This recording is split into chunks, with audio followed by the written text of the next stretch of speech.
everybody. Thanks for showing up. Especially since I kind of told the world that I would be broadcasting exactly 24 hours ago. Yeah. Oh, I'm just checking something real quick. It says okay, it should be good now. Yeah, I had to restart the stream about halfway through the countdown because I forgot to change some settings on my computer that I only change while I'm broadcasting. And so if I didn't just go ahead and to change those settings, I have to restart the stream. So I just went ahead and restarted it. And hold on, let's see. Yeah, I somehow convinced yeah, happy St. Patrick's Day, Kalaka Boy. Yeah, sorry about yesterday, I already told you that. But I, went ahead and, I somehow convinced myself that I was streaming yesterday instead of today. Which is weird, because all the, title cards and the cards I use on Tumblr and Twitter went for, announcing the broadcast is live. All those clearly said yesterday. The stream number I made and everything, it was all for yesterday, and then so yesterday evening, I was going ahead, getting things ready, and I was juggling a lot of things, so I wasn't actually on. I was actually, so yesterday I was still, yeah, he's wearing those sort of greeny, khaki-ish kind of shorts. Yeah, I didn't really have anything. Yeah, I used to have the same green one-up shirt Miyamoto had when he walked out on stage when he announced E3 2004, but when he announced Twilight Princess, but that shirt just got worn out and ended up having to get rid of it. So now, and I was actually doing audio testing for this, audio balancing up until just about 25 minutes ago, so it's really down to the wire. But we're going to be playing the two early examples of the Q-em-up genre. First, TwinBee, which the arcade. I'm going to be playing the arcade versions of both of them. TwinBee, which came to its sequel came to North America on the NES as Stinger. Then I'll be playing Fantasy Zone. And then next week I'll be playing the home versions of both of those games. So next week today I'll be playing TwinBee and Fantasy Zone and their arcade versions. So next week I'll be playing Stinger and the Master System version of TwinBee. There's an NES version of TwinBee. I don't have easy access to it short of PC emulation, so actually alright. So I'm playing this through the Arcade Archives version of the game. Arcade Archives, I guess we'll just talk about Arcade Archives a bit. I know the first few games Hamster's Arcade Archives series happened to be Nintendo arcade games, so it was the arcade Donkey Kong for the first time ever. The arcade, all the version systems were being offered as, officially via emulation for the first time ever. And then Skyscraper, never before released, nearly lost Nintendo arcade game. So I really kind of knew from this first, and a lot of the verse systems, I've been playing Versus Pinball a lot. I have Versus Clu Clu Land. I need to get Donkey Kong and Skyscraper. I want to play those. So I really thought of Arcade Archives as just being like Nintendo games. But then a couple of weeks ago, I just actually was just shopping on the eShop on the Switch, and I just came to realize, no, Arcade Archives is tons and tons of arcade games, many of which have never been officially made available before, many of which I do plan on getting and playing on stream, even if for only one or two streams, so that'll be fun. But first, I want to pull up, I have it on my phone here, a little background on this series. This came out in 1985 for the arcades. And the amazing thing about the Arcade Archives is what I've come to find is not only do they offer online leaderboards for high score mode, but they also have what they call a caravan mode, which is you have to it's basically a time attack mode. You have to score points in a certain amount of time, but they also emulate or simulate aspects of the arcade releases, even the options to have arcade releases that, I mean, aspects of the arcade games that aren't necessarily considered desirable, but just for the sake of accurately simulating the arcade experience of, now, TwinBee, both of the games we're playing today are both early cute-em-up games. There's an emphasis on pastel color schemes. Both of these examples feature living spaceships, where this is the TwinBee ship here. You see he has arms and legs. He's wearing cute little sneakers. And our Opa Opa, the main character of Fantasy Zone, which we'll be playing later, is also a living spaceship, also with arms and legs. TwinBee actually has a mouth. Opa Opa is even less anthropomorphized, where he has legs but no arms, and he doesn't even have a mouth or a face. In TwinBee, the ship was actually constructed by someone. In Fantasy Zone, it seems like the ships are actually just a living race of sapient semi-anthropomorphic spaceships that they're just, why is Opa Opa a spaceship? Because his mother and father were spaceships. That's just the explanation for it. Here, these ships are actually built by someone. So I'll read you the plot of TwinBee here. And Stinger on the NES is actually a sequel to this. So this is the original game.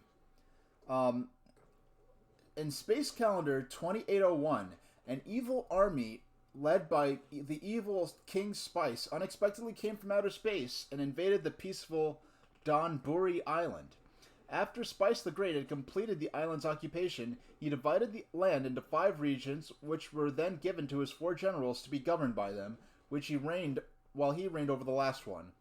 Meanwhile, a quirky scientist living on the edge of the island named Dr. Cinnamon was secretly developing 2 airship fighters, TwinBee and WinBee.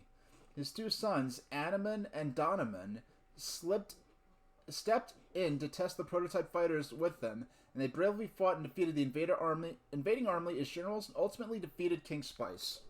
Now, these ships, there is a pilot inside the ship, but in addition to that, the ship itself is also, like, I guess, an artificial intelligence being.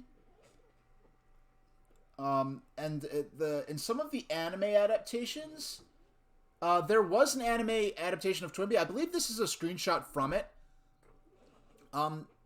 This is the only character to feature this pilot. The other TwinBee games, starting with Stinger onward, feature a different pilot who's named, I think his name is Light, who just, like, is the main human character from that point. The ship is able to shrink down to the size of a small dog for some reason. And, yeah, so but when they're fighting, the ship, like, grows to the size of an actual ship. Now, I want to show you real quick what we see. Where is... Okay. And where's why? Yeah, here we go. I want to switch to this. I just want to show you this here. You have ROM original mode, caravan mode, high score mode, and bubble system original mode. Now, the bubble system was... I guess I could start the timer now. Yeah, so the bubble system was a unique technology that Konami decided to use for some of their arcade games in the mid-80s. Only a few games were released under this system, and basically it's a magnetic storage medium, but it's not tape or cassette based. It is a solid-state magnetic system that, I guess it's a solid-state magnetic system, so there's not a tape or reel-to-reel system inside it. And they thought this would be a good way to store the games for the arcades, their arcade units. But it has had certain drawbacks. It was very delicate. So if there was, hey, Serial Walrus, so if there was any magnetic, like, if magnets were placed anywhere near it, it was much more delicate than the magnetic system on even, like, a tape or a cassette system. So we had a magnetic system with no moving parts, and I just want to show you real quick. This is the ship we're playing as. It is a living ship with arms and legs. This is basically one of the first cute-em-up games. And so, in addition to the delicate nature of the storage medium, there's other aspects to this. So we're going to play the bubble system mode, and in North America and in later releases, they used a traditional ROM chip board to store the game on. But let's get started with this, and we'll see. So...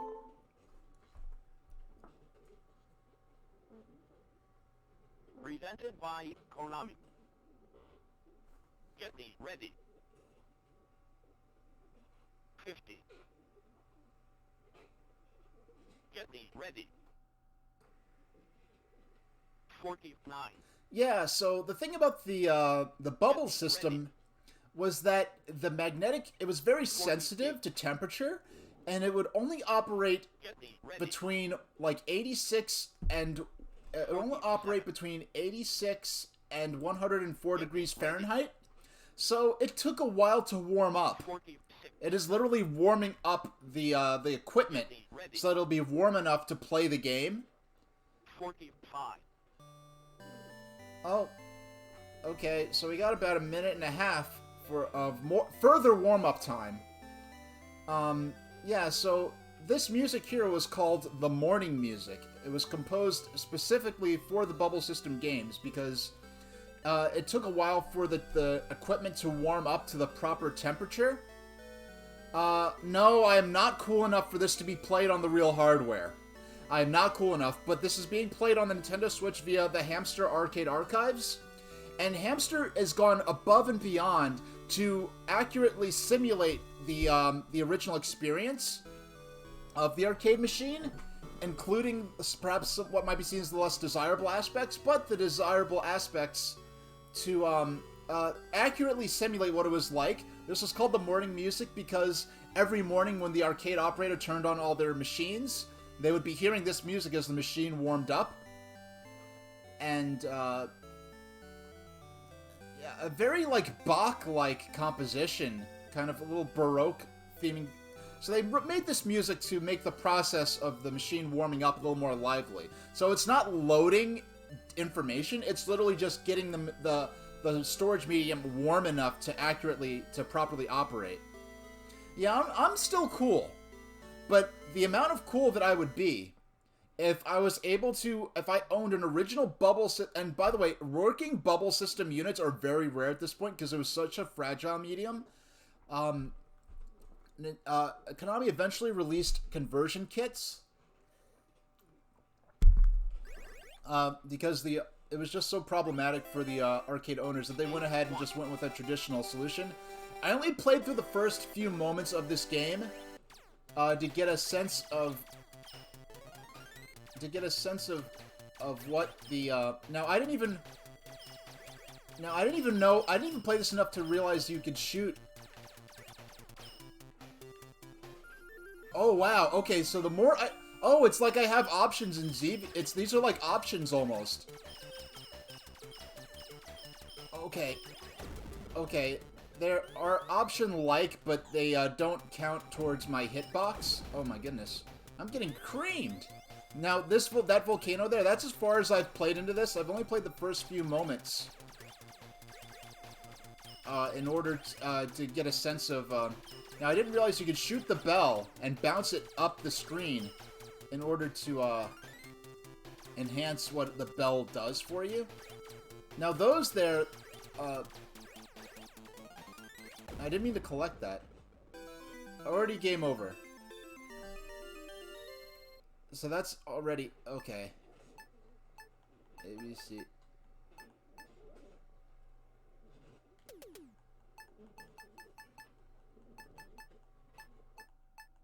Oh wow, you could choose like a male-female symbol. Yeah, cool. It's possibly my favorite system of all time, not because I necessarily think it's the best system, but the flexibility of the system really helped get me back. I would not be into modern gaming if it were not for the flexibility of the Nintendo Switch. I mean, and honestly, even believing, I'm earnest that I don't think this is the best system of all time. Oh, you're having a Donald Shamrock shake later? Awesome. Yeah, you really love your holidays, which is... a lot of it's fun watching you enjoy all your holidays the way you do, Clacker Boy. Oh, the bells multiply after a while? Yeah, these first few enemies don't really,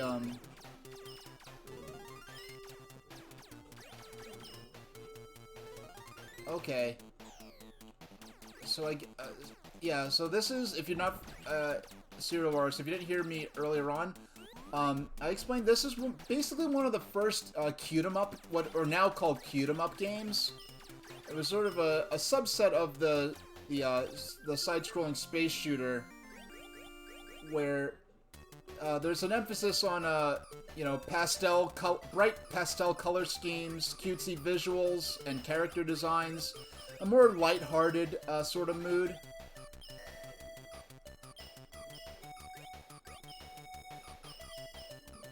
Oh my gosh.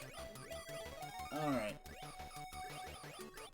Man, this is tough. And, but they are still known for their difficulty. It's not like they're easier just because they're cutesy games, but it's not like they made them for little kids to be able to beat them easily. They're still really tough. I wonder if shamrocks do taste like mint, or they just needed to make it taste like something. Oh wow, a boss, I think.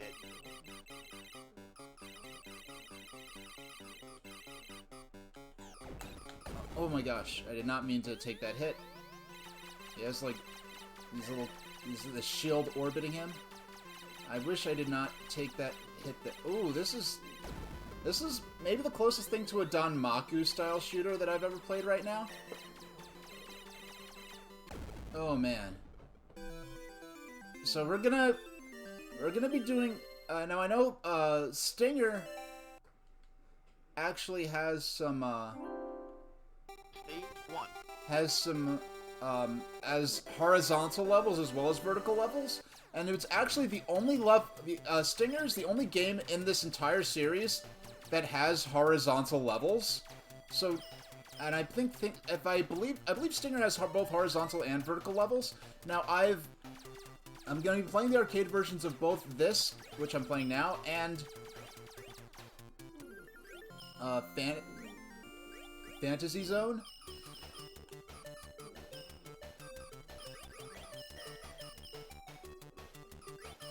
Yeah, you really gotta... Yeah. They are the ground enemies are very merciful in the sense that they allow you to, they don't seem to shoot once you're past the point where you can no longer shoot them.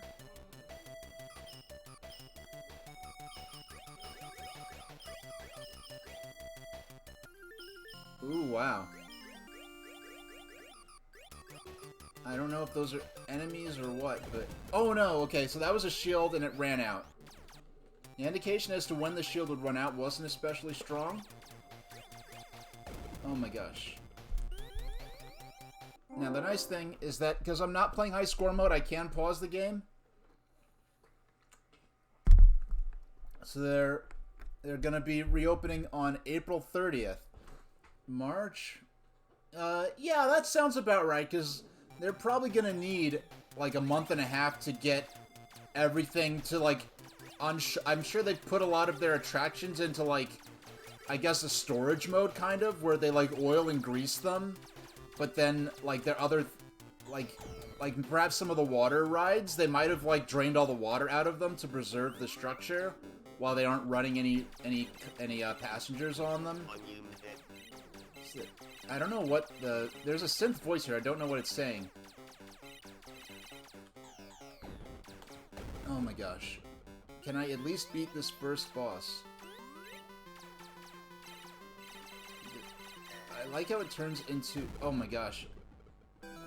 This game is tough. This is only the second shoot-'em-up I've played on stream. This is only the second shoot-'em-up. QRS. No. S. No. Yeah, I messed it up. It was a year ago today that the lockdown started in Southern California. Wow, I've gotten the high score. I mean, it's not a very good score. Man, that music's hype. Wow, that's interesting. It let me write to the leaderboards even though I'm not on high score mode? Huh. State 1. Alright. So even though I haven't gotten any further in the game, I was still able to improve my score a lot.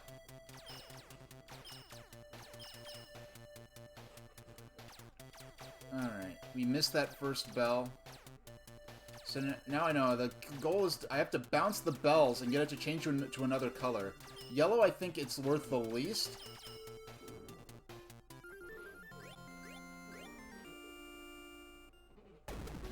Wait, I thought... Okay, I'm very confused as to what these power-ups do. Because there have been at least 2 different power-ups that make me think it's an invincibility, and it's not. Yeah, it's gonna probably take about till the end of April to prepare all of the attractions to be put back into service, and to train all the new cast members they're gonna probably be hiring. Because surely everyone who's been laid off or furloughed has probably found other employment in the meantime. And man, that did not last long. That was a little embarrassing. But we're just starting off with this game, right? State 1. I don't know. You know, I think the reason we probably didn't get too many of the TwinBee games is probably the same reason that they decided to change the name of TwinBee to Stinger.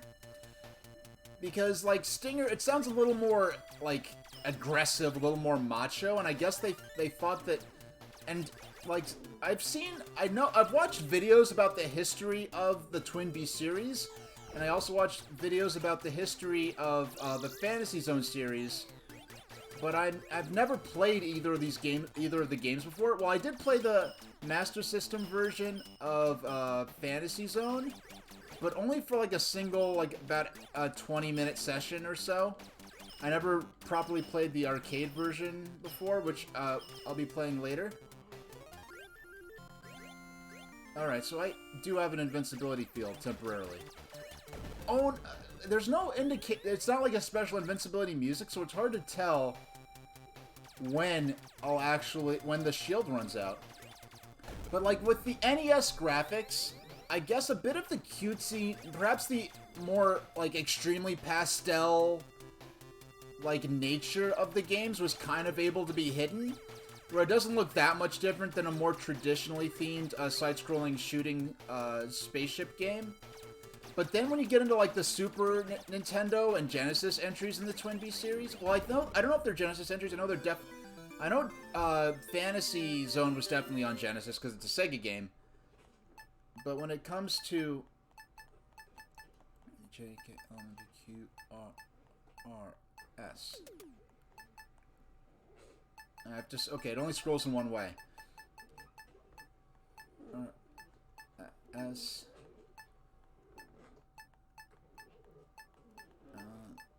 T. I have to go back to H. Unfortunately, only 3 characters, so I can't do STSH. There. Oh, there are 4 characters. Okay, I could have did STSH. Okay. We'll just have to get a better score. And, State 1. my determination is admirable. I mean, I've barely been playing for 15 minutes, so... And it's not like I'm at a real arcade where I have to keep putting in quarters. Especially at mid-1980s, with the purchasing power of a quarter in the mid-1980s. Yeah, I definitely probably would be a little less inclined to sit there all day playing this. But yeah, but when the graphics improved on like the Super Famicom entries in the TwinBee series, I did appear in Super Nintendo in Europe. I guess it was harder to hide the sort of like bubbly nature of an aesthetic of the game. So I guess they decided that the games weren't really marketable in the US, where they thought like a more gritty, hardcore aesthetic would be an easier sell. So that might be why we didn't get many of these games in North America. This does have online leaderboards. I will definitely not be competing in them. Pinball is like, I could zone out on that. I could chat and read chat at the same time and everything. But there's no way I could really perform to a high level and make it the top 100.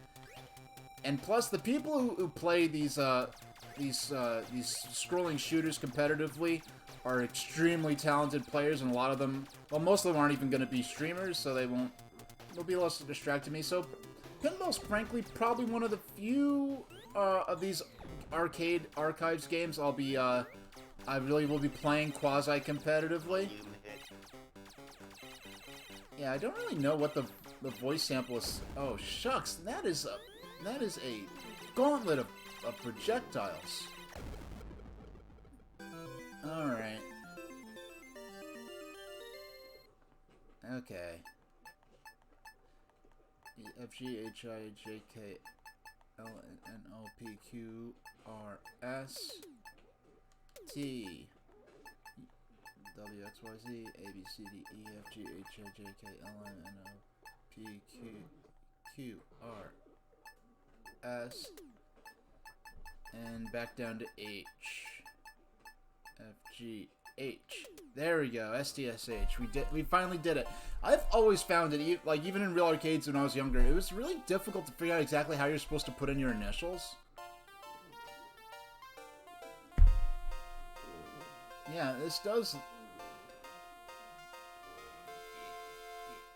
Yeah, a lot of those NES games do have a limited number of continues.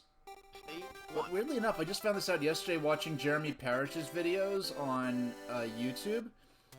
But Doki Doki, I knew Doki Doki Panic, the game that was converted into Super Mario Bros. 2 for the Western audiences. That game pretty much was. I knew it had a save feature in Japan because it was on a lot of the disk system games did have a save function. Before that was a common thing to have the save battery in a cartridge, and they know they stripped the save function from the North American version, but the Japanese version also had unlimited continue. Oh my goodness! See, was that really worth trying to grab that power up when I just ended up losing a fighter for it anyway? Oh boy. Okay. Ooh. Oh, we got him. We got him. Did I just catch a bullet? That was weird. It looked like the fighter caught a bullet. I only use the Joy-Con when I'm playing in handheld mode. And a lot of the times that I'm not playing on stream, it is handheld mode. It's not. I get more than a half hour of gameplay in off stream anyway. Like when I was playing 3D World, Mario 3D World, I was playing a lot off stream because I wanted to try to collect as many stars as I could off stream so I wouldn't have to grind on stream too much. And that worked out pretty much exactly in my favor, where I was basically able to beat the game. If I wasn't grinding stars off stream, it would have taken me at least one extra stream to beat the main campaign of 3D World. Okay. So, yeah, but right now I'm using the Pro Controller. When I'm playing on a monitor, or when I'm playing... Yeah, when I'm playing on a monitor, or I'm always using the Pro Controller. I don't know, I've heard a lot of people I've heard a lot of extremely negative feedback about the Pro Controller's D-pad. I liked it a lot. In fact, the reason I got the Pro Controller was because I wanted to, I played, like, the first, like, few stages.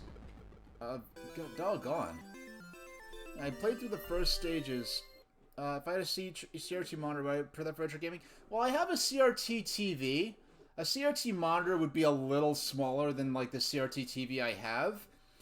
I actually have a whole library of Virtual Console games on the, on my original Wii, and I've been reluctant to convert them over to the Wii U, because I liked the fact that I could play those, like, all those retro games, all those games that were released in the era of CRT televisions.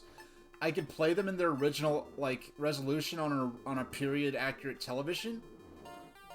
Oh, I took too long. So SR there. But if I were to convert those to Wii U, I'd need to use, like, something like the analogs digital analog converter, which is like 70 something bucks when they are available. But they have really good results. So then I'd be able to play the Wii U sort of natively on a television. But I really don't have any. Yeah, now that I'm mainly playing, because like when I played casually, like when I play it for my own time, which I really like since I started streaming, I really only play when I'm streaming for the most part, unless I'm like testing the audio. Like, I played the first few moments of this game just to make sure the music wasn't too loud or anything, or too quiet.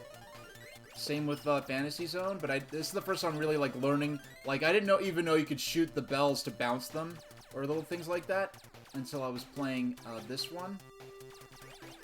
Until I was playing on stream, rather. Okay, come on. Okay. I get so I need to look up what those power-ups actually do, because I keep thinking it's invincibility, so I let an enemy hit me and then I get taken out. Okay, so I've got my double shooter now.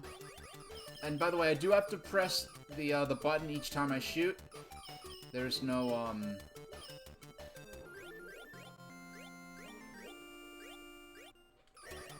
Yeah, it was only maybe oh no. Yeah, you only get maybe a second of, yeah, you only really get a couple of seconds of invincibility time.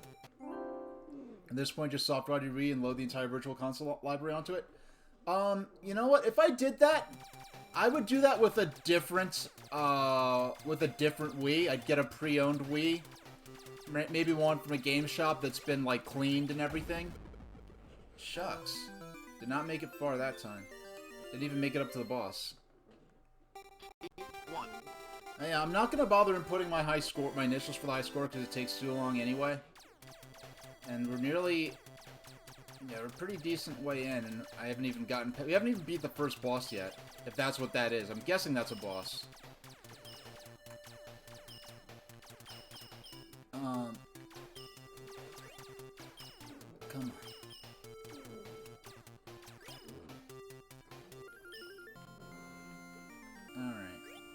Yeah, I would get a different Wii than the one I have now, because the Wii I have, I don't want to mess with it in terms of modification, because it's my launch day Wii that I've had since 2006. But that's the other thing. Everything about it is working fine, but I'm afraid it's gonna break or stop working, and I'll lose all my Virtual Console games anyway, whereas my Wii U, I didn't really even start using it until last May when I started streaming.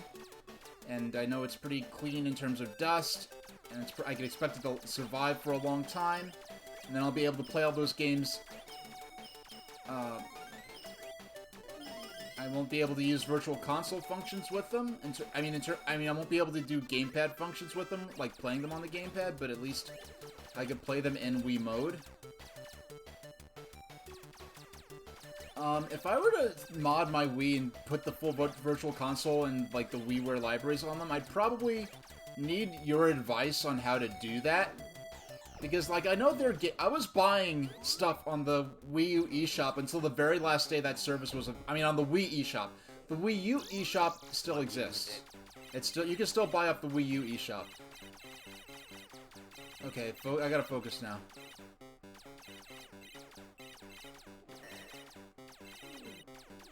All I'm doing is just watching the bullets and shooting as much as I can. Oh my goodness. So whatever that was, it was not. This is too tough. Wow.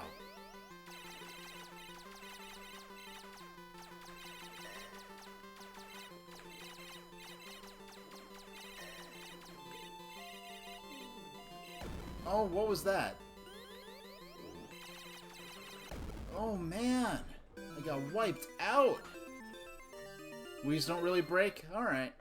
I'm a little paranoid. The reason I'm paranoid is because my GameCube, I haven't booted it up since I moved, really. But it has become a little temperamental where sometimes it won't boot up. Like, sometimes I have to try a couple of times for the disc to load. Yeah, I really want those quarters. So 1. yeah, but I've heard, especially with Pete when he's been playing Ghosts and Goblins lately, he's been really like going off. Well, not going off, but he's vocally expressed dissatisfaction with the Wii U Pro Controller's D-pad, and I've heard a lot over the years, people not liking the Wii U Pro Controller's D-pad, saying it's a terrible D-pad. How can Nintendo, the inventors of the D-pad, make a D-pad as bad as the one on the Wii U Pro Controller? Whereas I bought the Wii U Pro Controller because I played the first few levels of Sonic Mania, and I was using the Joy-Con, and I just like wanted a proper D-pad, so like that's why the main reason I got the Pro Controller. And I actually liked I've always liked the D-pad on the Switch the Switch Pro Controller. But I'm not like a hardcore gamer, and I'm also not, you know, playing some like the most difficult and hard games of all time. And plus, I've probably used maybe a total of, say, a dozen or maybe a dozen controllers, a dozen different like standard issue controllers in my life, if that many. Whereas Pete has dozens of systems with unique controllers, and so he's experienced everything that a D-pad could possibly be. You know, it's kind of, I never questioned it at the time, but looking back, I'm kind of impressed that the that sort of shield disc D-pad thing that the Genesis controller has going on. It's kind of impressive that that's as effective and as works as well as it does. Oh my goodness. Wow, I only got up to the boss and now... Like... Okay. 1. Man. We've been a half hour into this and you haven't even beaten the first boss yet.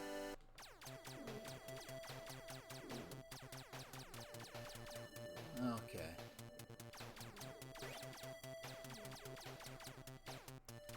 Well, it seems like the more power-ups I get... I don't know if the bells show up randomly, or if they appear for shooting a certain number of enemies.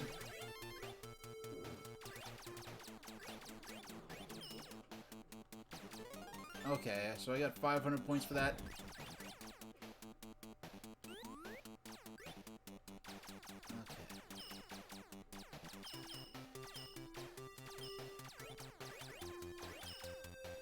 Oh my goodness. And I didn't even get the bell as it was falling. I mean, I only would have gotten a few points for that anyway. Yeah, it's interesting how even the power-ups have sort of a skill gate to them. Where you have to be talented enough to shoot them until they're a color of a desirable item and be able to collect it safely. I don't think we're getting very far, because, Oh yeah, Serial Wars, I hope you weren't messed up, because I told the world I'd be streaming yesterday, but then after the fact, I convinced myself that it was going to be today. So for the first time in, I think, 83 streams, I actually was not on when I advertised. So I guess I gotta mess up with that sooner or later. And I know I'm a little eccentric scheduling my streams the way I do anyway, because a lot of people just go live when they go live. Onion head. Onion head? Is that what it's saying? Onion head? Oh my goodness. Do I? Okay. This is tough. Gee whiz. Stage 1.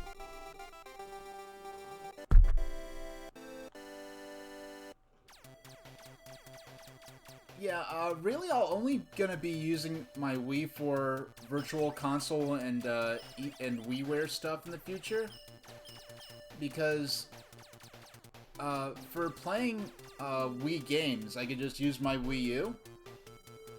And that way I won't need for next week's stream, I'm gonna be using my Wii, well, at least I hope to be using my Wii for the first time. Because the Wii is the system that my, copy of, I don't have the cartridge for the Master System version of Fantasy Zone. I have it on the Virtual Console on the Wii. and I have an adapter so I could plug. That should let me easily plug my Wii into the into my Elgato and my modern monitor. And I got this adapter like closing in on a year ago, because about a year ago was when I was like, okay, I'm well into buying equipment and supplies, hoping to eventually be able to stream. So like a year and change ago, like by like late March or early April, I knew I was like, okay, probably by May or June, I'm definitely gonna start doing the broadcasts. So that's when I started buying stuff like the adapter. It's by a company called Ghana. Oh my goodness, that. How am I supposed to keep up with that? Wowee.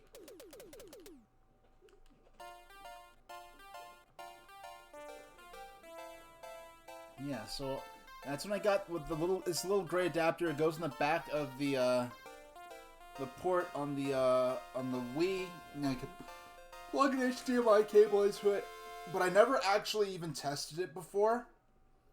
No, actually, I think I tested it with... Wait, actually... No, I tested it with my... the monitor that I run my computer off of, which just has my broadcast software up, my chat right now. Then I have the monitor in front of me, which is the monitor I play games on. And I think what happened was it didn't work with the curved monitor that I have my PC on. But, okay. Oh yeah, I just forgot which button. I forgot which button was my start button.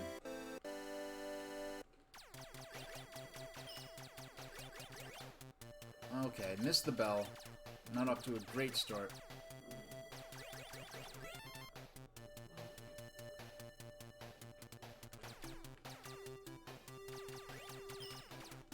Oh, the bell's hiding behind the clouds sometimes.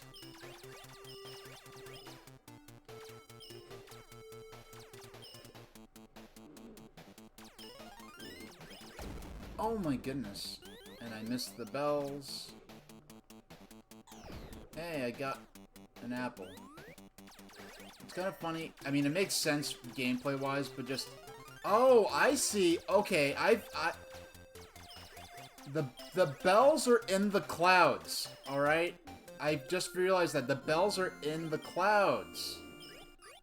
This may totally reinvent my strategy and my ability to make it through the game, now that I realize that the bells are actually inside the clouds. I have to shoot the clouds, and that makes bells appear. Alright. Before I thought they were just randomly showing up, or maybe certain enemies had them. But no, they're specifically inside clouds. Now... Oh my goodness. Well, now that I know how to make the bells appear, let's see if I can do better. Stage 1.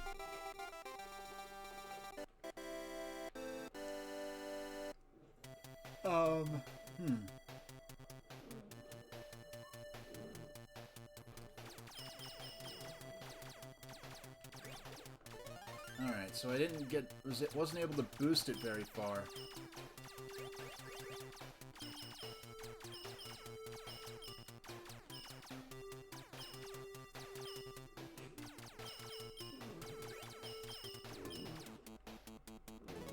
Okay, wait, does making multiple bells appear and make more of them more valuable?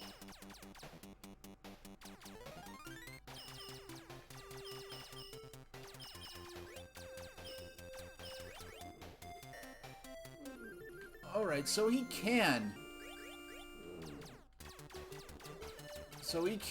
It seems like sometimes he punches enemies. But I don't know, like, the rules for how that works. Alright, we've got, what I'm calling option mode, just because I don't have a better name for it. Alright, so when I go sideways, if I can keep this all the way to the boss, I have a snowball's chance of actually, Oh no! Yeah, I gotta keep that power up all the way to the boss, and then I have a slight chance of maybe beating him.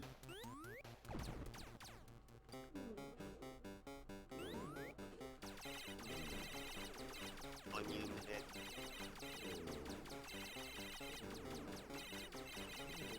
Oh my goodness. How do I cannot...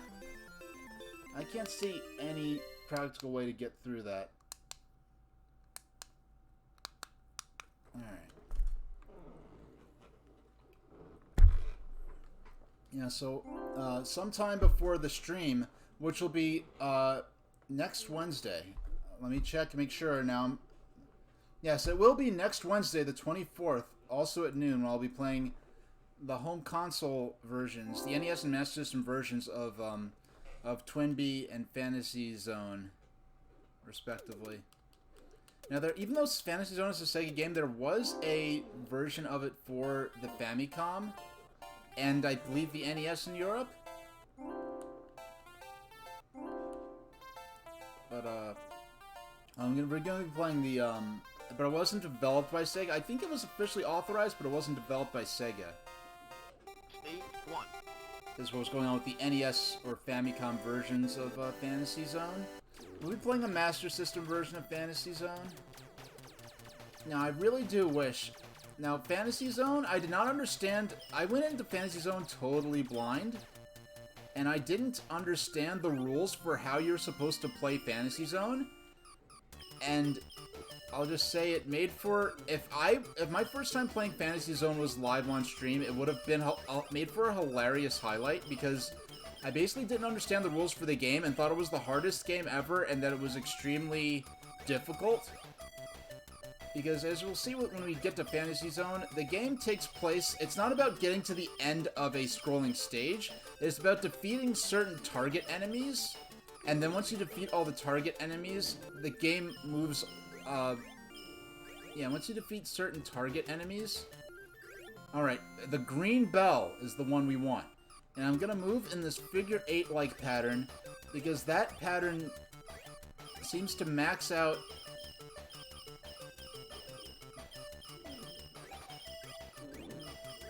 Actually, no, I'm gonna... It's this circular pattern here. Yeah, flying in a straight line doesn't really expand the range much. Alright, but if I go in this circular pattern, oh my gosh. Alright, we made it to the boss with... Onion head. Onion head. Is that what it's saying? Is that even what it's... Oh my gosh! I could... Even with the max power-ups I could possibly get. Like, how on earth could I beat this? Oh, wow!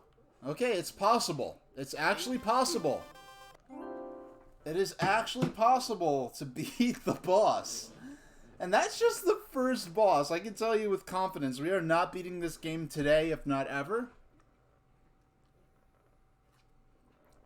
But it said there were 5 stages, so let's continue.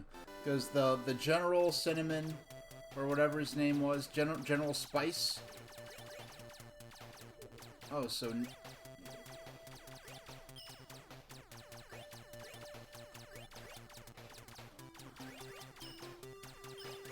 Okay.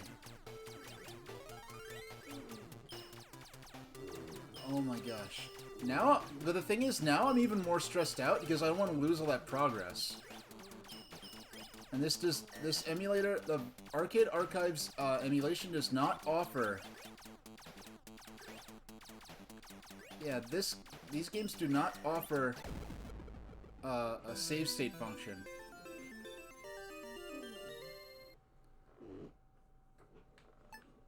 This was a breakthrough game, so I will enter in my name. TQRS STS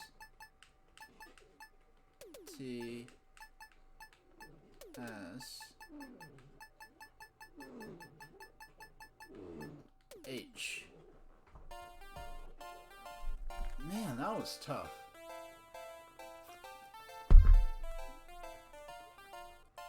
Alright, let's keep going. You know, it's funny, for the furthest I've ever gotten, I didn't even get that high a score. Because I could beat that score without even leaving the first stage.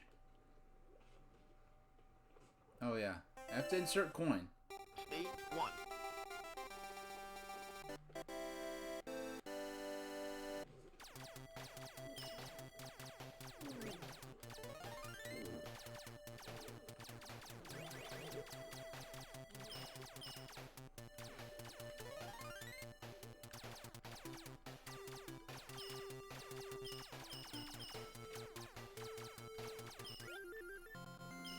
And you got double shots.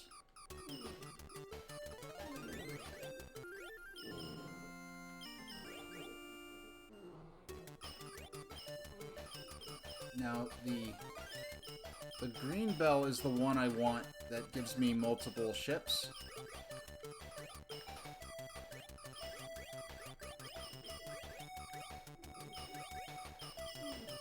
Okay, that's the one I want. Yeah! Now we're playing with power. Okay. Yeah, I said that. I know that was cheesy, but it's true. It's like... Now I feel like there's actually hope of, improving. Yeah, I just got lucky with that boss fight, honestly. I was just shooting... These little satellite shield things, they appear... They reappear way too quickly for it to be a reasonable challenge.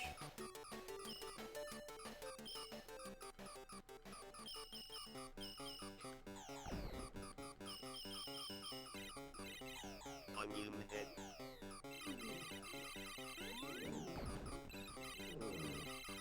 Oh my gosh. Okay, there we go. Okay. I see a Cloud Boy. I'll, once this boss fight ends... Okay. Okay. Doggone. Learn anything special for St. Patrick's Day? Well, I'm not big into corned beef, but I remember back when I used to work at the warehouse club, a lot of times I would work in the produce department. I was kind of the lead of the produce department. Is this guy who's old enough to be my grandpa, and he liked me more than I think anyone else working in his department when he wasn't around, because I didn't mess it up and I actually did what I was supposed to. And I know around St. Patrick's Day, like as soon as March rolled around, I would have to make sure that we ordered extra cabbages so that we could give some for the meat department, because the meat department would put out a display with corned beef, and we'd give them some cabbages to go with it, so they could sell ingredients for making corned beef and cabbage. You know, actually, I did actually get some soda bread. I already ate it. This was like about a week ago. Because my first and second grade teacher... yeah, no problem. Yeah, I'm not offended or anything. But my first and second grade teacher was of Irish background. And actually her parents still had a thatched roofed house, actually. And she and every year they would the whole neighborhood would come and help them rethatch their house. So like once a year she would around St. Patrick's Day she would make soda bread for us. So that's how I got turned on to soda bread. And then at my old house, I had the nicest neighbors ever, and they were Irish. You know, they have an Irish background. And so in March they would make us a loaf of soda bread. And they'd bring it to our house, and it was the nicest thing ever. And it was like, aw, that is so classy and nice. I don't know, like, I have a really, my neighbors now are really nice, but I feel like, well, especially right now when, like, disease control is a bit of a crisis, but I just, like, making food and giving it to your neighbors, I guess I'm a little... I guess I'm not old-fashioned enough in the good way. I guess I'm a little too living in the 21st century to think that would, like, yeah, I don't know. Because I remember, like, even in, like, like, when I was a kid, people said, like, oh, don't get apples for Halloween because they put razors in, people would put razors in apples. And I was thinking, like, wait, who would, like, why would you give out apples for No! I keep missing that. I don't know what that is. If that's some super power-up, or if it's an enemy, or what. Oh, gosh. Okay. What are the rules for when he punches the bullets? Because sometimes he punches bullets in enemies, it seems like. Stage 1. Alright.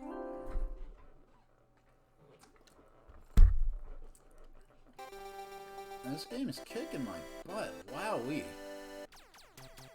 But hey, it's an accurate arcade experience, right? It just occurred to me that that line down there, I guess we're high up enough that that's like a road down there.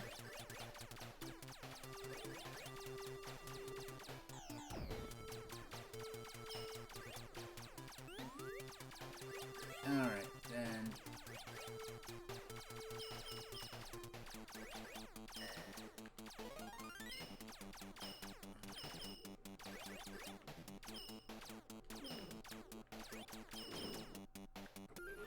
Alright, we got our options going.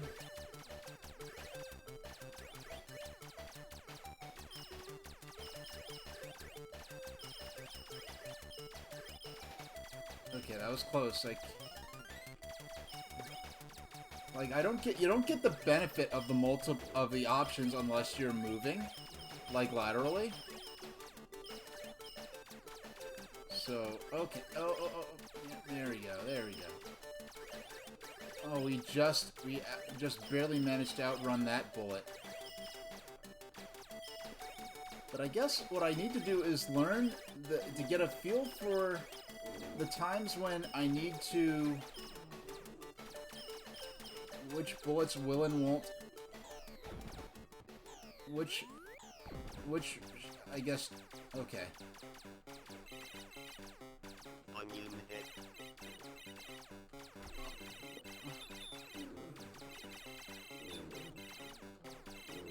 Oh my gosh, and we lost it. We lost it. Wow, okay. I just realized. Stage 2.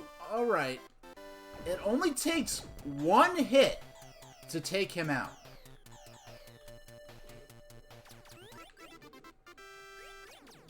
Now that I know it only takes... I just bombed the Japanese castle down there. Now that I know it only takes one hit the boss is defeated in one hit. Okay. That makes the shield thing seem a little less brutal. Oh my goodness. But a lot more, this is my last guy that I'm on here. Okay. Alright, but we learned something new. We learned that, if you... Okay.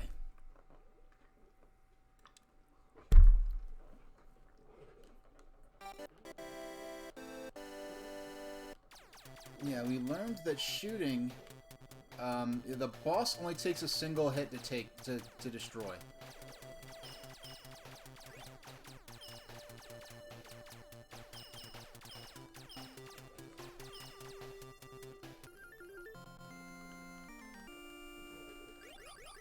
You know what? I didn't need to keep track. Okay.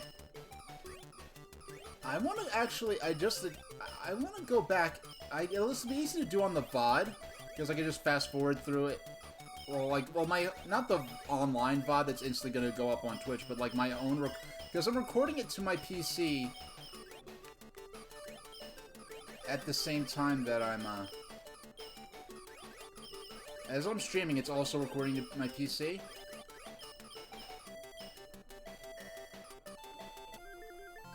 What's this? What is this? What was that? I don't know what I just made happen. Like, I grabbed one of those ship things. I guess I shot the... I turned into a blue bee. Yeah, I have to learn what these power-ups do.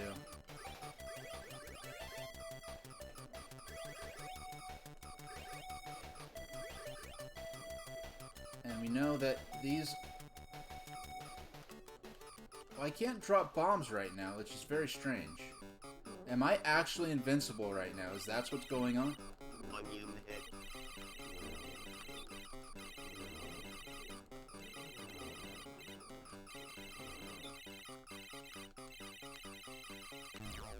Oh my gosh, we both... I beat him, but... Wow, this is, I think, the most extra ships I've ever had this far into the game. With beating the boss. Okay. 2.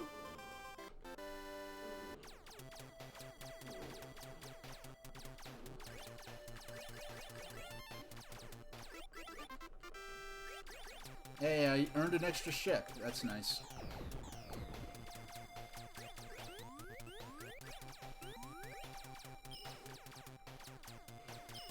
Okay.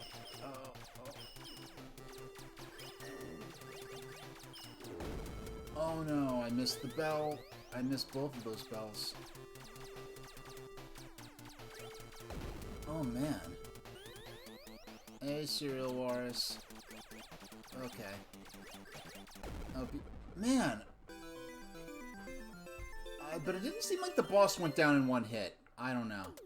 Or maybe the boss only counts the hit from my actual ship and not from the options. And if you don't know what I'm saying, when I keep saying options, in Xevious, there are these little satellite ships you can earn from power-ups that sort of, like, follow your ship around or orbit around it or flank you from side to side. And those, for whatever reason, are known as options. And I guess, so I'm just calling them that here, even though I don't think that's the official term.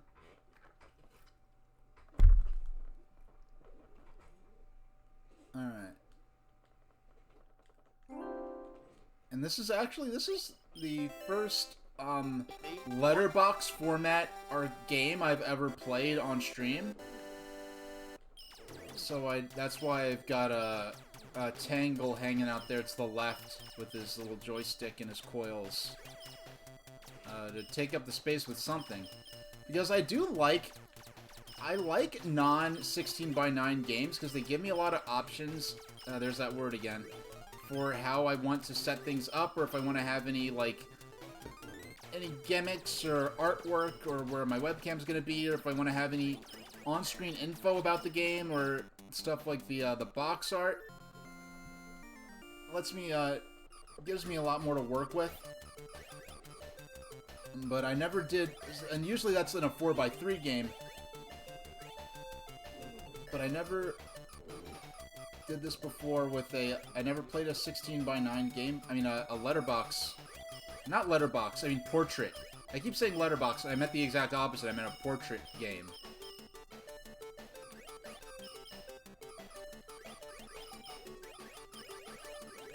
Yeah, for that moment there, I just had to decide I'm gonna stay in one spot and just spam the fire button. Doggone. Hey, and I think this is the... Oh, it flew off screen. That's a little bummer. You only have a moment to catch the bee when it flies out. Onion head.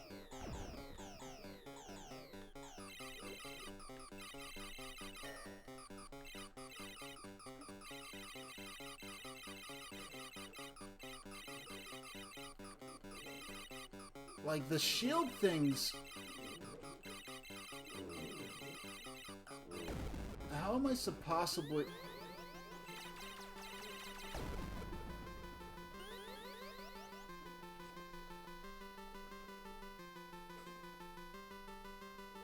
Do I just have to outlast him?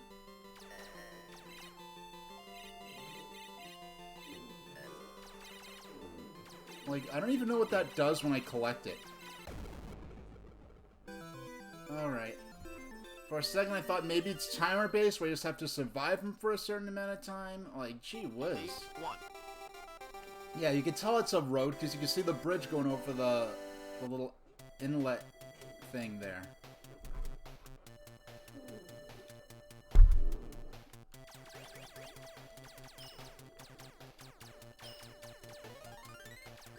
Alright. 8, 9.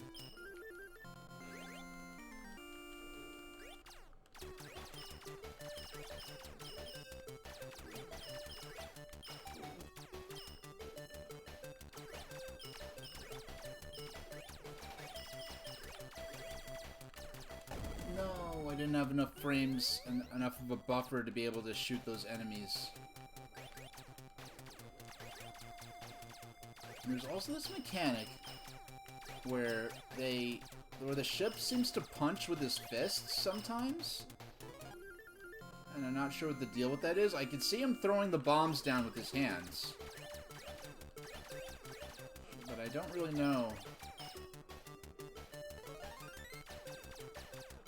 why that, like, when he punches... Sometimes it seems like he punches bullets out of the air that otherwise would have hit him.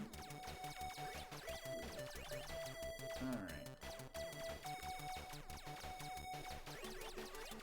Oh my gosh, I should have just got out the way. I could see that coming. But it's time for the boss already. But we can at least get these artichokes off the ground. That's what they look like. They just look like artichokes to me, so...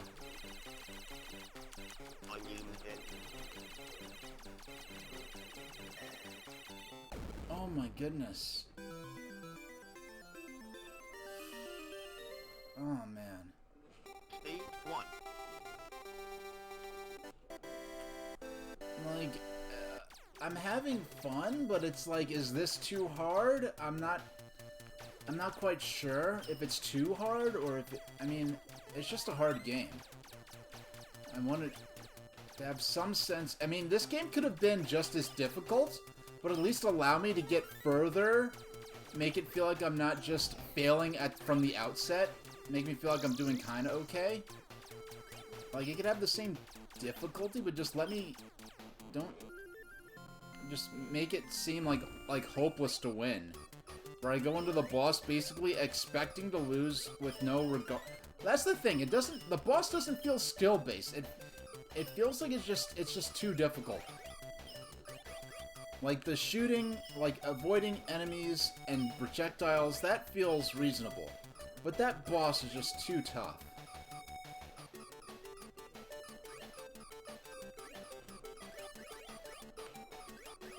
Yeah, the boss just feels impossible.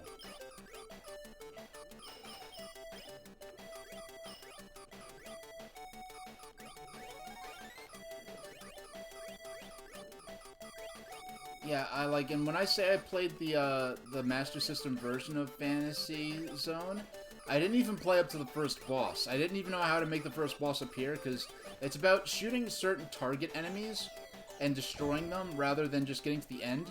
And in Fantasy Zone, the screen loops infinitely until you beat all the target enemies. But in the arcade version, there's a map that shows you, okay, you're looping through a single horizontal stage over and over. But in the Master System version, there's no visual indication that you're looping through the same stuff over and over. So I really was just totally, like, helpless. Oh, man.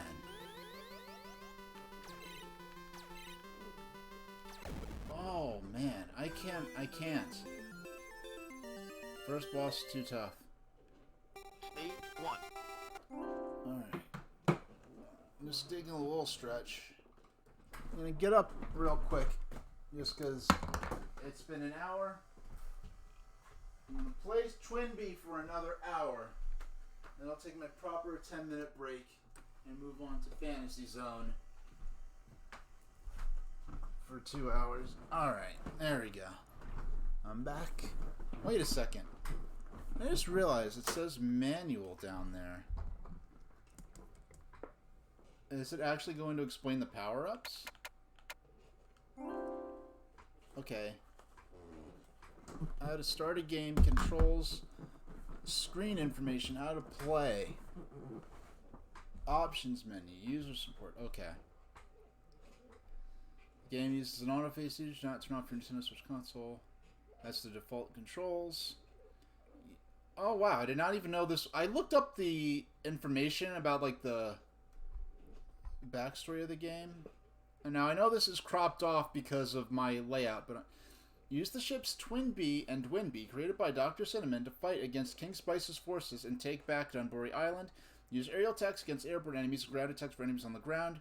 Shoot at clouds with your aerial attack, and an item bell may appear. If you continue shooting the bell's color will change. The type of effect varies based on the color of the bell. This game allows 2 players to play at once. If the left or right side of your ship collide with enemies or get hit by an enemy attacks, your arms... Oh, okay. Your arms will be destroyed. When one arm is destroyed, you will not be able to fire continuous ground attacks. When both arms are damaged, you won't be able to perform ground attacks at all. If you make contact with the Oh, that's an ambulance. See, like when they say good graphic, like people say good graphics, talk about how detailed they are, and I really didn't even notice that. Like, I noticed at one point I couldn't do ground attacks. I did not realize that his arms were blown up. And I didn't realize that that thing that came down was an ambulance that restores your arms. If you make contact with the ambulance that appears on the top of the screen, you can repair your lost arms. When the body of your craft collides with enemies, or gets hit by enemy attacks, you lose 1 life. Once you lose all your lives, the game is over. So player 1 score, ground enemies, a bell. Player 1's lives left. Alright. Yellow bell. This is a bonus. Catch these without missing any, and the points awarded will increase. White bell. Acquire double rounds. For every 1 attack, 2 shots will be fired. The blue bell. Aside from being a fantastic heritage railway in England, it also increases your speed. It can be increased up to 16 levels. I really don't need to increase my speed. I feel like green, a doppelganger that mimics the player will appear. A doppelganger. Okay. Red, a barrier appears. The barrier gradually becomes smaller as it takes damage and can eventually disappear. Fruits, we have peaches and apples acquire points. Star destroys all enemies on the screen. A bell. Oh, there's a bell item that could be collected that's different from the yellow bell. Okay. High score mode with the game's default settings. You will not be able to use the turbo function. Oh wait, there's a turbo function, huh?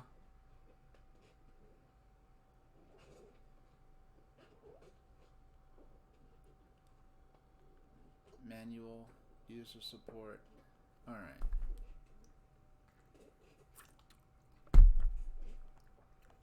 Let's go.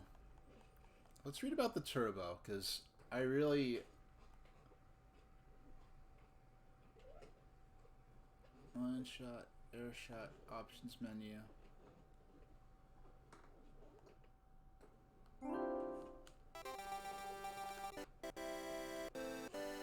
What's... Okay. It says I can't use the turbo. Actually, let's go back to the title screen. Wait. Game set there. Okay. Let's try high score mode just once. High score mode is computed for high scores. Game continues to get a game over. The button settings will not be able to use certain scan lines or under display settings. Okay. Stage 1. This seems to be... Alright, but it's slightly... In this mode, the monitor is slightly offset.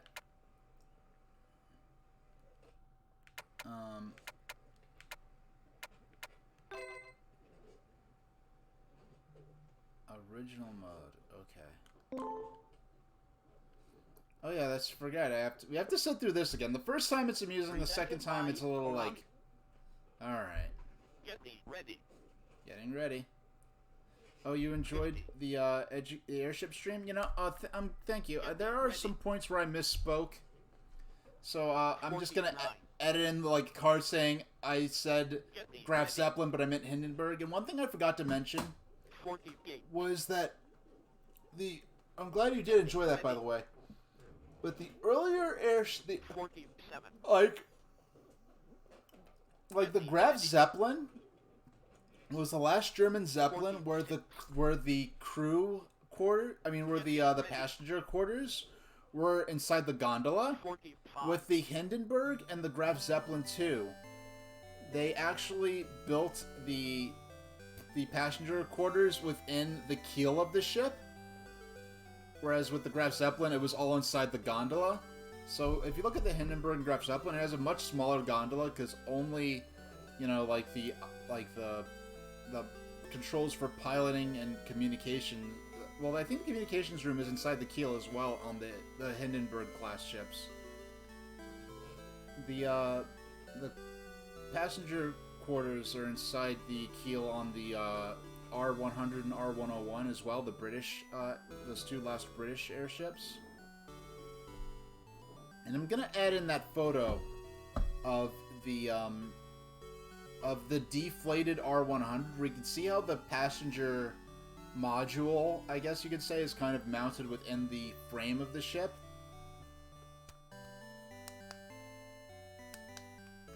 Alright, only 25 seconds to go.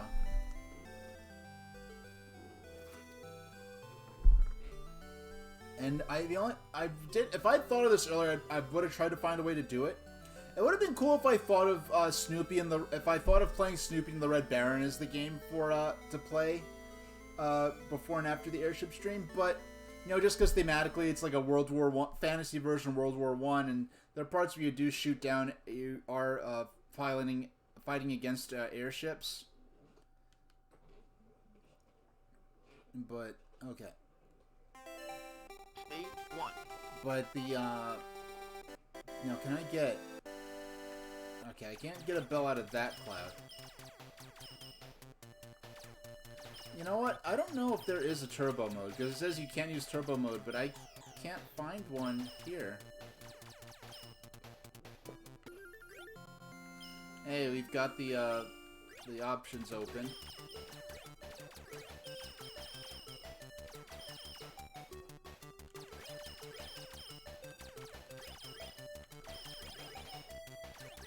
Okay.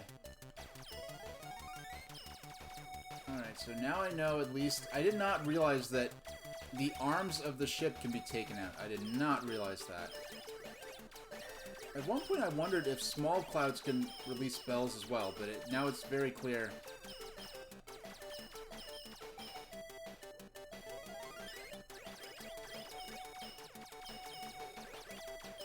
Yeah, it's very clear that the small bells, the small clouds and large clouds can both release.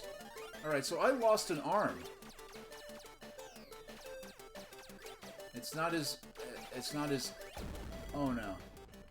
Alright, so we lost our power-ups right before the boss, go figure. So yeah, okay, that's what's okay, what I thought the ship was punching bullets... now I understand it's losing a limb when that's happening. Which is... Oh my goodness.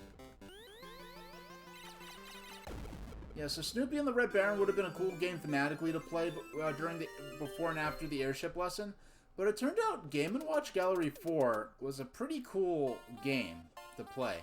I only played 2 of the games on that compilation, and I was able to get like an hour of gameplay before, about a half hour of gameplay after the airship lesson. And then the following day, I just on a whim did an unscheduled stream where I just streamed Game Watch Gallery 4 for an hour and called it.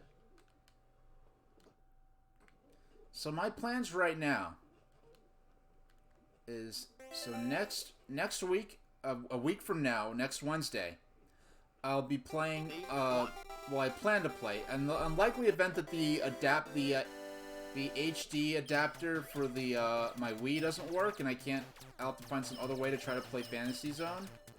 But I plan to play, Stinger for NES, using Nintendo Switch. Actually, I could use the Wii U as well.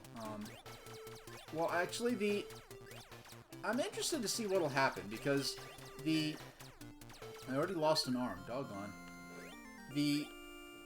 On the NES, on the Nintendo Online,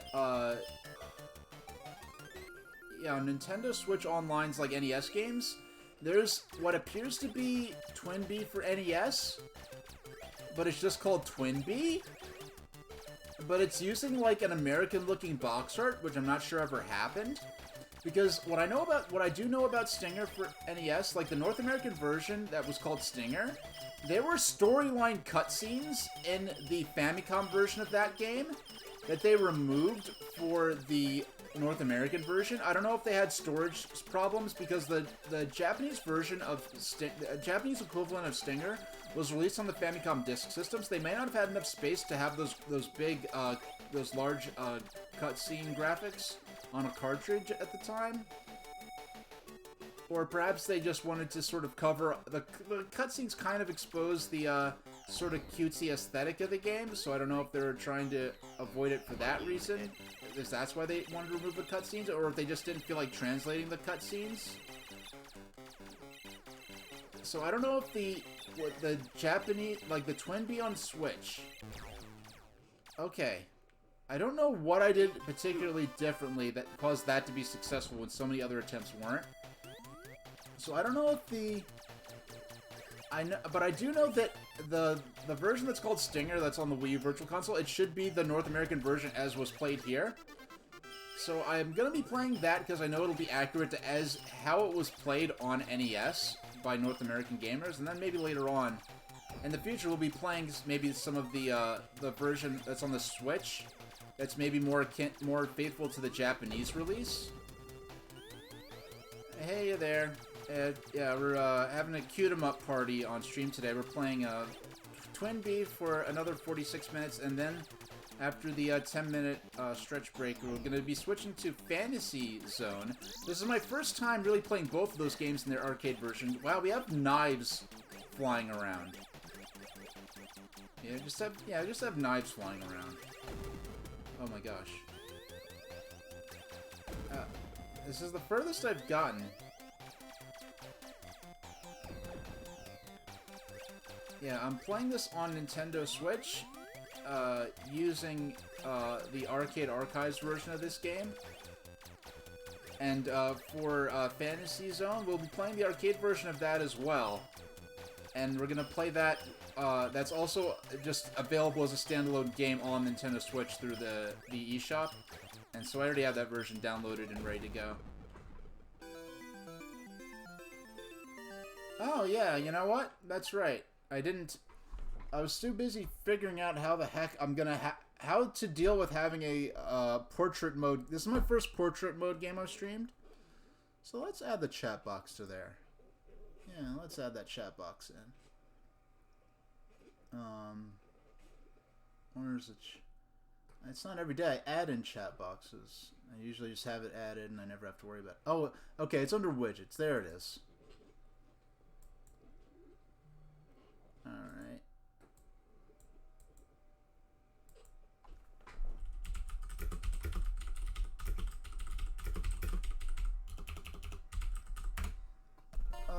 Yeah, Pulseman, that's a game,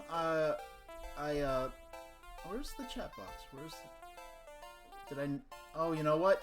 I had the chat box on already. It was just down, it was just so low under all these layers. There we go. There we go. Yeah, but Pulseman is something I'll eventually... I don't know. I forgot if Pulseman was on the... You know what? I think I have that on the Wii Virtual Console. I have that on the Wii Virtual Console. I do plan to play it eventually. And so I'm playing... we've got... No. Okay. Insert coin. Start. 1. So we'll be playing Fantasy Zone. No, we'll be playing this and then Fantasy Zone. So the two of the first what came to be called cute-em-ups, and I really don't. This is my first time playing any game in the TwinBee series. Fantasy Zone I played the Master System version of, which I do have on the Wii Virtual Console, but I didn't understand how to play it because Whereas this is about, well, this is an auto-scroller where eventually you, I thought Fantasy Zone was something like Zero Wing, where you just play through and eventually you get to the end of the horizontally scrolling stage. But actually, Fantasy Zone is a small, like, the stages are small looping areas, and the goal isn't just to get to the end of it because it's a looping environment. The goal is to take out certain target enemies, and I did not understand that because I went into Fantasy Zone totally blind, and on the Master System, there's no map, nor is there any indication that you're going through a looping area repeatedly, so I was just playing the same area, like, wow, this game is really tough. I've been playing this stage for like 10 minutes, and I haven't found a boss or the end of the stage yet. And it wasn't until, and I wish I was live, well, when I first played it, it was before I started streaming. So it would have been pretty funny, if I was on live and I had no idea that I wasn't making any progress, and I thought the game was just really tough. But the, yeah, there we go. So the, yeah, I believe the TwinBee that's on the Wii Virtual Console was the Super Nintendo one, or one of the Super Nintendo ones. I don't know if there are multiple entries on Super Nintendo. That was only the 4th time. We've been streaming for about an hour and change, about an hour and 10 or 15 minutes in all, and that's only maybe the 4th time we beat the boss. That is a very tough boss, and I'm not quite sure what the secret to beating it is. I'll have to read an online strategy guide later on, but I want to look up on the VOD later, repair one of my arms. I want to look up on the VOD later and see how many quarters this would have cost me to play this far. Because I'm sure this would have taken, like, maybe... I'm sure I would have put in maybe like $20 or $25 in quarters. And $1986, that's a lot of buying power. You know, using, you know, period currency rates. And speaking of currency, that will be playing into the plot for, I know at least, I think there were 2 TwinBee games in the Virtual Console on the original Wii. One was the TwinBee that was for Super Nintendo, or Super Famicom, because I don't think that one ever came to North America. I did believe it came to Europe. There was also a Game Boy TwinBee that only went to Europe. But the Stinger on the NES, which was on the Wii Virtual Console, that is also... No, actually, I don't think Stinger was on the Wii Virtual Console. I think Stinger was only on the Wii U Virtual Console. But Stinger on NES was actually the first home console game in the TwinBee series. It's actually a sequel to this game. I'll be right... Okay, I'll be right back.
Alright, it looks like I tried to click the button to turn off the mic, but I didn't, so you got to see the, got to hear the door slam in the room I stream from. Alright.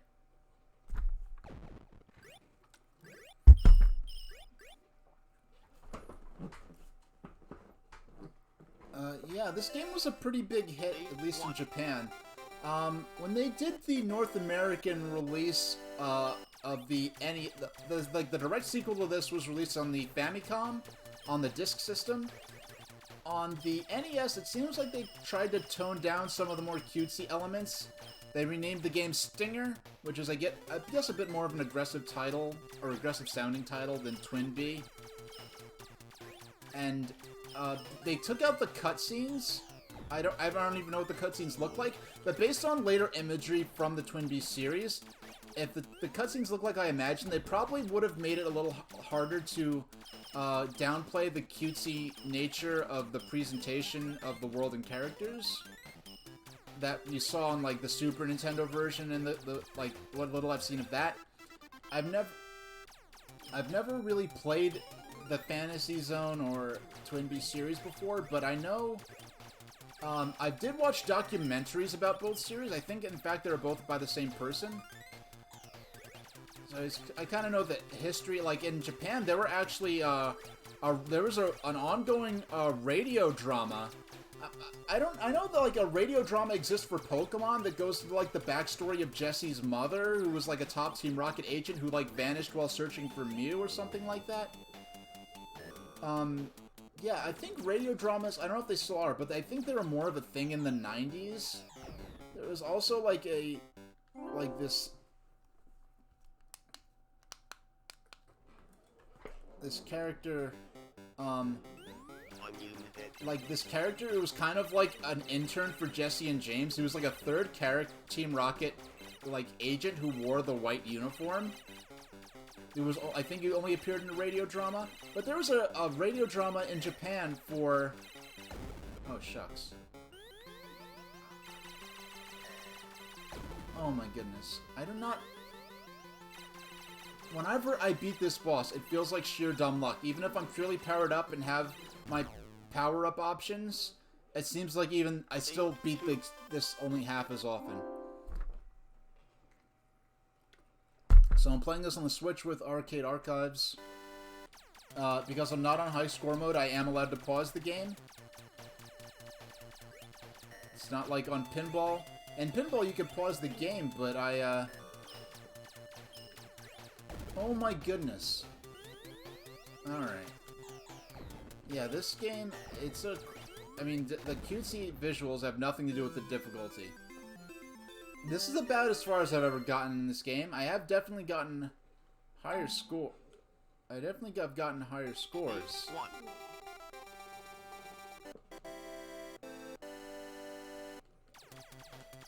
Yeah, so the point of all that is, I guess because of the less detailed graphics, because I've seen what Stinger on NES looks like, and I guess it's easier to... It doesn't look too different from a typical space shooter, especially for early NES, so I guess they're able to more, I guess, downplay the cutesy aesthetic for the North American audience.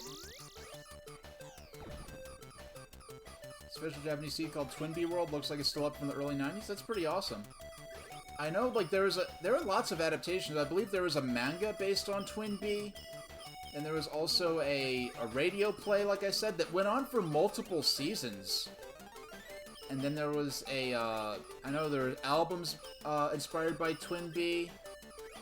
There was obviously there was a manga. I think there was an anime miniseries released based on TwinBee. So there's actually a lot of lore on this. Whereas with Fantasy Zone, I think they mostly just stuck with the games. I know at one point there was a game that was a crossover with the Space Harrier games. But kind of the world of... As far as between these two Q-em-ups, I feel like the world and settings and lore of Fantasy Zone is more interesting to me than TwinBee, because in both of these games you have like these anthropomorphic spaceships with arms and legs, but in TwinBee the ships are actually built by human beings, and they're like, even though the ships are shown to be alive, I guess they have artificial intelligence or whatever, you know, they act as characters, but they also have pilots inside them. Whereas in Fantasy Zone, the ships have legs and they're alive, but they're just like a species of spaceships, and human beings aren't shown to exist. So it's like kind of like the Cars thing, like, well, who built the ships? Where did they come from? What, like, and then in one of the sequels, Super Fantasy Zone on the Super Famicom, they actually show. No, Super Fantasy Zone was on Genesis. Excuse me. Fantasy Zone is the Sega series. There was an official NES version made. Because I guess it was on the tail end of Sega still licensing some of their games to appear on other systems. But basically, they showed that like some ships of the Opa Opa species. Like your character's named Opa Opa, and he's just a spaceship because his mother and father were spaceships. That's, I guess. But they show a bunch of spaceships like piloting a larger ship. So they're just like a ship, and it's kind of funny because these ships are, like, they have arms and legs, but, like, if you see, like, in some of the artwork, like, the TwinBee ship actually has a mouth and can talk, but in Fantasy Zone, they just have legs, but they don't even have mouths, they don't have faces, they're even less, they're extremely, the only anthropomorphization is, I guess, the legs, and also the TwinBee ships have feathered wings, which is kind of a living creature kind of element to them. So it's kind of funny that, like, the ships are, like, people, or, like, you know, they have human intelligence, and are, like, talking about their families and their fathers, and it's like, oh, Opa loves to go shopping, and it's like, how? So I find that even more kind of endearing, but it's also interesting about, like, the lore of... Oh, no. And that's another game over. Poppin' Music spin-off called Poppin' TwinBee. Yeah, I think the bells from the TwinBee series appear in Konami All-Stars Racing for the Game Boy Advance. Oh, wow, the TwinBee anime had 3 seasons and an OVA. That's pretty impressive. Yeah, so... this is stuff I probably kind of knew from that documentary, but that documentary I must have watched at least a year ago. At least a year ago, if not more, and that documentary made me want to get into the series. Stage 1. And then I found out one of my regulars has some history with this series on the NES, so... We were both kind of eagerly anticipating when I'd get to this. For my future streams, a week from today, at noon, I'll be playing, the home console versions of, TwinBee and... The home console versions of TwinBee and Fantasy Zone, so I'll be playing the NES version of the sequel to TwinBee, which is, I'll be playing the version that was called Stinger in North America. I'll be playing on the Wii U Virtual Console. Oh my goodness. I should not have tried to shoot that enemy out, because he wasn't even a threat. I could have... There we go. Yeah, so we'll be playing, Stinger on NES, and the Master System version of Fantasy Zone, which unfortunately I will not be playing with the actual cartridge. If I'd been thinking further in advance, I probably could have just got this game on eBay, because I believe it's probably pretty cheap to get the real cartridge, and I don't even care about complete in box. But okay. Whew. Makes it hard to talk to while those little clovers were coming at me.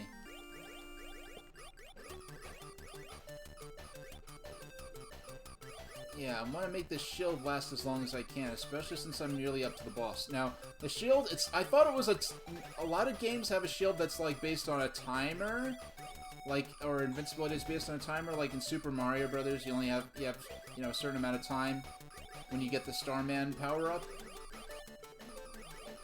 But here, it's based on how many times it gets hit. So now that I understand that I could play more strategically, to take the shield into the boss fight. Man, this boss is tough.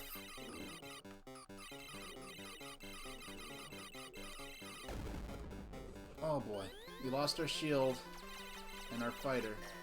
I'm probably gonna get a game over here, frankly, but let's see if we could at least beat the boss.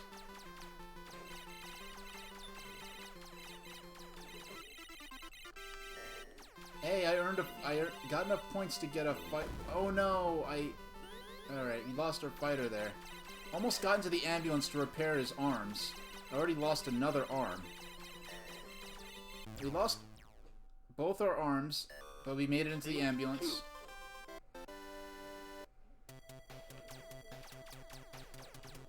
Oh yeah, you can redeem your tokens if you want.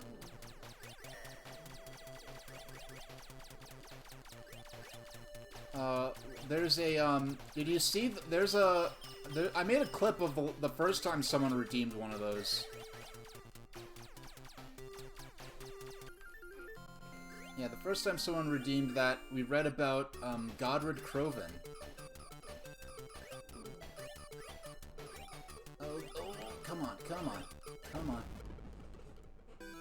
Uh-oh.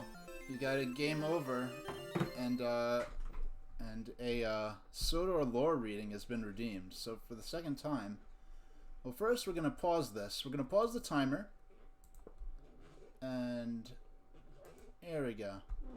So let's all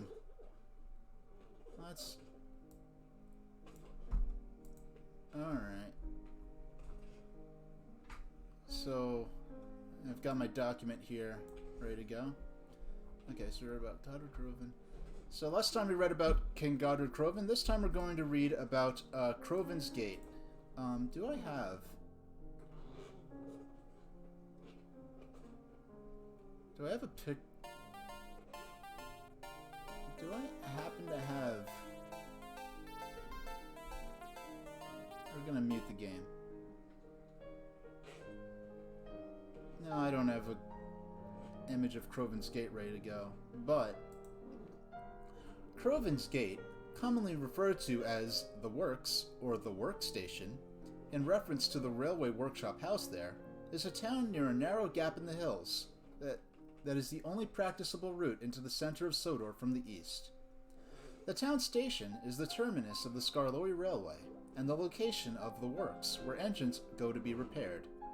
The town's motto is Ave Amicos, Cave Hostes, which translated means, "Welcome friends, beware enemies." The town is so named because of the narrow pass, once much narrower at present, since road and railway builders have enlarged it. This pass has for centuries been the only practicable route into the east into the center. King Godred Croven, with 300 men, held some 4,000 Normans at bay here for a day, until reinforcements under Jarl Sigmund and Thorkel of Norwich could arrive and occupy the surrounding heights. Then feigning retreat, Croven lured the Normans through the gap, which Sigmund then closed. The Normans were thus pinned down in a narrow space where they had no room to use their superior horsemanship except in trying to escape from what had become a virtual massacre. Apart from its military importance, Croven's Gate has been an agricultural market town until in the 18th century. The Croven's Gate Mining Company made it the headquarters for their copper operations at Ward Fell and in the Scarlet Valley. By 1865, the terminus, sheds, and yards for the Scarlet Railway were there built, as well as a single platform station. Nowadays, Scarlet Railway trains use a terminus. Nowadays, Scarlet Railway trains use a bay with a runaround loop on the north face of the Northwestern Railway's eastbound platform. At the platform end of the line forks, left to the sheds and workshops, right to the main line. Mr. Roger Sam lived there in a cottage owned by the railway, the original manager's house of 1865 having been demolished during the lean years. In 1915, the Northwestern Railway established repair shops there. Since 1925, these shops have been expanded as required, until with the decline of steam on the mainland, the works are now equipped with machinery and craftsmen able to tackle any type of steam locomotive overhaul or rebuilding that may be needed. Sir Topham Hatt has been looking into the possibility of manufacturing parts for engines on heritage railways. The works diesel later came here to help James. So, thank you for redeeming. And now back to TwinBee. Alright, insert coin, take a swig of water. Yeah, the Pathetique Sonata by Beethoven was, Oh wait, I need to I need to turn the game volume back on. There we go. You know, I could have just paused the game, which I normally would have done, but I just happened to beat the game. Yeah, I'm sure you're more than familiar with it, but I thought it was like the Mecha Kong here on Twitch, great streamer. He has a redemption where he would read some lore from Lord of the Rings. And I was thinking, like, you know, of the three, you know, like, it would really, you could kind of say, like, Lord of the Rings, Narnia, the Railway series, and, Thomas Hardy's, Wessex books, like, for example, what is there? The Wessex, Far from the Madding Crowd? Those were probably 4 of the earliest examples of, like, a large sort of expanded fictional universe where multiple books had the same history and characters that taking place over multiple volumes. In fact, there was a letter Thomas Hardy wrote to one of his editors saying that he wanted to trademark the term Wessex novels because he had a series of novels where, like, in one book you might meet a character and then, like, many books later, that character is, like, older and he's in a worse time in his life, but then he'll appear as a background character in his younger days and when things were happier. So it's like the Wessex novels, the works of Tolkien, you know, the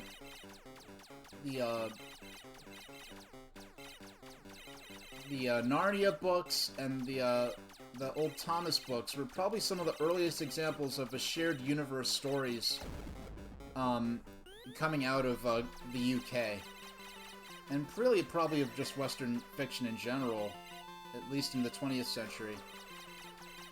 You know, and then you have stuff like, you know, ancient stuff like the Epic of Gilgamesh, where, you know, you have that mysterious last tablet of Gilgamesh, where basically it seems like it was written by someone totally different. Okay, alright. I think it was the 12th tablet, was believed to be written much later by a different author. So I thought it would be amusing to have that as a redemption. And, like, someone who's not familiar with all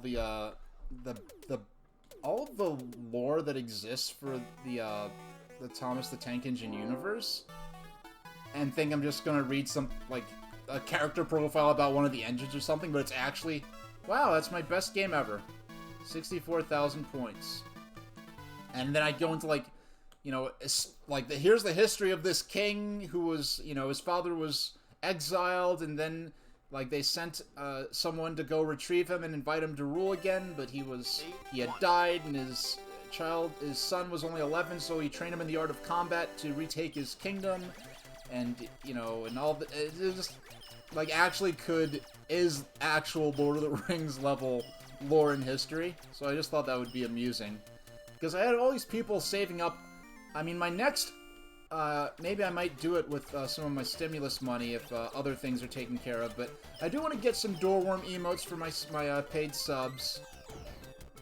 But, that's going to be the next monetary thing I do, but I do realize, like, hey, I have so many people, I have tons of points saved up. I might increase the number of points to spend on that. I'm going to introduce other channel point redemptions too. Unless you're able to use premium tokens to somehow do some kind of IRS scam or pyramid scheme or Ponzi setup, I don't think there's anything you could really do to abuse the tokens. I am probably going to increase the points, the amount of points that the redemptions cost, just for the sake of, you know, having a sort of a satisfying sort of economy going with them. But it's like, hey, you're the second person to redeem so far, so I'm like, hey, what? I thought the bee was that bee I thought that was a power up. The last times I collected it, it was a good thing. Is there like is it like the poison mushrooms in Super Mario Bros. 2 Japan, where, like, they look like power-ups, but they actually drop you down? 8-1. Yeah, I mean, there is a recharge period on the redemption, so it's not like you could really, like, abuse them in a way that would disrupt the stream. So, if you stick around, maybe you could redeem another one today. But, I am going to be increasing the points, for each reading. Not that I don't want to do them. It's just that I do want to, have a satisfying, balance. So that when someone redeems them, they feel like they've really earned it.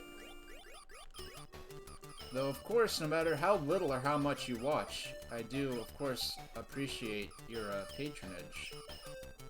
All my lurkers in chat, the people who just want to stay quiet and mind their business and have me on as background noise. I'm just equally honored by your, partaking of my material. Then, if you, do, decide to make yourself known.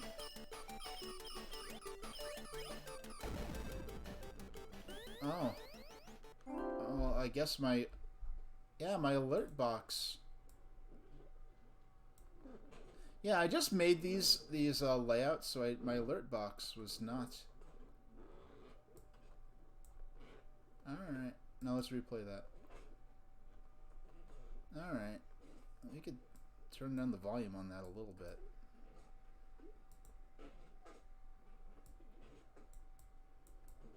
Man, that's really loud. Let's try again. It seems like the volume isn't changing. Okay. Alright. Yep, thank you there. Never necessary. Usually appreciated. Okay, let's get down. And no, that wasn't... I didn't charge your... It's not charging your credit card up the wazoo. I kept replaying the alert. I know I scared someone with that at some point. They had donated, and I was, like, just trying to test the alert thing.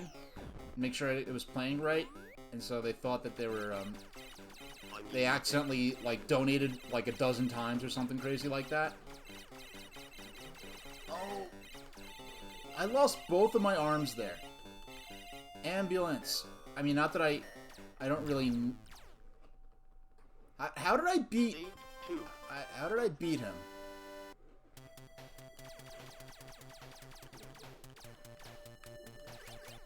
You know what? Let's see. Alert box, monitor and output.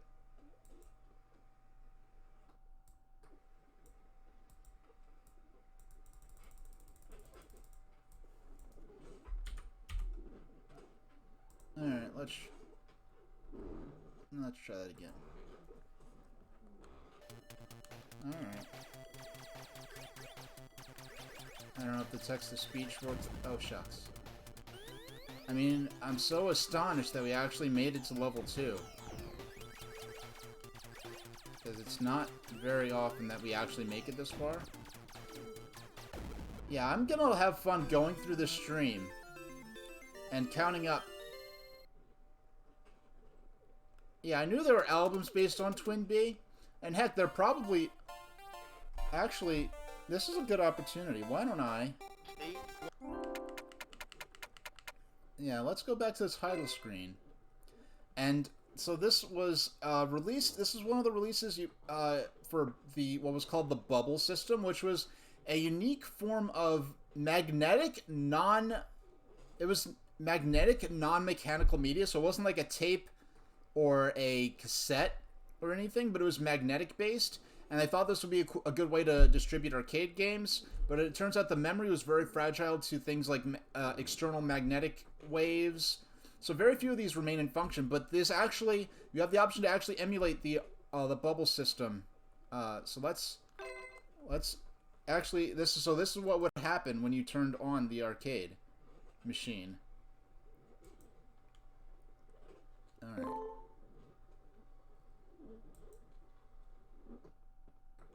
Presented by Konami. Get thee ready. 50. Get thee ready. 49. Yeah, so the bubble system memory the bubble system can only operate at between 86 and 104 degrees Fahrenheit. So it had to the equipment had to warm up first. And so it takes a while. 47. Get me ready. 46. Yeah, it takes a while for it to warm up. It has to get to 86 degrees. 45. Yes, so that was a loading screen before the actual loading screen. Now, it's not, mind you, I say a loading screen. It is not an actual loading screen. It is just literally just getting it's not loading data, it's just getting the temperature of the equipment warm enough to work properly. And they composed the special music for this scene in order to make the process a little more lively, and they called it the morning music, because the idea was that each morning the arcade operators would get to hear this music when they turned on their machines at the beginning of the business day. So we have this track which kind of resembles maybe a Bach composition, a very Baroque sounding piece, to liven up the process a bit.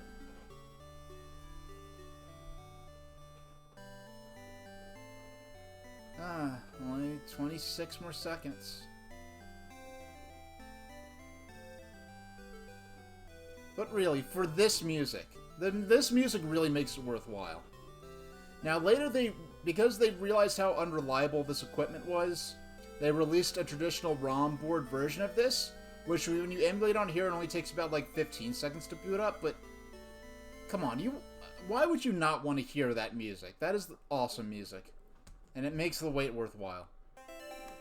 Stage 1. Alright, 15 minutes left. Let's see if we could, do we dare? I'm not gonna say, do we dare dream to make it to level 3, but I will dare to dream that perhaps, if we're super lucky, we can make it up to the level 3 boss? Maybe? Yeah, and shooting the clouds is what,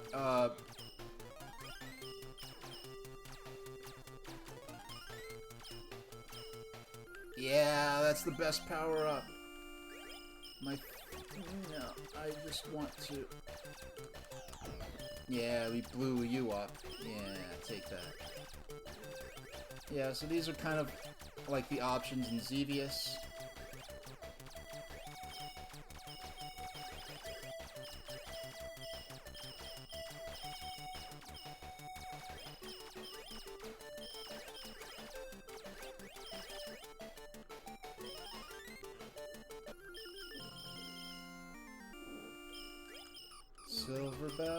Silver bells, it's Christmas time in the city. And because there's a silver bell, so it just made me think of that.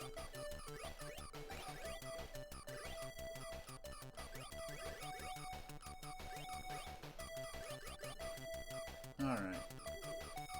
We're almost up to the boss, and when we have our power-ups handy going into the boss fight, we're in pretty good shape. What's it? I still don't know what it's saying. It sounds like it's saying onion head. These satellites, this boss, okay. The shield satellites just regenerate way too fast for it to be fair.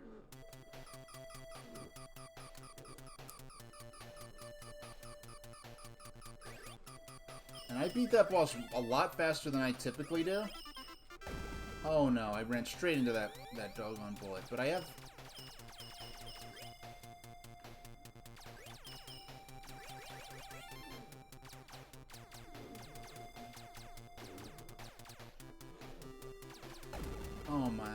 Oh my goodness, this is tough. But do I dare to dream of seeing the second level boss before the TwinBee section of the stream ends today? In only 12 minutes.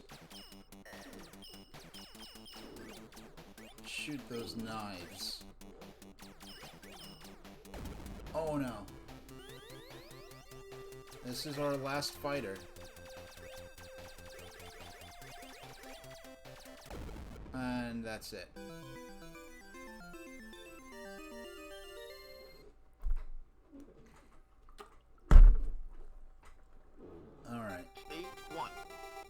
Stage 1.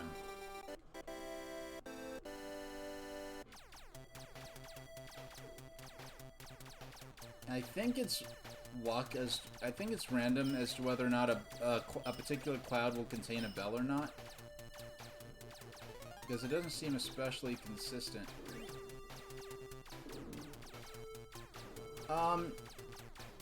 Well, well, it wasn't a Let's Go game. It wasn't like, you know, Let's Go Pikachu Eevee derived game. It was still a tradition. A lot of people were really disappointed by the chibi art style of the game, of the Diamond and Pearl remakes. I personally was just thrilled that it wasn't Let's Go based.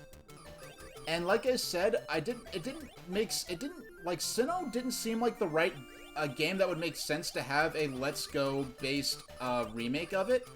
Because it would seem like if they want to go for like the lapsed Pokemon players, the veterans of Pokemania who fell off the series after Game Boy Color, you would probably want to go for Let's Go Johto as opposed to Diamond and Pearl. But yeah, so I think it's a little odd because this is the first time they've done remakes, not counting Let's Go. This is the first time they've done remakes of a Pokemon game that didn't use the engine and graphics of the most recent mainline Pokemon titles. But the chibi art style, it's a very literal, of the overworld, it's a very literal translation of, you know, the game, and that's perfectly fine. I've never played Diamond and Pearl, so I'm perfectly happy with it. I'm particularly impressed with Pokemon Legends Arceus. I'm very happy with what I saw there. You know, I was even, if you look at my reaction, the first thing I say is this, what is this, Pokemon of the Wild? And pretty much it is. It's interesting to see the, yet, I think this is the third take on what an ancient Pokeball might be like. Because in Pokemon Gold and Silver, they said that, like, oh, in old times, Pokemons were made from a fruit called an apricorn, which is kind of like a big walnut type thing, where you could open it up and hollow it out and place a device with a certain crystal inside, and that's what was used in ancient times as a Pokeball, and Kurt could make modern Pokeballs based on apricorns, if you brought him apricorns. But the actual artwork of the apricorns, it was very clearly like a hollowed out fruit.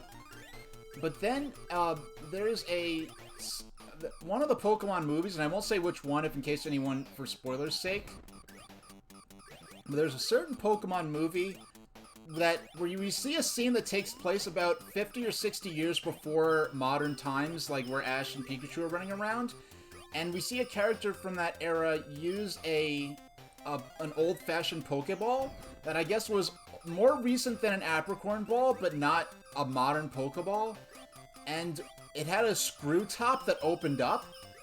And so this type of Pokeball that we saw in the artwork for Pokemon Legends Arceus is yet a third type of old-fashioned Pokeball, where it has kind of like a clasp that you might use for a case on the front of it instead of a button. But it looks like it's carved from wood, but it looks a lot more like a traditional, like, modern Pokeball. But, yeah, I know some of the animations for the background for the Pokemon out in the field looked really rough in that trailer, but I'm overall very impressed with, and I feel kind of validated. I know a lot of people would say, when it got closer to launch and I was looking at Pokemon Sword and Shield, and as we got closer to launch, I would be honest, like, hey, I love Pokemon, I'm excited about, you know, expanding the lore of the Pokemon world with a new region based on a new part of our own. Are we actually gonna get to the boss? Wow. Wow. Watch this be easier than the first boss. Oh man, that is tough. Oh man, these projectiles that rise from the ground are so tough. So, I guess...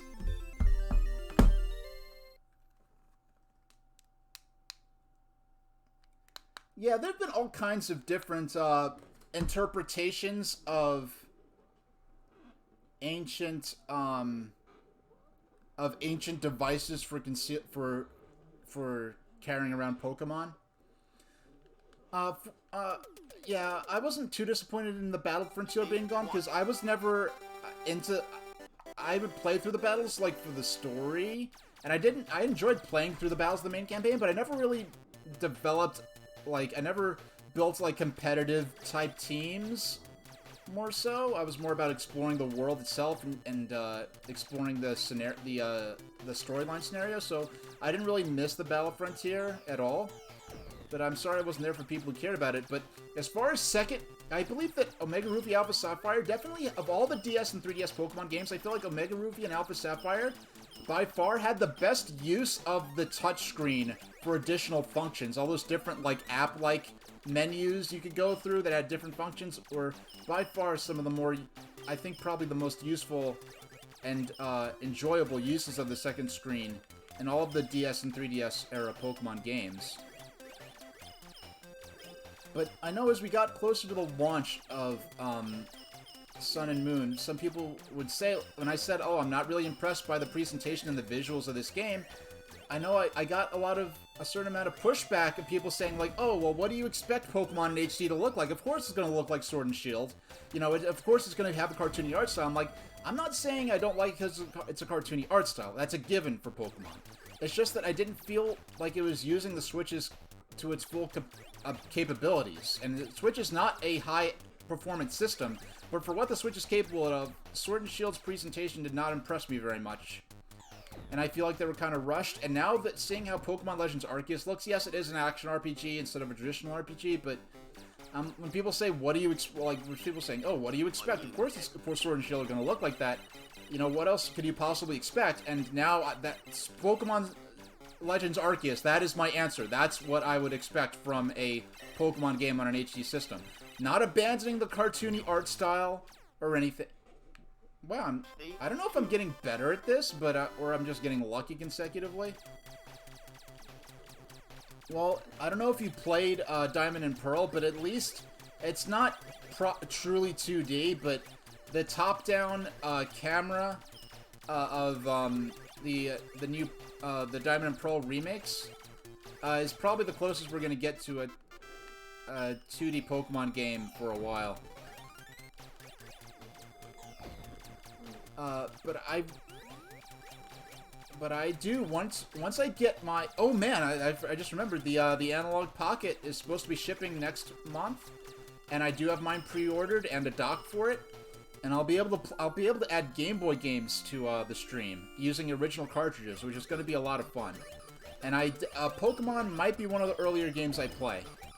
I might delay whenever I get the system, I'm probably going to immediately change my my output to reflect the fact that I can now stream some Game Boy games. I'm going to want to put the system through its paces earlier on. But I do know, my immediate plans for streams, okay, so I'm playing Fantasy Zone and TwinBee this stream. I'm going to be playing the home console versions of both of these games a week from now, next Wednesday. But then, when it comes to...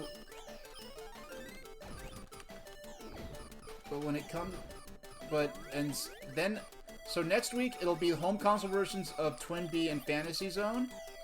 Then the week after that, it's gonna be... And I am gonna be going back to one stream a week consistently.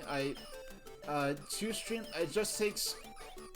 I like having more time, because, like, if I wait, like, into the following week, and then it's been a while since I streamed, I'm really eager to do it, whereas if when I experimented with doing them frequently, or twice a week, or even three... for a little while earlier this month, I just really wasn't feeling it. Yeah, I just wasn't quite feeling like... Oh yeah, I got the multi-shot going. Oh man, are we going to reach level 3 today? Yes, we're gonna reach level 3 with 2 minutes to spare. We're probably not gonna get very far. Bought Diamond and Pearl, never played it. I never played Diamond and Pearl at all. But Pokemon Legends Arceus, and possibly the Diamond and Pearl remakes, I'm probably going to be playing those both. But Diamond and Pearl is this year, and Legends Arceus is early next year. So we actually made it to level 3 this session, which is not. Yeah, if I was gonna be playing another 2 hours of this, we'd only be getting better and better. But I'd love to know how many quarters I would have had to spend to get this good at the game. But for immediate terms, next week I'll be playing the home console versions of TwinBee and Fantasy Zone. So I'll be playing Stinger and Fantasy Zone on Master System. Then the week following that, I'm gonna be do a Sonic the Hedgehog on a Game Gear and Master System stream because I haven't done that since late last year. I'd like to do that every couple of months. And then after that, I'm gonna go back into Paper Mario, and we're gonna get through the second half of the game. Now, since I put Paper Mario down, I've been able to stream a lot consistently, comfortably, and safely for a lot longer. So instead of like maybe 2.5 hours, I have 4-hour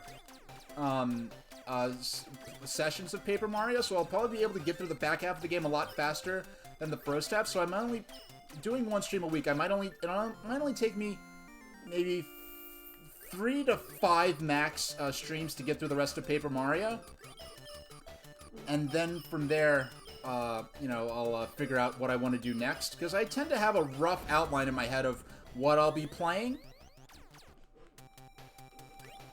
And because I basically put down Paper Mario to play 3D World, so we beat 3D World, and so this is the first stream since 3D World, so we're doing the Cute 'em Up. You have a Cute 'em Up day today, and then another Cute 'em Up day next week where I'm playing the home console versions of these games. Then a Sonic 8-bit stream, because it's been a while. And then after that, we'll go back into Paper Mario. If I do get my Analog Pocket before I finish Paper Mario, I'm gonna put down Paper Mario again and play some handheld stuff. I'm not gonna play any RPGs or Pokemon or anything deep like that. Alright. That's it. Master System, I have an Analog Mega SG, which I use for Sonic on Master System and for my Sonic on Game Gear. But for Master System Fantasy Zone, because I didn't really think that far in advance, I'm going to be playing a Fantasy Zone. I'll be playing that on the Wii U Virtual Console, and then for the Master System, Stinger is going to be on Wii U Virtual Console. And then Fantasy Zone is going to be on the Wii Virtual Console, because they never offered Fantasy Zone on Master System on the original Wii. So I'm gonna have to, after the stream, I'm gonna have to get out my adapter sometime for next week's stream, so I can make sure that my Wii works properly with my Elgato and my second monitor. But for now, let's go to, for now, let's why don't I get the next game ready? Alright. I have to change my volume for this. I need to change my game volume down to 22.0. Or up to 22.0.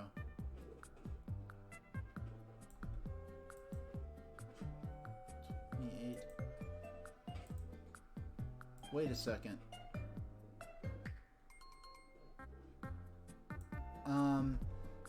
I had an ideal volume level for TwinBee, and I think I actually had it set for the ideal volume level for Fantasy Zone instead. So the game might have been a lot more quiet than I intended, but no one complained about it. Everyone seems to have been able to hear the music fine.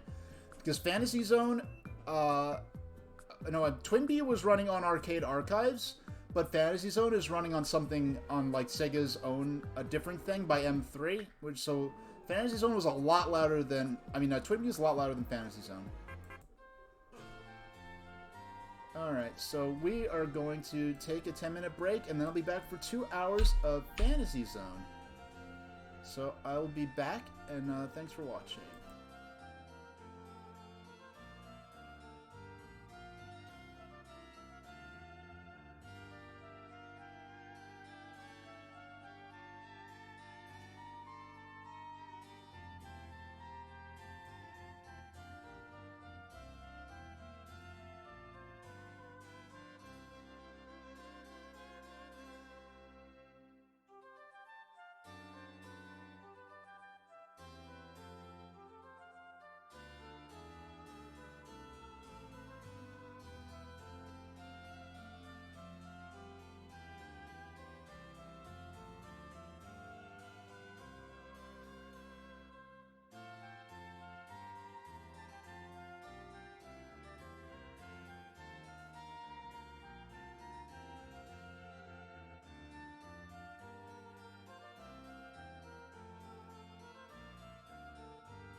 everybody. Alright. We're back. Okay. Let's just switch over to Fantasy Zone. Which, in Japan, I know in North America, letterbox games were kind of the norm. Whereas in Japan, it seems like there were a whole lot. 4x3 arcades were a pretty common format here. Over there. So, scratch on my. Now, this is released as part of the Sega Ages series through M3. It's cropped funny because I have this cropped for my own view and not for. Okay, so it's gonna. Okay, it's just gonna keep doing this. Let's. Okay. Now this is, where is he? He's gonna pop up any second now. There he is. That's Opa Opa. That's the ship we'll be playing as.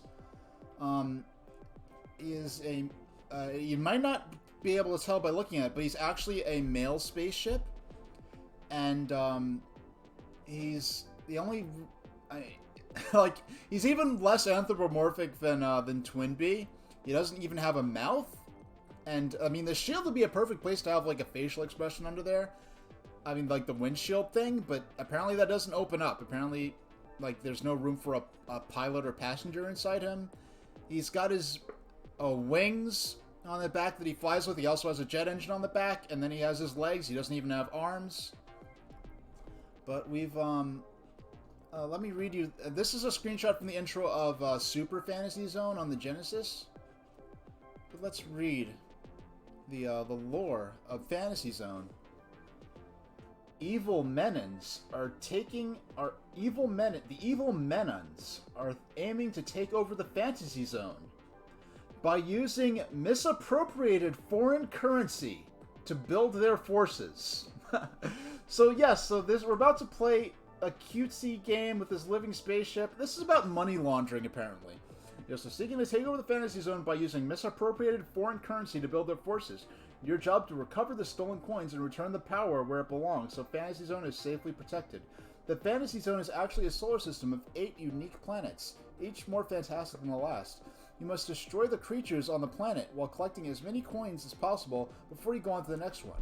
Between planets, an ominous creature will try to attack you, and only by destroying it will you be able to proceed.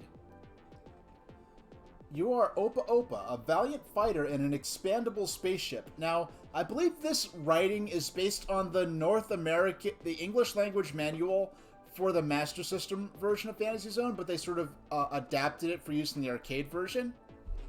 I can start the timer now. 1, 2, okay. I can start the timer now. Yeah, so I guess in North America, they decided it was easier to just say you're a person piloting a spaceship than try to explain, no, you are part of a race of sentient living spaceships. And actually, Opa Opa's family, like his family members, like his father, they are characters in the Fantasy Zone universe, including Opa Opa's family members. So it's not just like, oh, they're built by people. No, they just have parents, and don't think too hard about it. You are Opa Opa, a valiant fighter in an expandable spaceship. All the planetary creatures, and you're gonna meet some weird ones, are working against you. But avoid bumping into the flabby flying Quilly, the scissor-like Southram, the scissor-like Sarutham, the 3 twisting Thayas, and a host of other mean and mischievous creatures that appear in the 8 planets of the Fantasy Zone, but don't trust any of them, because they're all out to get you, before you have a chance to get them. If you're skillful and persistent, you will eventually reach all the 8 Fantasy Zone planets. Each is unique, from the terrain to the dangerous creatures who live there. Good luck. And do they kind of point out, like, don't trust any of the creatures in the Fantasy Zone? Because some of them have a sort of Yoshi story-like effect, or some of them look so cute that you don't recognize them as enemies at first. Now, I played, I'll get Opa Opa off the screen there, though this is some really cool sprite art here of our character, but we're going to get him off the screen. I'm gonna play original mode. This is more like how it was played in the arcade. All right. Now, just so you understand what's going on, we're gonna go. I just want to switch to my widescreen view. Well, this is my full. This is what I see across my entire gaming monitor. Whereas if I was actually playing the game at the time, all I would see is this part. Well, and actually the boards on the right are based on, I think, the cabinet art that explains like how the different weapons work. But on the bottom where it says coin stock, there's going to be a detailed map that appears of my of where the bases are that I need to destroy in order to make the boss appear. The original game only had I guess the graphics that you'll see on the bottom of the radar, but it doesn't, like on the bottom where it says map and those red bars, that shows where you are in relation to the full layout of the game, of the stage. But we're going to get started here. Now this game is a little quieter than TwinBee, so if I need to turn up the game volume, let me know. Alright, let's get started. Long ago, far away in space, there existed a fantasy zone where a courageous, a hero called Opa Opa, the player, fought, and so forth, and there's not enough time to read.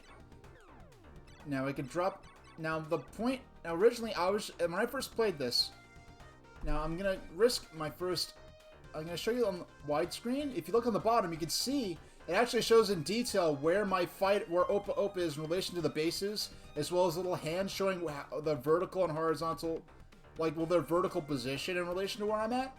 None of this exists in the original version. There's no option to turn it off, really. And it only makes the game more playable. So, whereas Arcade Archives is more like recreating the exact experience of playing in the arcade, this does have some quality of life features. So I'm going to go ahead and actually know what I'm going to do. Let's restart the game. Because I did because I can't pause. It doesn't let me pause. Well, I can pause, but it doesn't keep the game in full screen. I need that to show what I was showing before. So now let's properly plow leave. He'll call Opa Opa the player fought a valiant cause to restore the fantasy zone from its enemies.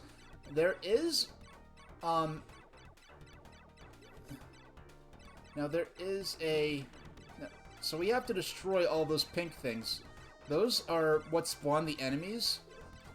And once we beat all of those, now I am controlling the scrolling. I can scroll left to right at my leisure. And in the Master System version, there's no on-screen map or indication. Now when he reaches the ground, it stops scrolling, and you see his little legs pop out, and he can walk around. All right.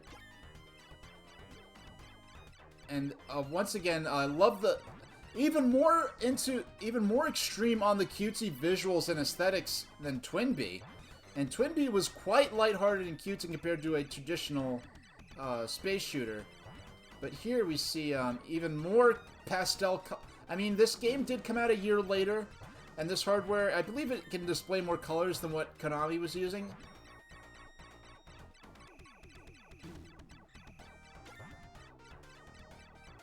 Oh no, okay. He almost took a loss there.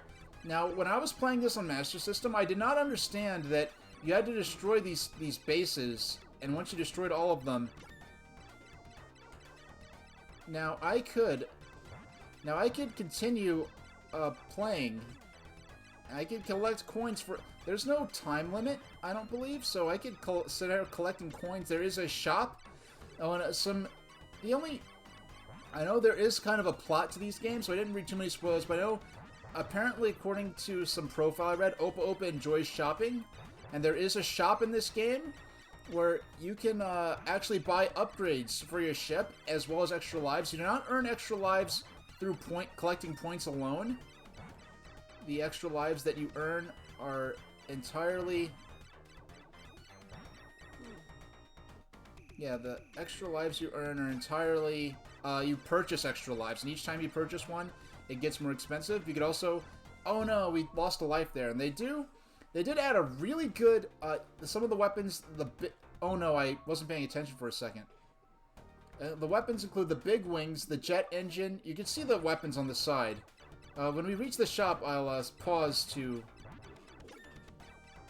Now, there are options here where I could bring in coins from previous playthroughs and spend them even if I get a game over.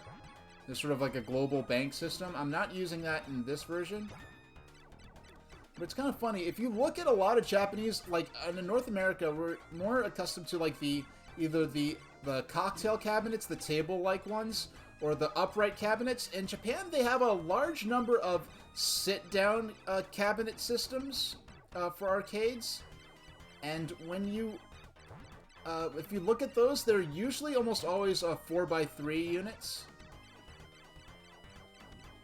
And a lot of those 4x3 monitors, a lot of our Japanese are, seems like a lot more, so we did not get very far. I think I only had one more, we only had one more base left to destroy.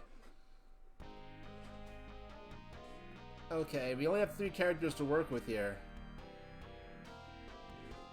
S.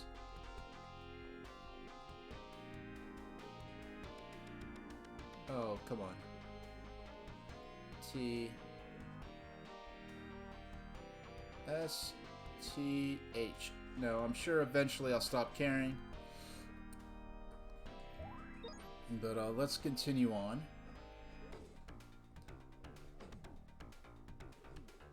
I just actually realized the Master System version... Yeah, the Master System version of this does not have the that gray bar on top that shows my weapons and my gold. So I kind of didn't even know where to look for to see how much gold I have. So I have 1,500 gold. The misappropriated currency stolen back on behalf of the people by Opa Opa. Oh no. Yeah, one hit you die. And they did add a really... When they did add a really strong, a really good 3D rumble effect for when my fighter, when Opa Opa strikes down, when his bullets impact enemies, I do feel a very gentle rumble. When he takes a hit, oh come on, come on, you want to go shopping, baby? Come on.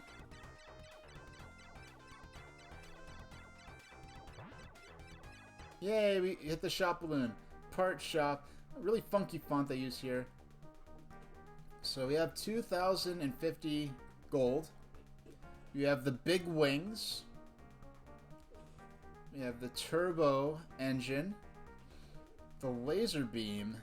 That's a better weapon, I guess. The 7-way shot. Wow. Wow, $5,000 for that. Firebomb for 2,000. Heavy bomb for 2,000, and extra ship for 5,000. We can't even afford that. Smart bomb. So we have it's almost a bit like a forerunner to UN Squadron on the Super Nintendo in a sense.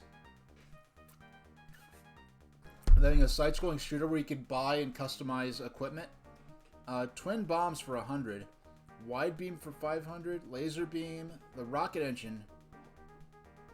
That's $100,000 for that. Jet engine. I don't necessarily want to go faster, so I can't afford. Let's get the laser beam. All right. Okay, so now we can select what we want to use. Speed up.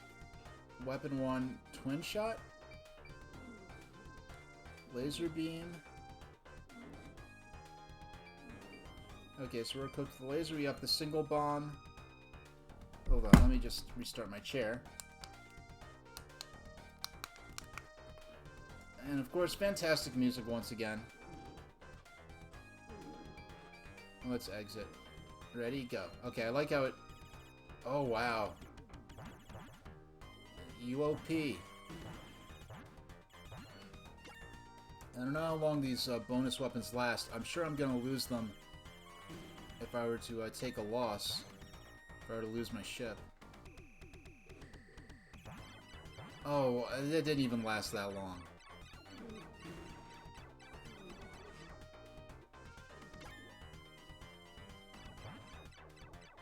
Let's get some gold. Let's try to get some gold. Because the level continues until I destroy all those bases. I mean, they look so sad, like, they're all on the ground all squished up. I mean, because these aren't just... These are living things. These are living creatures, just like Opa Opa's a living creature. So I feel kind of bad seeing them all wrecked on the ground. But they're using misappropriated foreign currency. And we cannot allow that.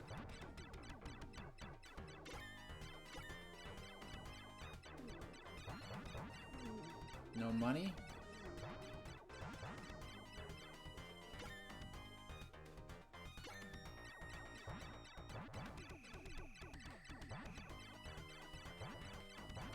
Yay, ran right into my ship there. Yeah, I guess... And I like how as I shoot... Okay, I see how the radar works. I mean, the radar in the normal game. Like, as I shoot more, if I take out more enemies, they no longer have the red demarcation things on them. I guess it's let me know, like, hey... No! That's the first time an enemy dived that low. But I at least get to... Oh, wow, there's a rapid fire button. I don't think that existed in the original game. Oh, no. Okay, I think that's game over. But hey, we got to use the shop for the first time. Yeah, so that may not have... So that...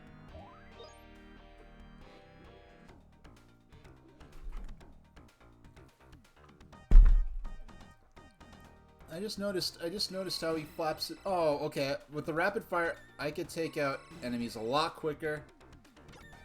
And for the sake of actually seeing some more of the game this time, let's...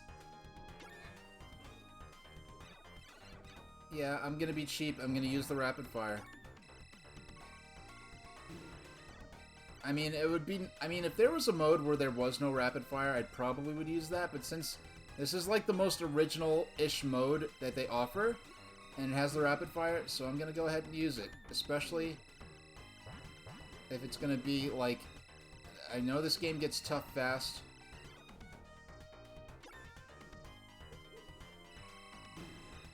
So I'm on the rightmost side of the map right now.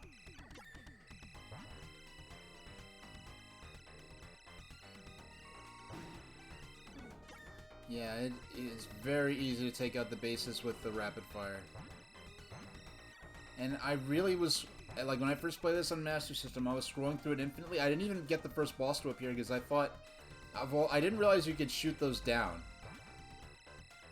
The bases. I didn't realize that those were destroyable enemies. I thought they were just things that just spawned enemies and they weren't destructible. Oh no! Okay. I mean, we got... For a second I thought I had... No! Okay. I didn't realize I was right next to it. Yeah, I'd really just start you literally right where you left off. So... Only one base left.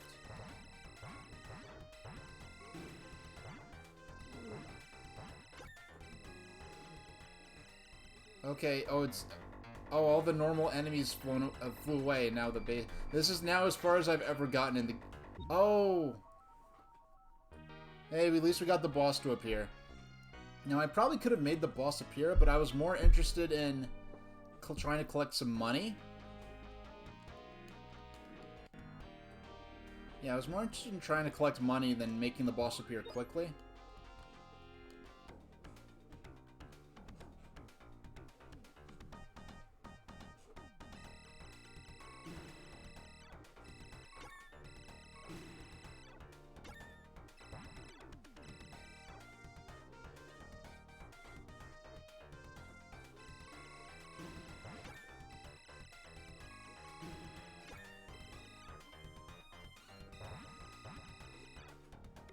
Yep, I grabbed that.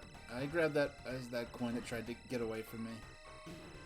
Yeah, that's one thing I have to remember. When you lose a fighter in this, they start you off like right where you died, pretty much. So if you're right next to a base, that base is going to still be in the same spot when you come back.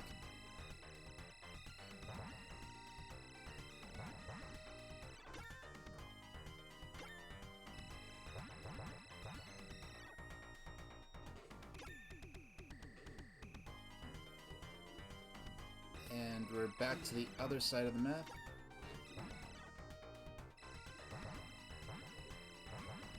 Like, those guys are weird because they're just like a big nose with shoes.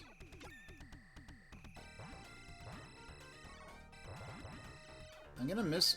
When I go to the next stage, I am gonna miss this music, I know. I'm sure the rest of the music is great. This is really the only music I've really heard in relation to the Fantasy Zone series.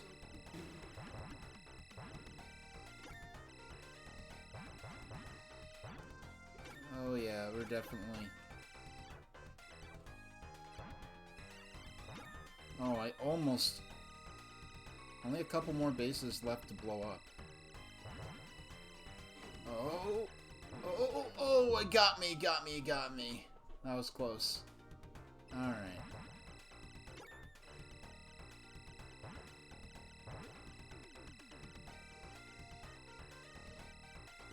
Well, I'm pretty much equidistant from the shop. Oh, I didn't even mean to go shopping, but we do have 5,000 gold. Let's see what we can get. Big wings. We didn't get that last time. It's one of the biggest... One of the cheapest, Smart Bomb, 2,000. Wow, we could afford a lot of this stuff. Wow, we could buy an extra ship, but let's... I don't think I'm gonna get that far anyway. We could buy almost all the stuff. We can't get the rocket engine, though. Let's get the big wings.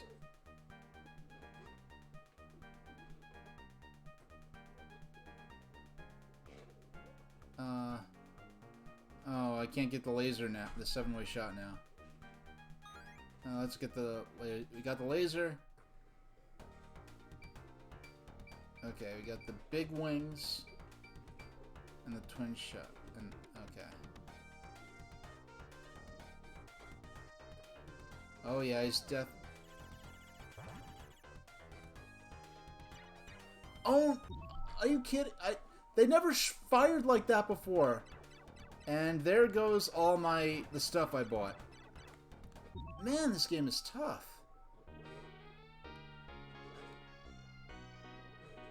I mean, I could have theoretically... I could have went for the boss and beaten the game up and beaten this first stage already.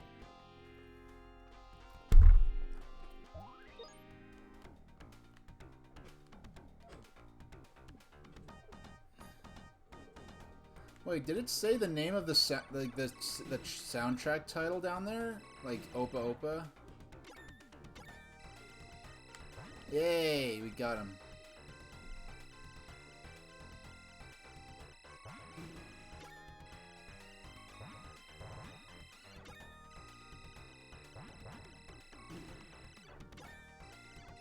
I don't know why, but the fact that I could basically through my gameplay choices determine how long the stage lasts.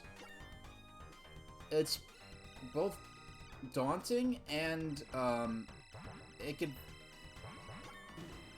makes the game seem easier but also feel harder at the same time. I don't know if I'm expressing that properly.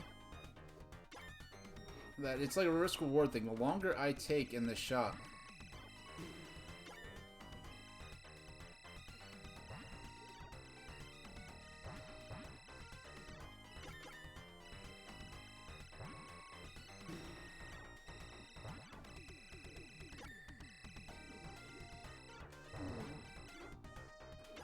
gotcha. That's the last of the bases, so the boss is gonna appear soon. Alright, here it is. I'm guessing I have to shoot this mouth.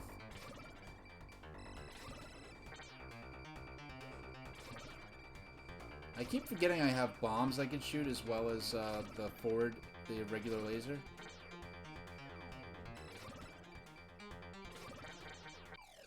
Hey, we got him.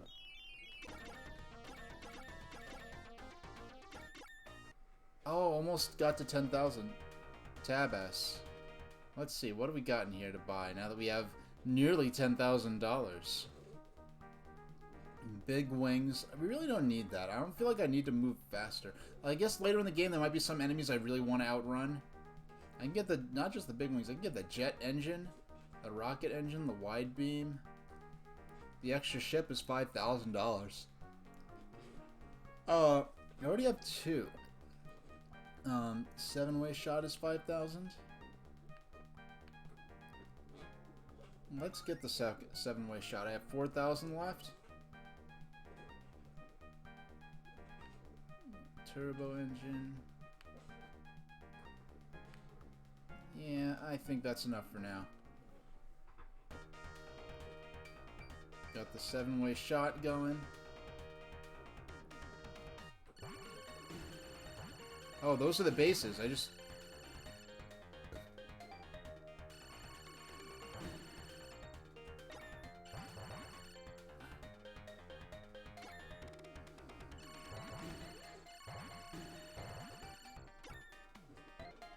It doesn't even look like there's solid ground here, but there is.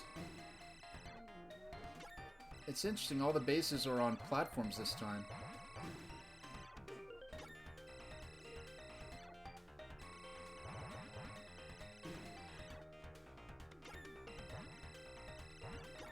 Oh, we have homing enemies now. That's scary.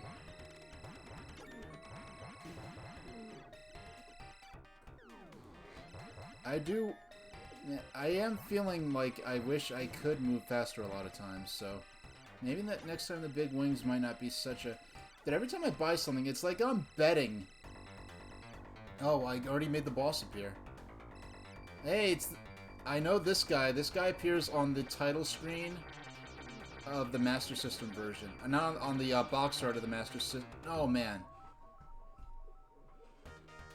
Volanda. This character's called... this boss is called Volanda, okay. I don't really know how I'm even supposed to beat... I almost... Because of the turbo, I almost don't even have to pay attention to where I'm shooting. As long as I pay attention to where the bullets are... Oh, man, that is so precise. I cannot maneuver between there. There's gotta be a certain way to do this. I really can just hold the fire button and really only pay attention to... I have to look for my opening as far as where to...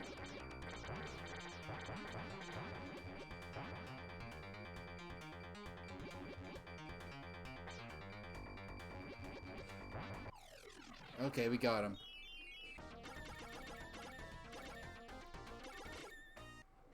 Man, you only have a Ladoon. Wow, we're already on World 3? We have a lot of money, though. I feel like... the extra ship...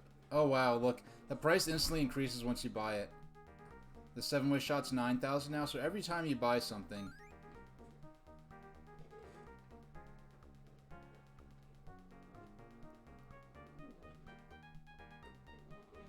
Yeah, we can't...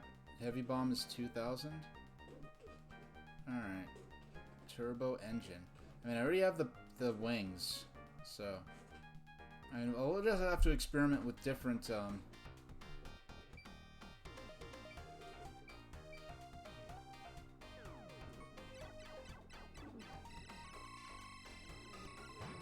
I guess what's going on is... Oh, it just occurred to me, I could use the bombs against the bases. Or other... Well, there are lots of ground enemies, finally.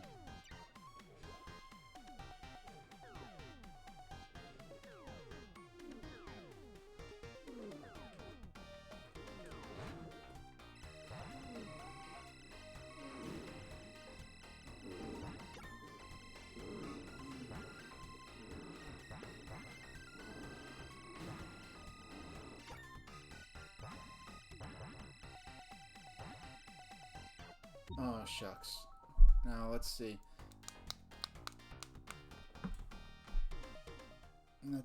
I feel like I want to get... I just gotta restart my chair. Come on, pause. We'll grab a sip of water.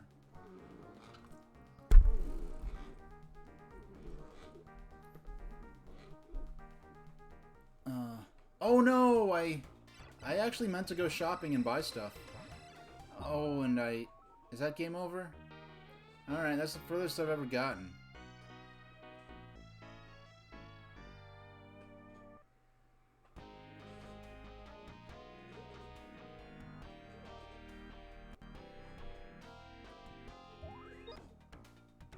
Alright, let's try again. And I'm using the joystick on the Wii U Pro Controller. I mean, the Nintendo Switch Pro Controller. I am not using the,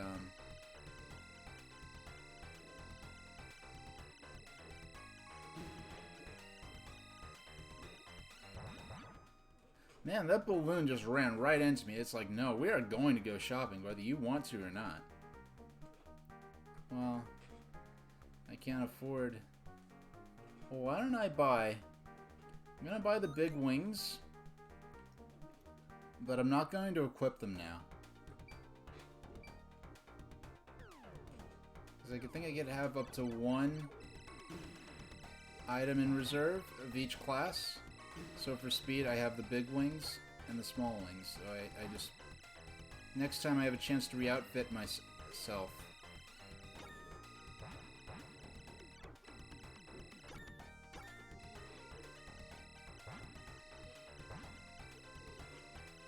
Oh no, that was just clumsy. That was just being careless. Yeah, that was 100% avoidable. I was just being reckless.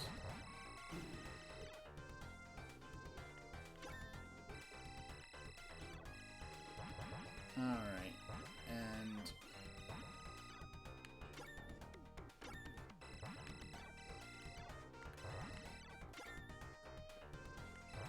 Oh no, that was reckless as well.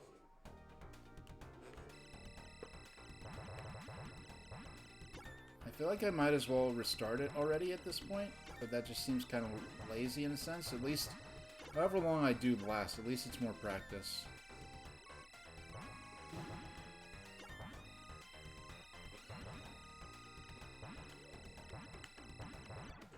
Okay, why did I try to outrun him? I should have just went straight up. Yeah, if I went up there, I probably would have been alright. Oh.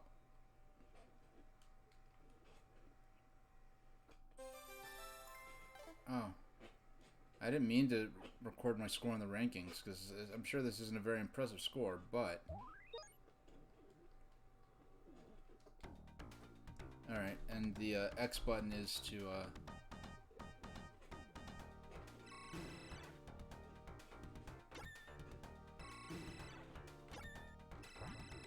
That was close. I nearly...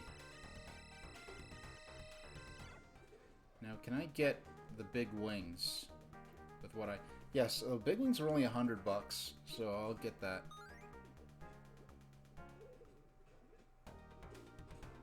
Oh, Actually, I did not mean to equip them immediately. I meant to...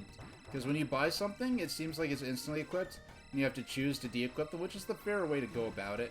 But I actually did not intend to use these yet.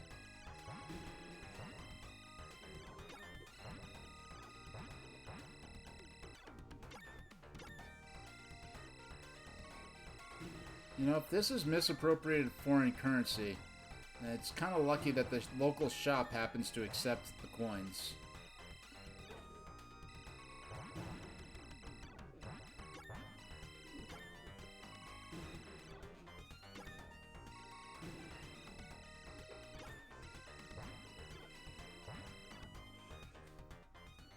Oh wow. I did not even realize I was destroying bases in such an efficient manner that I did not even notice.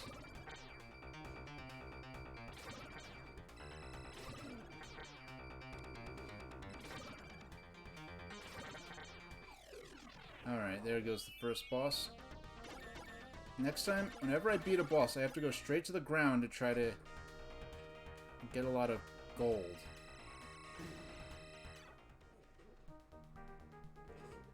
Alright, so I still have my big wings from before. So let's get this. And I don't have a ton of money though, because that first time I was grinding a lot. Yeah, last playthrough that went really well, I was grinding a lot.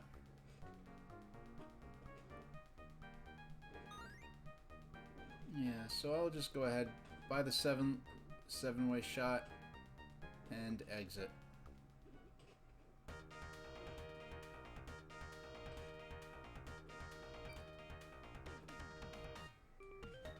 I'm gonna set up for the... I'm gonna have the big wings, and which means I'm basically...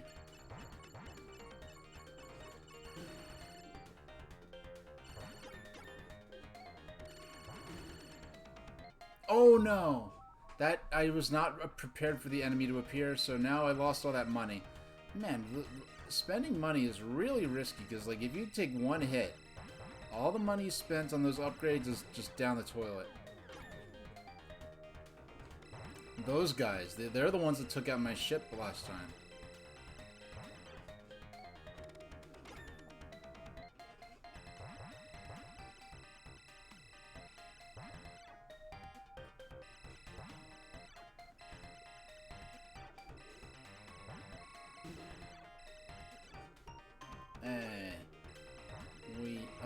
Okay, there we go.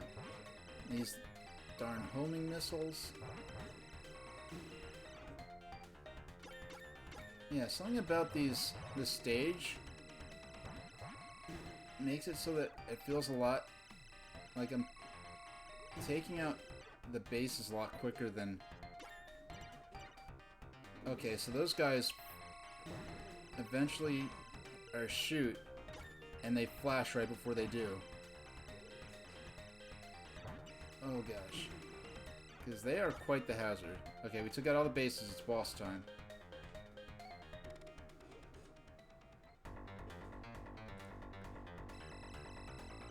Yeah, this boss... Okay. Oh man, it is so tough avoiding all that. You really have to watch in advance for where those bullets are going to come from in order to successfully dodge all that, so...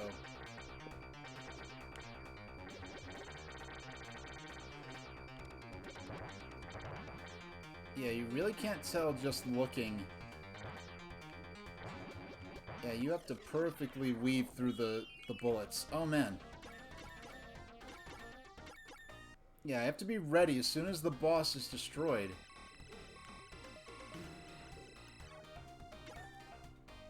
There we go. Alright, so we want some big wings. Big wings don't increase in price. I can afford an extra ship, so let's get that. And the only other real gimmicky... Well, let's see, we can get... Let's get the wide beam for 500. And...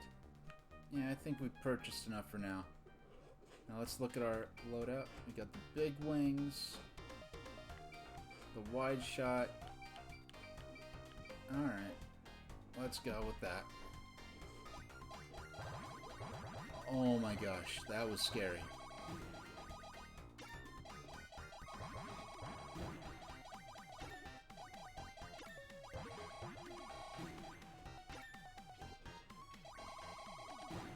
I have to remember to only use the wide shot when I'm actually Oh no. I'm actually firing. Only use the special bullets when I'm actually firing at enemies. Well, let's... What's the laser beam? The 7-way shot? Let's buy one of that. Let me buy our big wings. Alright. Oh, yeah. I like how there's... Oh, no! That did not last long. Shucks. Yeah, the only retail games in the next... I mean, we'll see what gets announced. E3 is coming back as a digital event this year. So, let's see what they announce at E3. But right now, the only games I'm interested in buying as far as new modern games... And frankly, I have enough stuff in terms of games I already have to keep streaming. I mean, especially once my Analog Pocket shows up. But the only games I'm interested in buying, as far as like things that aren't just simple like arcade games, like digital stuff, is what Pokemon Diamond and Pearl remakes later this year, and then what else is coming? There's gonna be the Pokemon Legends Arceus coming out early next year. Probably more like about a year from now, frankly, because I said early 2022. I have a feeling that might get delayed. I mean, and there was some... I'm impressed by Pokemon Legends Arceus in general, but there's some really bad-looking stuff in that game. Like, some of... Like, there was like a Chimecho or something in the background, and it looked like it was running at a flipbook frame rate. So, they need to fix stuff like that. But frankly, even if there's some rough edges like that, I will support Pokemon Legends Arceus, because if that game does not sell well, it'll kind of be the end. I don't think Game Freak, or Pokemon in general, is going to be willing to take those kind of risks in the future. Yeah, I don't have quite enough. I like how the exit... I just noticed the exit icon. There are times where I scroll all the way back to the right to get the... I just realized the exit icon always stays unmoving in the center. But we don't need the big wings yet. I'm very, very glad I happen to be to spawn in between those two enemies, because if I gotta... Imagine if I bought something expensive and then I lost my fighter because of that. That would be really weak.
Yeah, I gotta be more ready to catch all those coins when,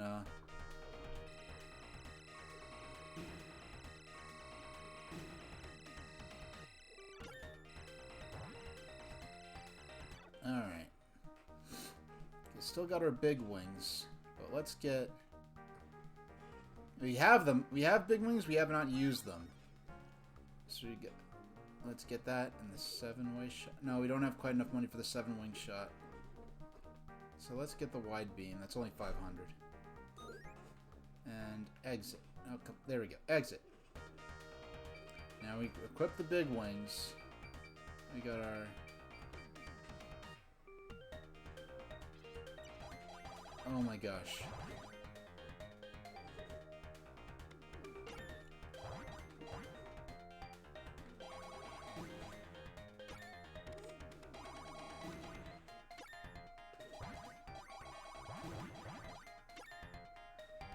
Yeah, a lot more bullets to... And yeah, well, the second stage, a lot more bullets to worry about, as opposed to just...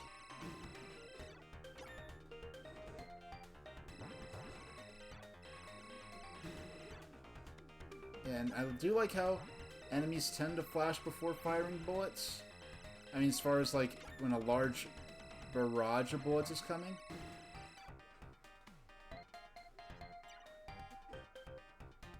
Alright. All those enemies go away. I mean, one time in, like, the first level, they really just yeeted out the way, like, okay, we're all leaving right now.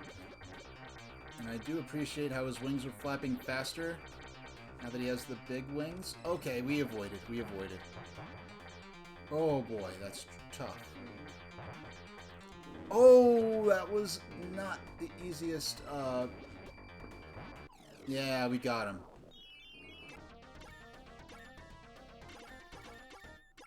Yeah, I was just getting bad RNG in terms of, Okay, I'll be right back. Alright. Where is... There you go.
There you go.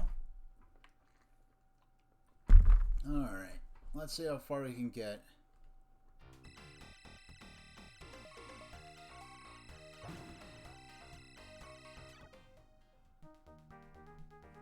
Well, let me... Now that... Since we're in the shop, let me...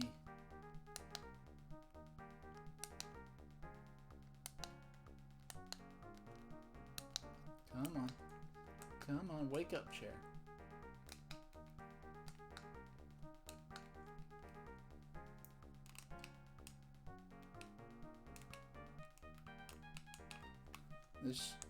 This remote is getting less and less reliable, and eventually I'm gonna have to try to use probably the warranty on the chair or something. Yeah, let's get... You've got our big wings on right now, so let's get... let's splurge on the... Do I do supplement vitamins? No. Oh, actually, excuse me, it's been on my desk all day, and I'm like, I need to get rid of this thing, I do take, I do use B6 when I have it, but I need to order some more. Because I use the one you put under your tongue, so you don't need to use the bottle of water.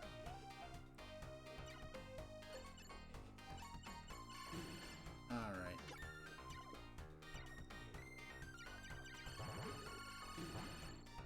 Alright.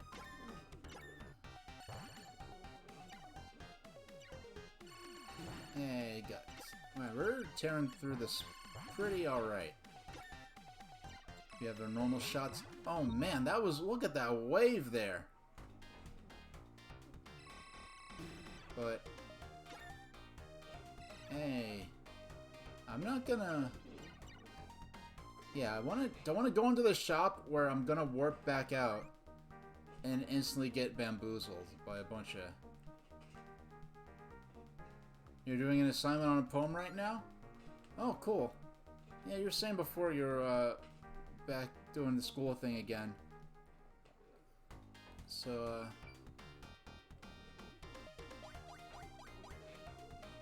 is it, do you choose the poem, or did they give you a poem to write about, or you just have to, did they give you a specific, poet to write about, or what's going on with that? But of course, you don't have to give me attention if you need to focus on the work, because there's a world of difference between just having me on in the background as opposed to interacting with me and answering questions. Are we about to get further along than ever before?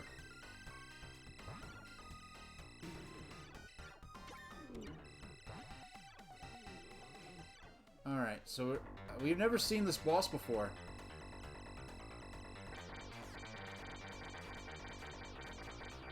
Oh, I didn't realize we're the... Okay.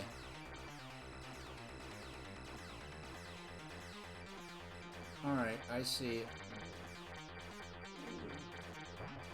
Oh, I was too slow, but I have to very carefully time. They gave you a poem to write about? Alright. Is it... I might have... Is it... Oh no, I wasn't paying attention. That was on me. This is... Well, I mean, rightfully so, but this is the toughest boss so far.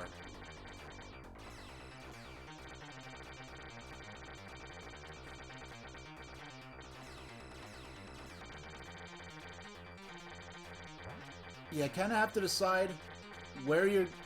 At what point... Yeah, you kind of have to decide when you're going to...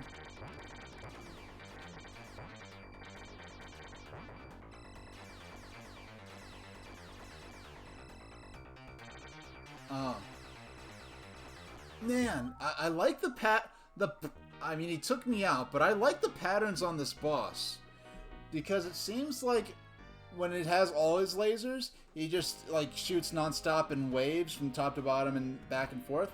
But then once you take out more of them and he's shooting over fewer lasers, like, there's more of a... He seems to pause his shots a lot more.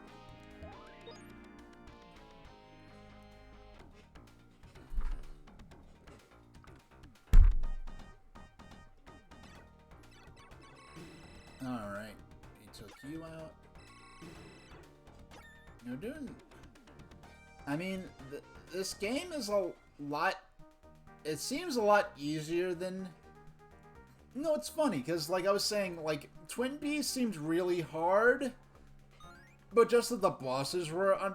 Like, it was challenging, but the bosses just seemed, like, difficult in an unreasonable way. At least that first boss in particular. But then, when it comes to, like, this game, it seems like it might be just as hard as TwinBee. But it's just that the bosses aren't just so impossible. It's not that...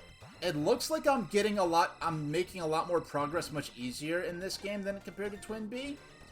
But it's just that I feel like it's equally challenging. It's just that in trying to do what it takes to do really well and save up a lot of coins, it's challenging in its own way. But you just get to see a lot more different stuff. Well, a lot more different stuff. A little redundant there. But a lot more stuff. You get to see more stuff in Fantasy Zone compared to the same amount of effort it would take in TwinBee. But I feel like the game is just as hard in a different way.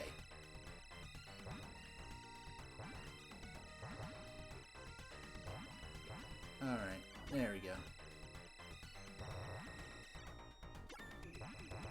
There's only one more base left, so let's try to grab some more coins first.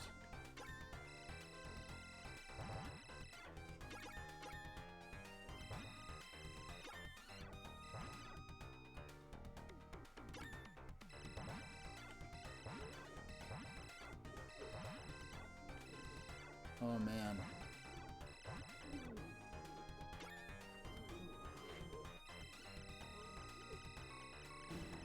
I don't know if it's true that the longer you stay on the stage, the more... I've never played any Phantasy Star games. I know the Switch version has a lot of good... Oh, man. That was just careless. I know the Switch version has a lot of good quality of life functions. So if I do play Phantasy Star, it'll be on the Switch and not on the Master System. I'll play the Master System version, but it has like maps and stuff like on-screen maps and stuff to make it more bearable. Alright. Give me that money.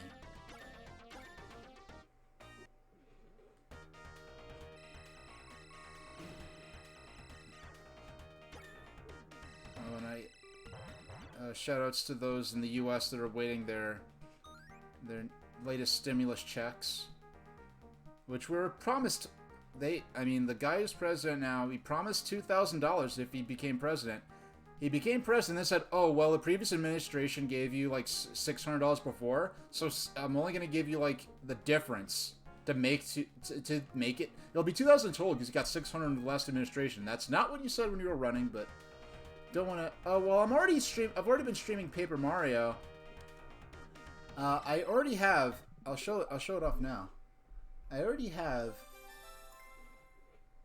Where is it? Yeah, I already have a layout for... Where is it? I thought I had it. Yeah.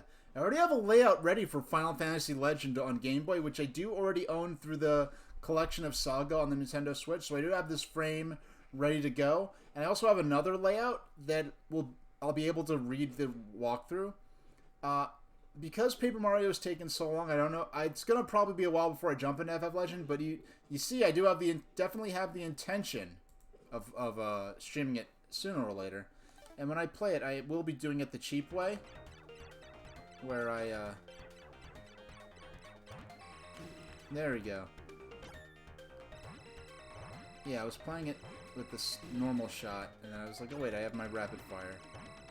I'm like, why is it taking so long to take these guys out?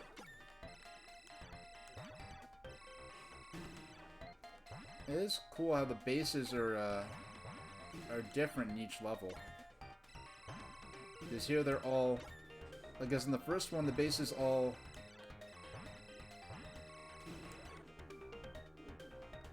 Oh no. Okay. You're chasing after that shot balloon. They're only a...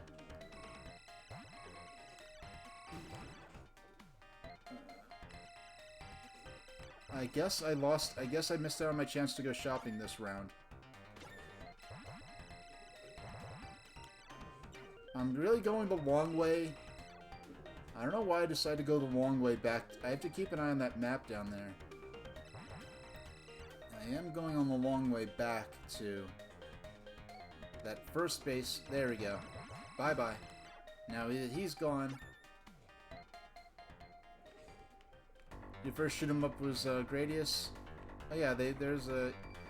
You know, Konami really is the kind of one of those... Like a Square, or now Square Enix is sort of famous for their RPGs. I really did know Konami even before Metal Gear. I knew them about based on their shooters, which I didn't even play many of, but I just like... Oh yeah, that's the game company that makes all those shooting games. And also and I knew them from all their other games, like the Tiny Toon Adventures games on Super NES and Genesis, which I never played, but I don't have nostalgic memories of the games. But I certainly have nostalgic memories for the commercials for them. Because I remember in like 93 seeing those commercials a lot. I'm never ready to grab that money. Oh, I almost... Look at all that money there I missed out on. Doggone. There we go. Yeah, let's go shopping. Big wings. I mean, the big wings are so cheap, you might as well get them. And the extra ship... I mean, because we're doing so good, my thoughts on TwinBee, it's hard but fun. And it's funny because this game I was saying, like, it looks like I'm making a lot more progress in Fantasy Zone compared to the progress I was making in TwinBee. But to do well and collect a lot of gold to buy these upgrades, I really do feel like this is just as difficult as TwinBee, but in a different way. And it's that first boss was maybe a little hard. That boss was a little unbalanced, where it should have maybe been a little bit easier. Like, the first boss should maybe have been 15% easier. Not like, oh, I should have been... The first boss should have been a cakewalk. Should be maybe 10 or 15% less difficult. Mainly, the first boss, the main problem with that first boss is that the satellite shields regenerated far too quickly. But aside from that, it was a very good game. I enjoyed playing it the 2 hours that I did. I look forward to seeing what they changed or improved on this with the sequel, Stinger, which will be next week, alongside the Master System version of this game. Because I know Stinger really did shake things up in ways that would not appear again in the rest of the TwinBee series, because Stinger has the horizontal stages in addition to the... Man, these big wings really are proving their worth. Oh man, please do not take me out right before the boss shows up.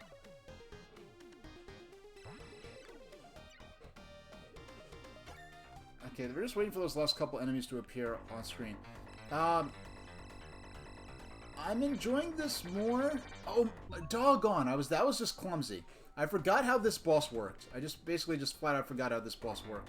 And if we beat this guy, this is right now we're as far as we've ever been in this game. And his patterns.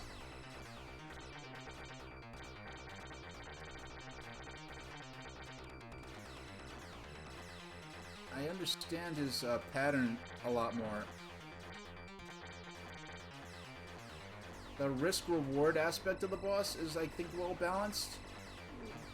Yeah, I really like this boss a lot. Okay.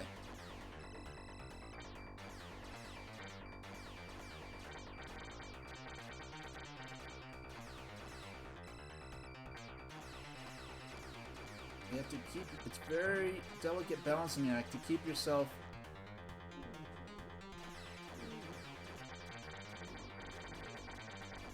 Yeah, to keep... I like this boss a lot. It's very tricky to keep yourself...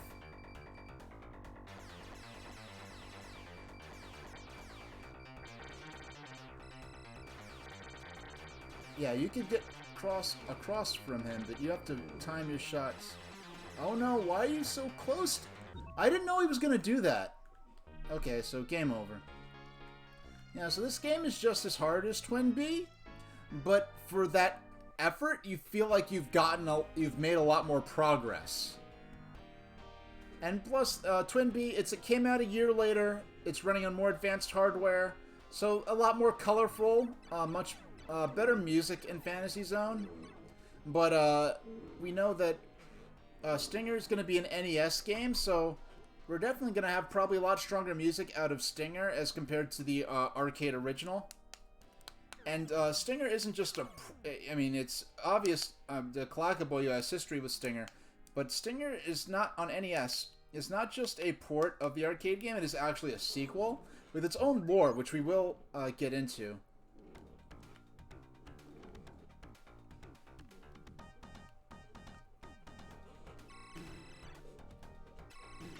Yeah, just murdering these bases. Alright.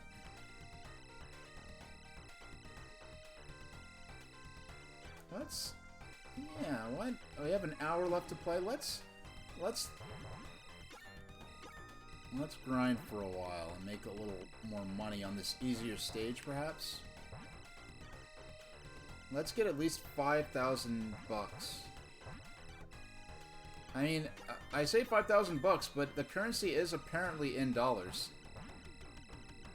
for the money symbol. And it's funny because, I mean, the money, the fact that these enemies have stolen foreign currency and are using it to fund their evil ambitions that is the actual story, is that, oh, they're using misappropriated foreign currency. They're just kind of a hilariously, like, sophisticated plot for this super cutesy looking game with these living spaceships and goofy critters and bright colors and happy-go-lucky music. But then it's like, oh, misappropriated foreign currency is being used by imperialists. Okay. Would you say that the blimp is the only surviving... we have blimps and semi-rigid airships. Like the Zeppelin NTs are literally not blimps. What defines a blimp versus a rigid and semi-rigid airship are the structure. So you can say that the Zeppelin NTs are really more, they are semi-rigid, which is the same type of aircraft as the Italian-built Army airship Roma, which is the last American hydrogen-filled airship, or the Italian Arctic exploration airship Norge is another example of a semi-rigid, where there is an internal structure, but the overall shape of the ship is still reliant on the pressure of the lifting gas. I don't know. For a while, the largest airship whatsoever in the world was the airship Eureka, which was the Zeppelin NT operated by Airship Ventures in California.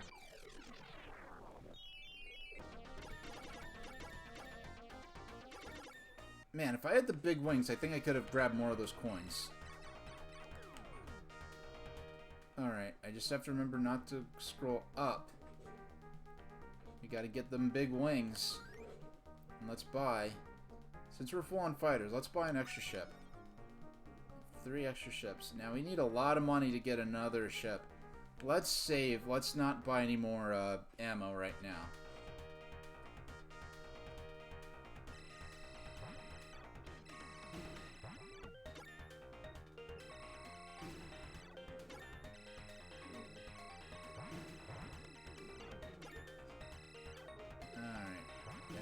Boom.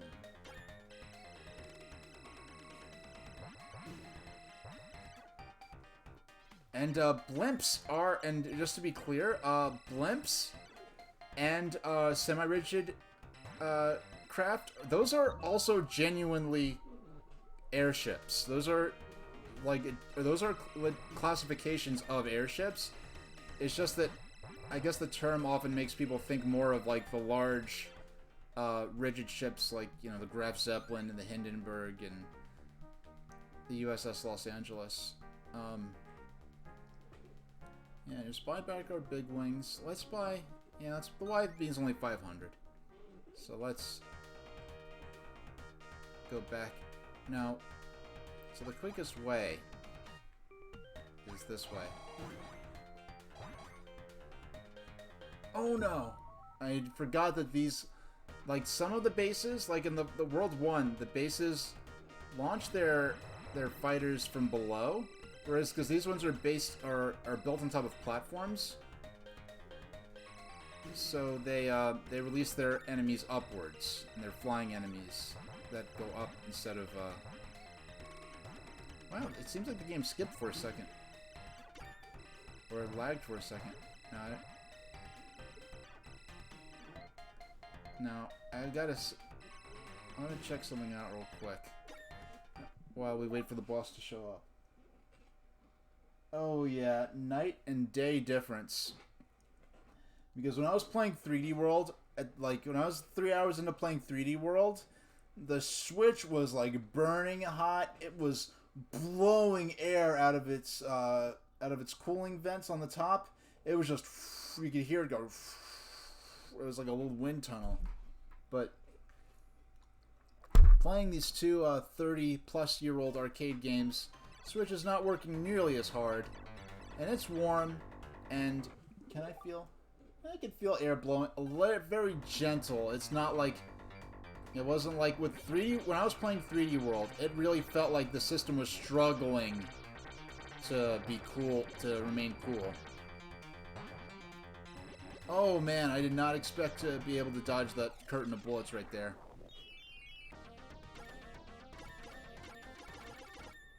Alright. Unpowered balloons are their own class of vehicle. Yeah, like, basically, if it has engines and can be steered, it is an airship. Now, they are hot air. They are what are known as thermal airships, which I surprisingly haven't seen that much development in. There have been a few personal, like, home-built experimental craft where it's it combines a hot air balloon, something that's inflated by, you know, the air in the balloon being hotter than the surrounding air, therefore it rises. Combining that with an engine and a steerable vehicle, and there's one I saw that's cool. It kind of oh shucks, it kind of opens like an umbrella, almost like a giant umbrella. It only really has space for one person, at least the one I saw. But thermal airships, if I were to get into aircraft, if I was to someday have entirely too much money and get into aircraft, like personal aircraft, I think I'm most interested in thermal airships. They're really cool vehicles. But much larger than, they're like like propeller parachute personal aircraft that are much smaller and more practical. But I feel like yeah, don't have enough to buy any more fighters yet. So let's stick with our big wings.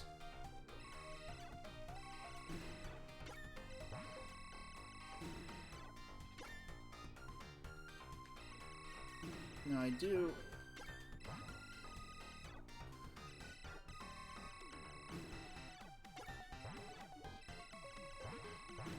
Now, like in these bases, they drop enemies on the... Oh no! I was just saying, they drop enemies on the ground, but I wasn't paying attention as I was saying that. I was looking elsewhere. Oh man, I need my big wings. I'm saying, I guess I'm role-playing as Opa Opa because I'm talking like I'm the ship.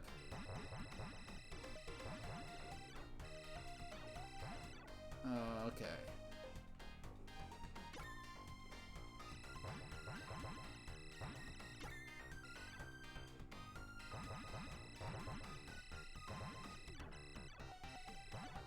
Alright, there we go.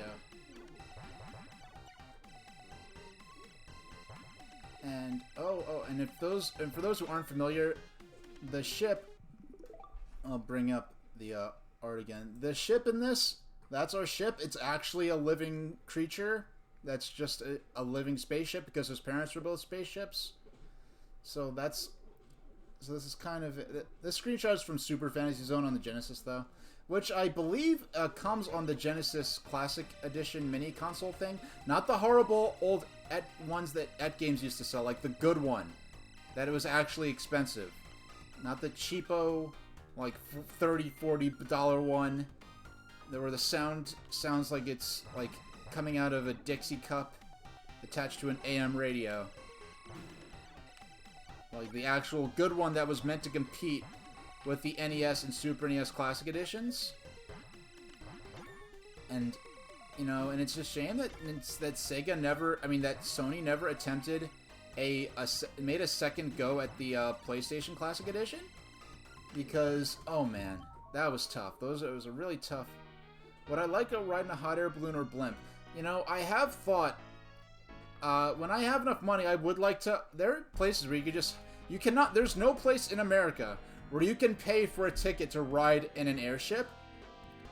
Airship Ventures was the only company where you could pay and buy a ticket to ride in an airship. But they, unfortunately, they could not get into sponsors. They had to send their airship, they had to dismantle it and send it back to Germany. Back to Zeppelin in Germany. So quite literally, their Zeppelin got repossessed, which is kind of funny to say, but it was a shame, especially if you're following Airship Ventures' Twitter account. They would tweet in first person as the airship. So, like, it was fun for a long time, but then when they started running out of money and they couldn't get a sponsor, and it's like the airship's feeling like, oh, you know, I hope they get a sponsor or else they're gonna have to dismantle me and send me back to Germany. And I felt it makes you feel really bad. And I tried to get, even before this became a crisis, I was trying to get Nintendo to sponsor the airship, because that was part of, you know, the whole Operation Blue Wave thing back then. And I got far, and we were able to get Airship Ventures and Nintendo of America to follow each other on Twitter.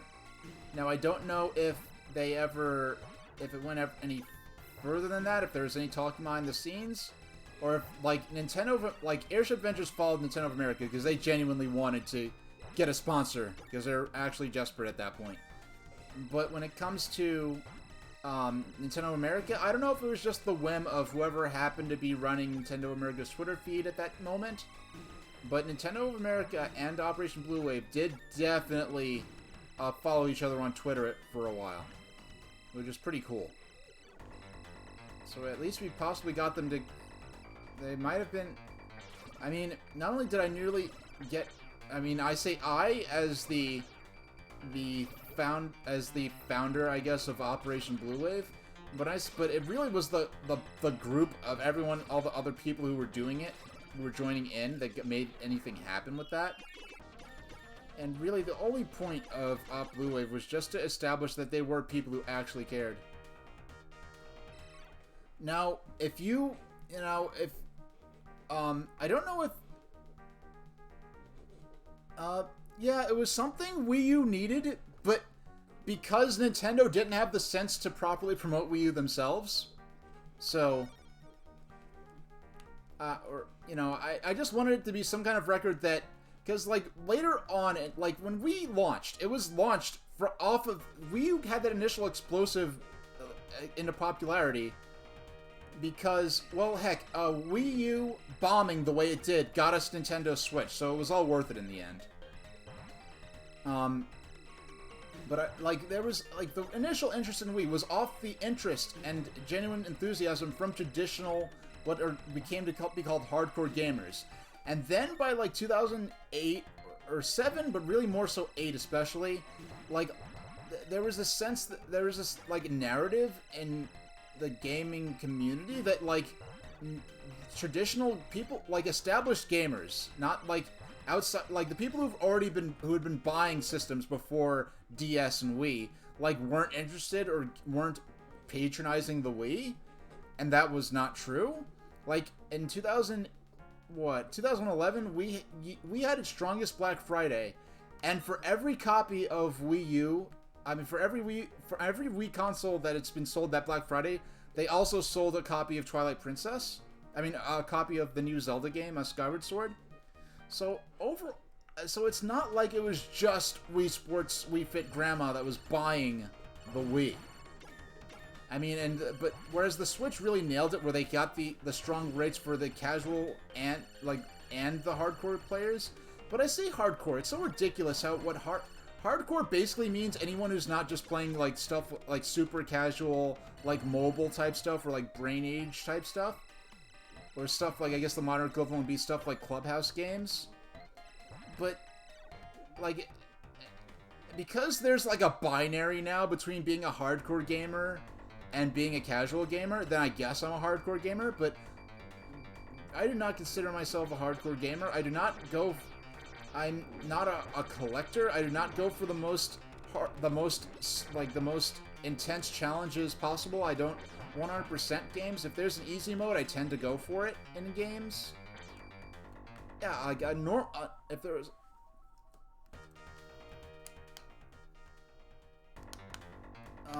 what did...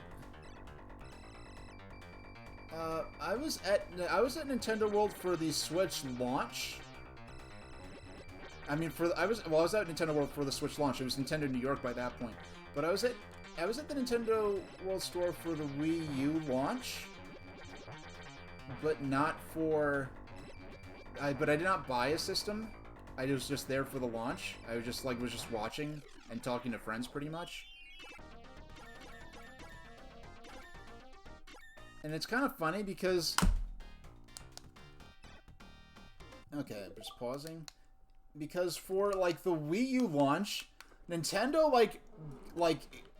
built a huge stage, and they, basically brought out Rockefeller Plaza. They hired a DJ, they had all this party stuff going on, they had people running around in Mii character outfits. They had, these... I mean, they had swag bags at the Switch launch, but they made the Wii launch this big multimedia event where they were trying to get trending. They were trying to have lots of photos for press releases and stuff for the Switch launch. I mean, for the Wii U launch, and make it a big event.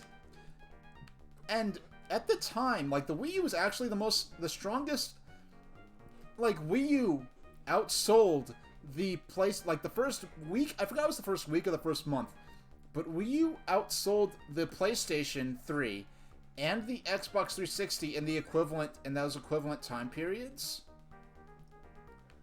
But it just could not keep that momentum up. And then PlayStation 4 and the Xbox One had unprecedentedly strong launches, where never before, so early in a system's lifespan, before PlayStation 4 and Xbox One, did you see systems selling in the millions, right out the gate.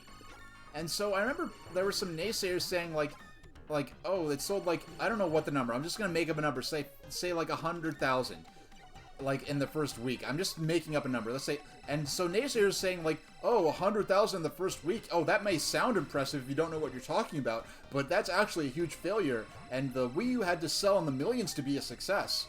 And this is going the first week or month. I forgot what it was. And I was wait, the Wii U actually was sold, whatever numbers Wii U had, significantly outsold the PS3 and Xbox 360 in their launch weeks. And oh man, I forgot it shoots from the top down. I was just being careless with it. You know what? It's the fact that the first two bosses, they released the first two bosses released bullet curtains, whereas this one shoots beams. And so I'm expecting a bullet curtain instead of this beams, and it's yeah.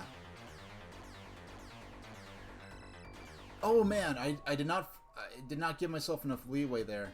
I want to at least get to this boss on this time.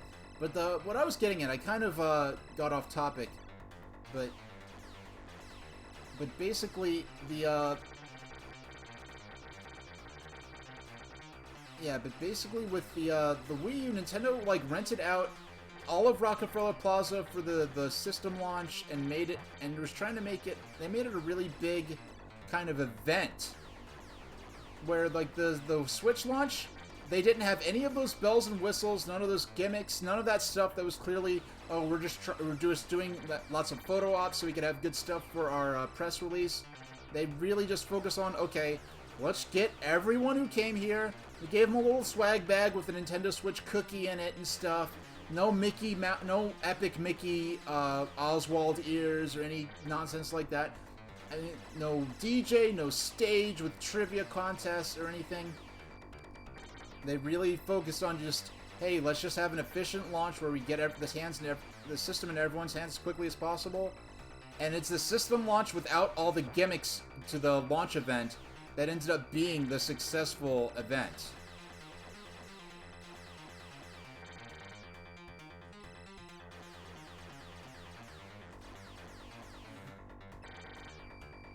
Oh man, this is getting scary. Oh man.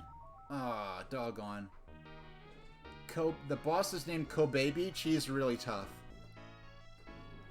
And there are lots of now, once the official line started, like where we actually lined up directly in front of the store, but there was just there was all kinds of really stupid drama and bad attitudes and elitism and bad behavior on that line.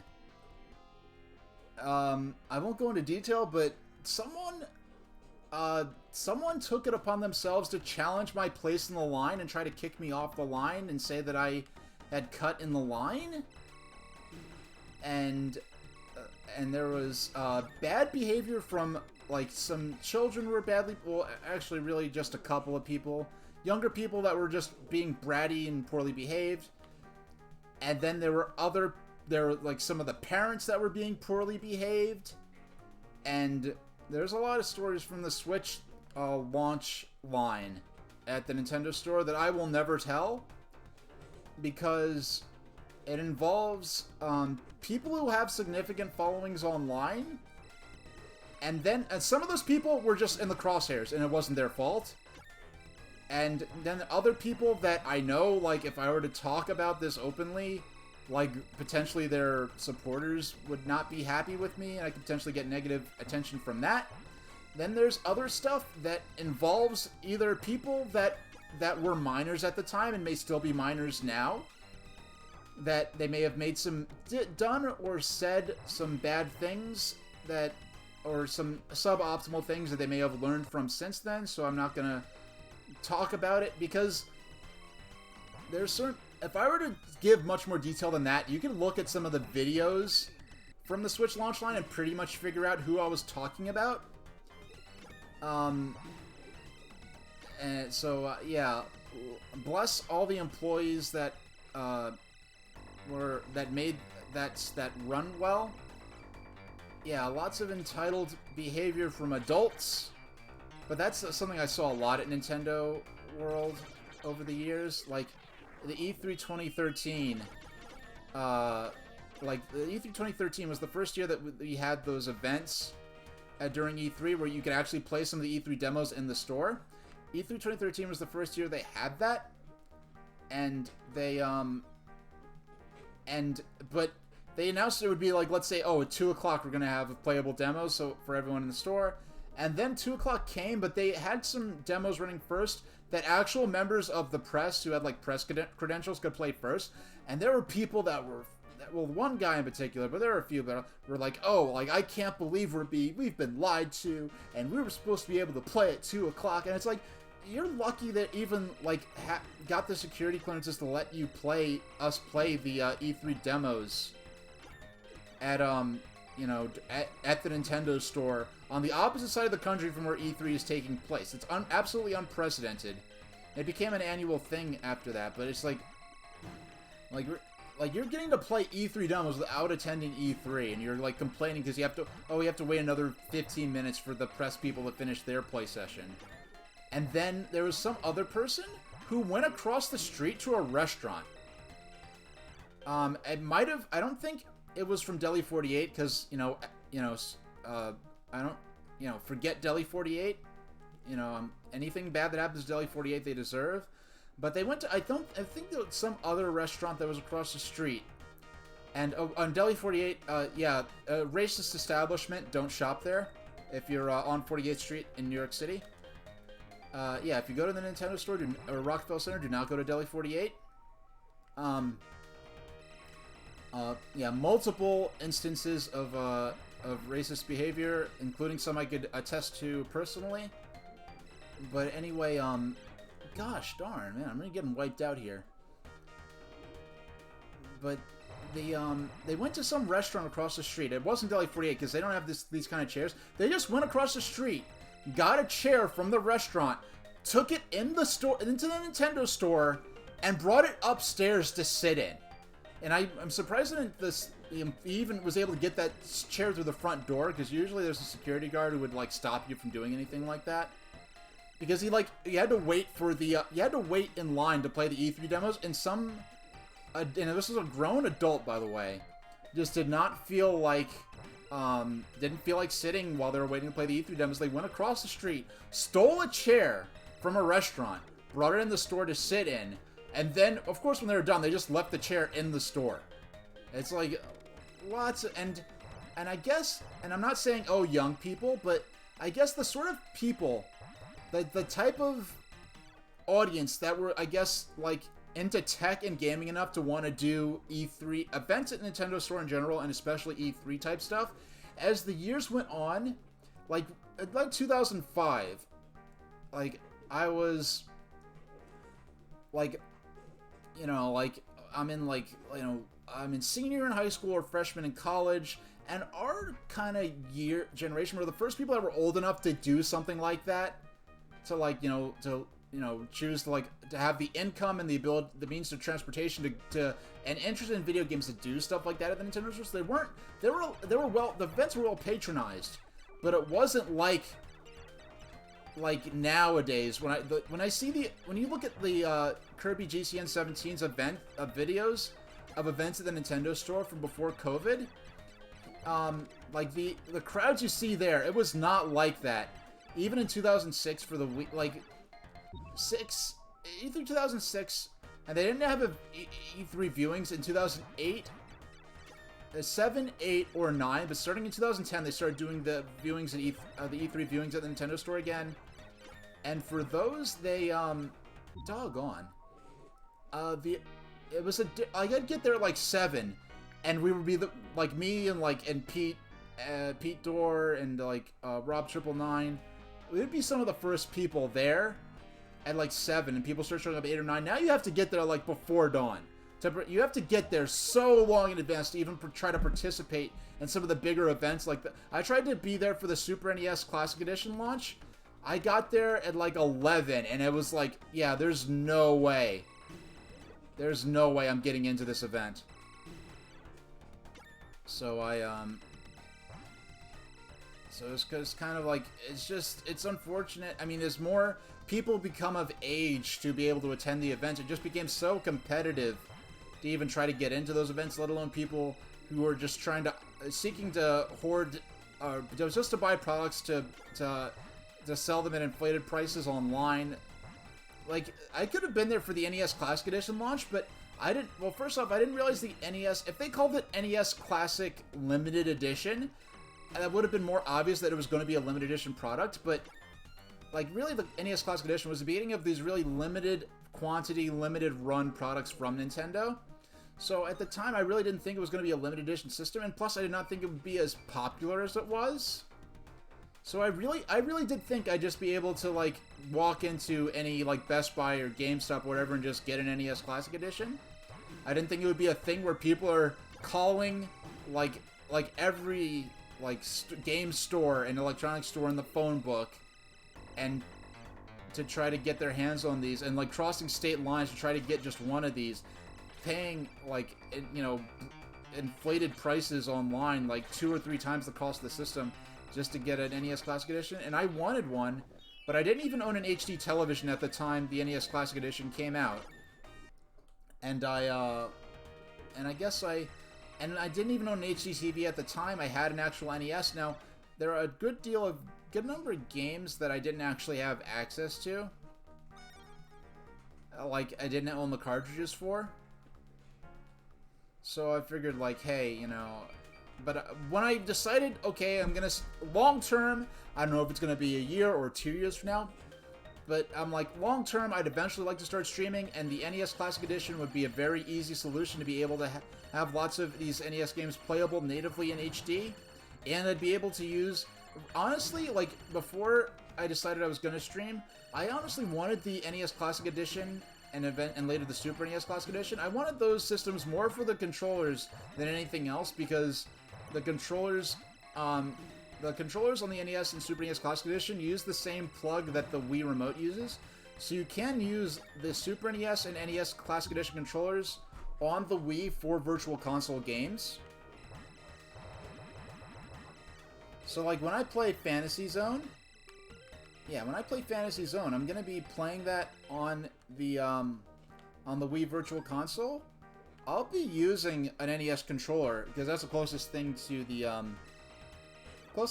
Master System controller that I can get attached to a Wii. You know, and now that I think of it, you know, I haven't really used it because I've been using the Wii Pro controller. But if I get my AA batteries and get my Wiimote out, I can actually use some of like the Super NES Classic Edition controller on the. Yeah, I could use that on the Wii U. I just haven't. And that would be, I guess, theoretically more accurate, or I guess a favorable form of control for playing Game Boy Advance games. Oh, really any games any pre-N64 games on the Wii U Virtual Console. Okay, it's boss time. This is the second boss that uses. When do I plan on resuming Paper Mario? So today was TwinBee Cute 'em Up Day with TwinBee and Fantasy Zone, a lot of which I'm playing right now. Next week I'm gonna be playing 8-bit home console versions of TwinBee and Fantasy Zone.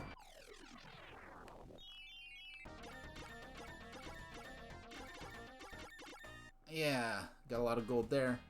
But then next week I'll be playing home console versions of the games I played today. Then the following week I'm gonna do an 8-bit Sonic stream with Sonic on Game Gear and Master System. And then 3 weeks from now I'm gonna be going back to Paper Mario. And since nowadays I'm able to stream a lot longer at a time. Before I was doing 2 or 2.5 hour streams for Paper Mario. Since then I've been able to get a rhythm where I could stream for 2 hours.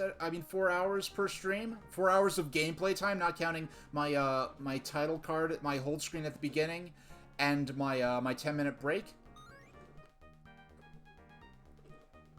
So with about 4 hours of gameplay per stream, I will be able to play a lot more of Paper Mario a lot quicker. So I'm probably and I'm basically exactly halfway through the game where I'm at, which is why it seemed like a good spot to put down the game, because I was basically exactly halfway through the game.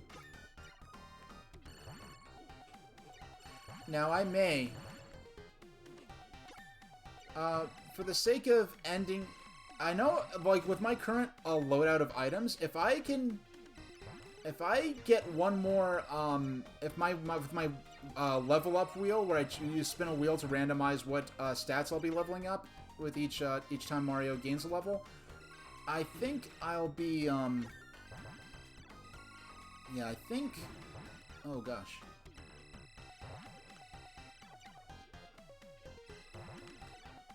Yeah, I believe this is the last base. Okay, there we go.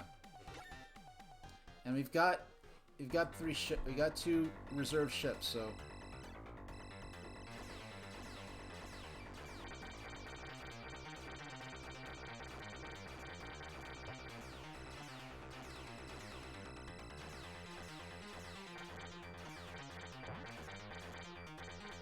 alright. Gotta balance my risk reward. Gotta balance my... Okay.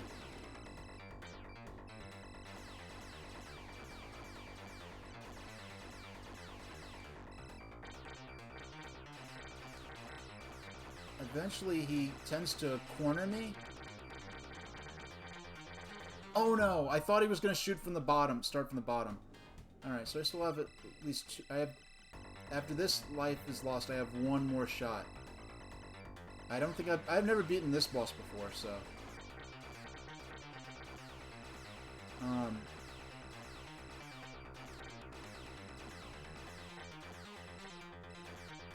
Between the graphics and sound, I feel like this game is kind of more appealing than TwinBee. But, oh yeah, that's what I was saying about Paper Mario. With my current badge loadout, if I get one more badge points spin, if I get badge points on a future spin, then I will be able to equip my badges in a way that should make the game, the battles move a lot faster and with much less difficulty.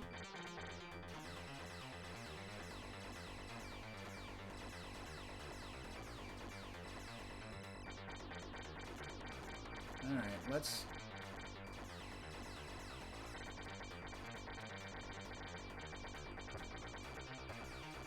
Oh no, I jumped the gun on that.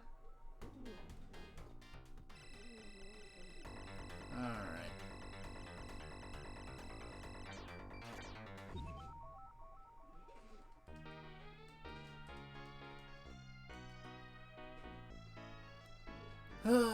We'll get through that boss sooner or later. Now, you've only been seeing what I'd be seeing if on the monitor if I was playing an actual arcade game of Fantasy Zone.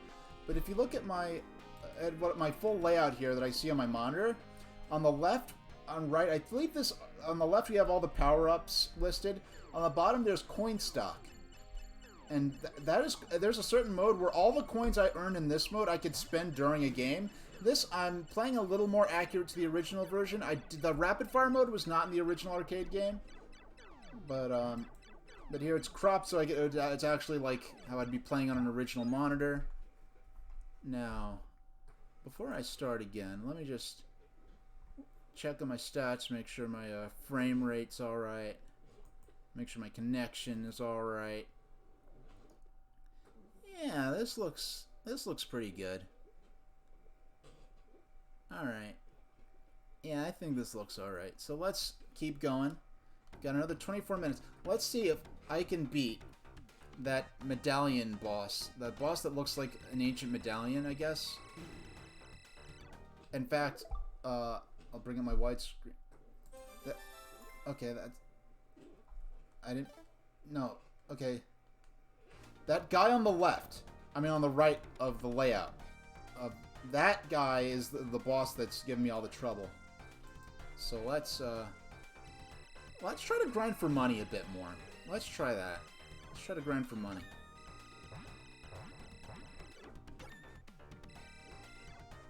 Now I want... Hey! You know what? I'm gonna try to... That's what I'm gonna do. That's my new strategy. I'm gonna try to use this, the 7-way shot. Or the 7-way shot or the wide beam. For the next boss. I mean, for that medallion boss. And for that...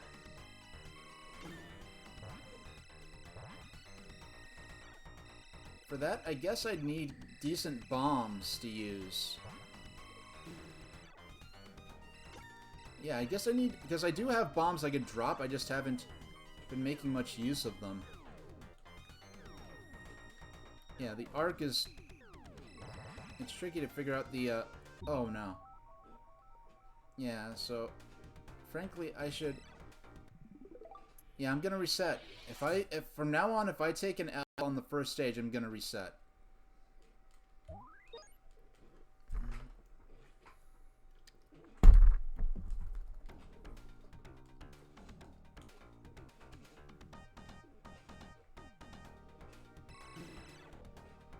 Oh, that was embarrassing. That was just clumsy. That was just me being careless.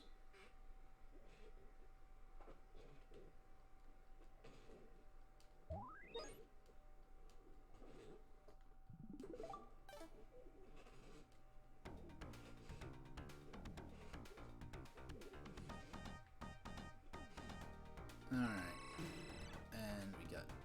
I did. Well, I don't. Why? I'm being careless now. I keep making the same mistakes.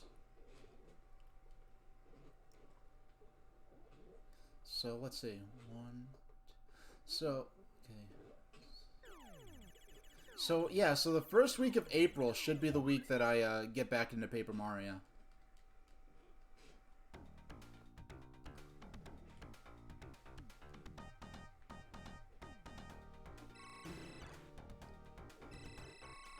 There we go. We got revengeance for those couple of times where I just crashed into that same base over and over.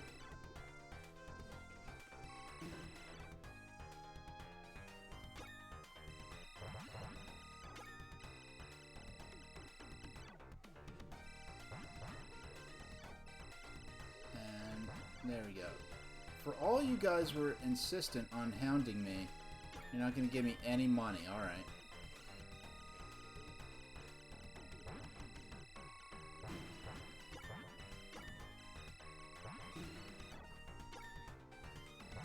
There we go.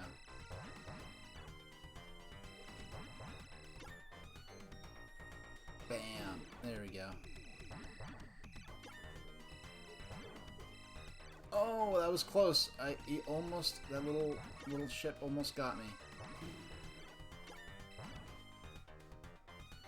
Plow through those guys and get 50 more coins. Or $50, I guess.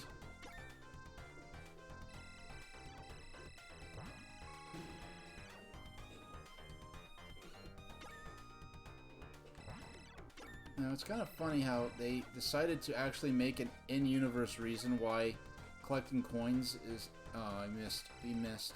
Oh no, it's these guys.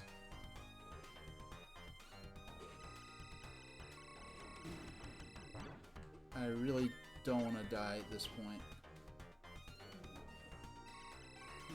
There we go.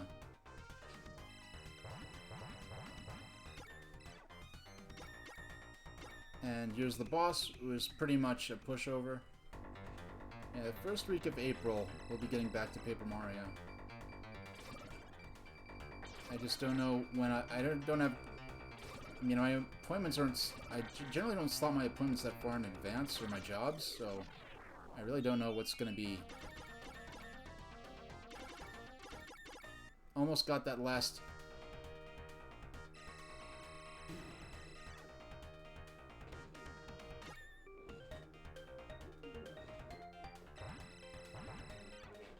It really feels like I should have more money than I do, but... Alright, let's buy the big wings. The extra ship. I mean, Smart Bomb. It looks like there's only twin bombs. It looks like you only get the one.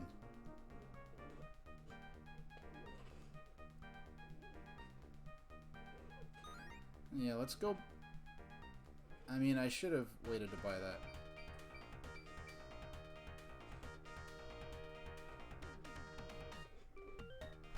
Oh, first week of April is Easter this year?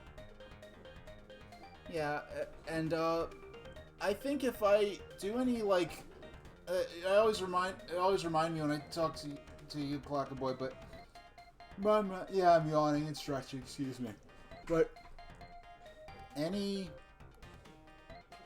Any watch party streams that involve an Amazon subscription, which I still don't have yet, but anything like that is gonna definitely happen. I'm gonna save that for after I beat Paper Mario.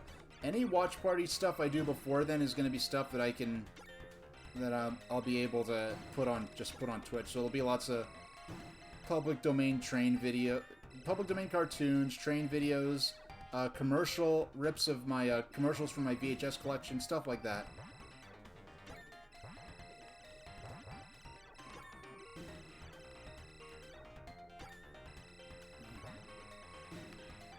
All right. Oh no, that was... I was looking at the shop balloon and I was just being careless. That was a waste of a life right there. That was just a straight up waste. And I lost my twin bombs too. I was really counting on not taking any L's. Oh yeah, no, it's the Easter Beaker Charlie Brown. Absolute classic. Oh my goodness. And I remember when I was a little kid, and they went to the department store, and Sally was like losing her stuffing because it was Easter, but they already had the Christmas decorations out. And I think Easter Beaker Charlie Brown, I think that was the late 70s or early 80s they made that. And now that's more true than ever. It's like, I don't know, my parents they'd put some eggs with some jelly beans in them around the house. And really obvious spots for me to find. And they'd buy like one of those little, you know, an Easter basket from the store that had a bunch of candy and toys in it. Yeah, it was more of a, yeah, that's as far as it really ever went. It wasn't really a big thing where we had dressed up nice or anything like that. Okay. I remember, like, those little water games, those little games that you fill up with water, and you press the button and it makes a little, there's, I guess, a little pump. When you press the button, it's not battery powered, it makes a little jet of water go out. It's like, I think they're called waterfalls. They're bigger versions of that, and they're actually new versions of it. They have, like, the classic ones, I guess, that are probably from the 70s or 80s. But they also have, versions themed around SpongeBob SquarePants that I saw in the stores for Christmas last year. But I had those. I never had the big ones. I had the little pocket-sized versions of that. And I remember actually carrying them around and genuinely playing with them.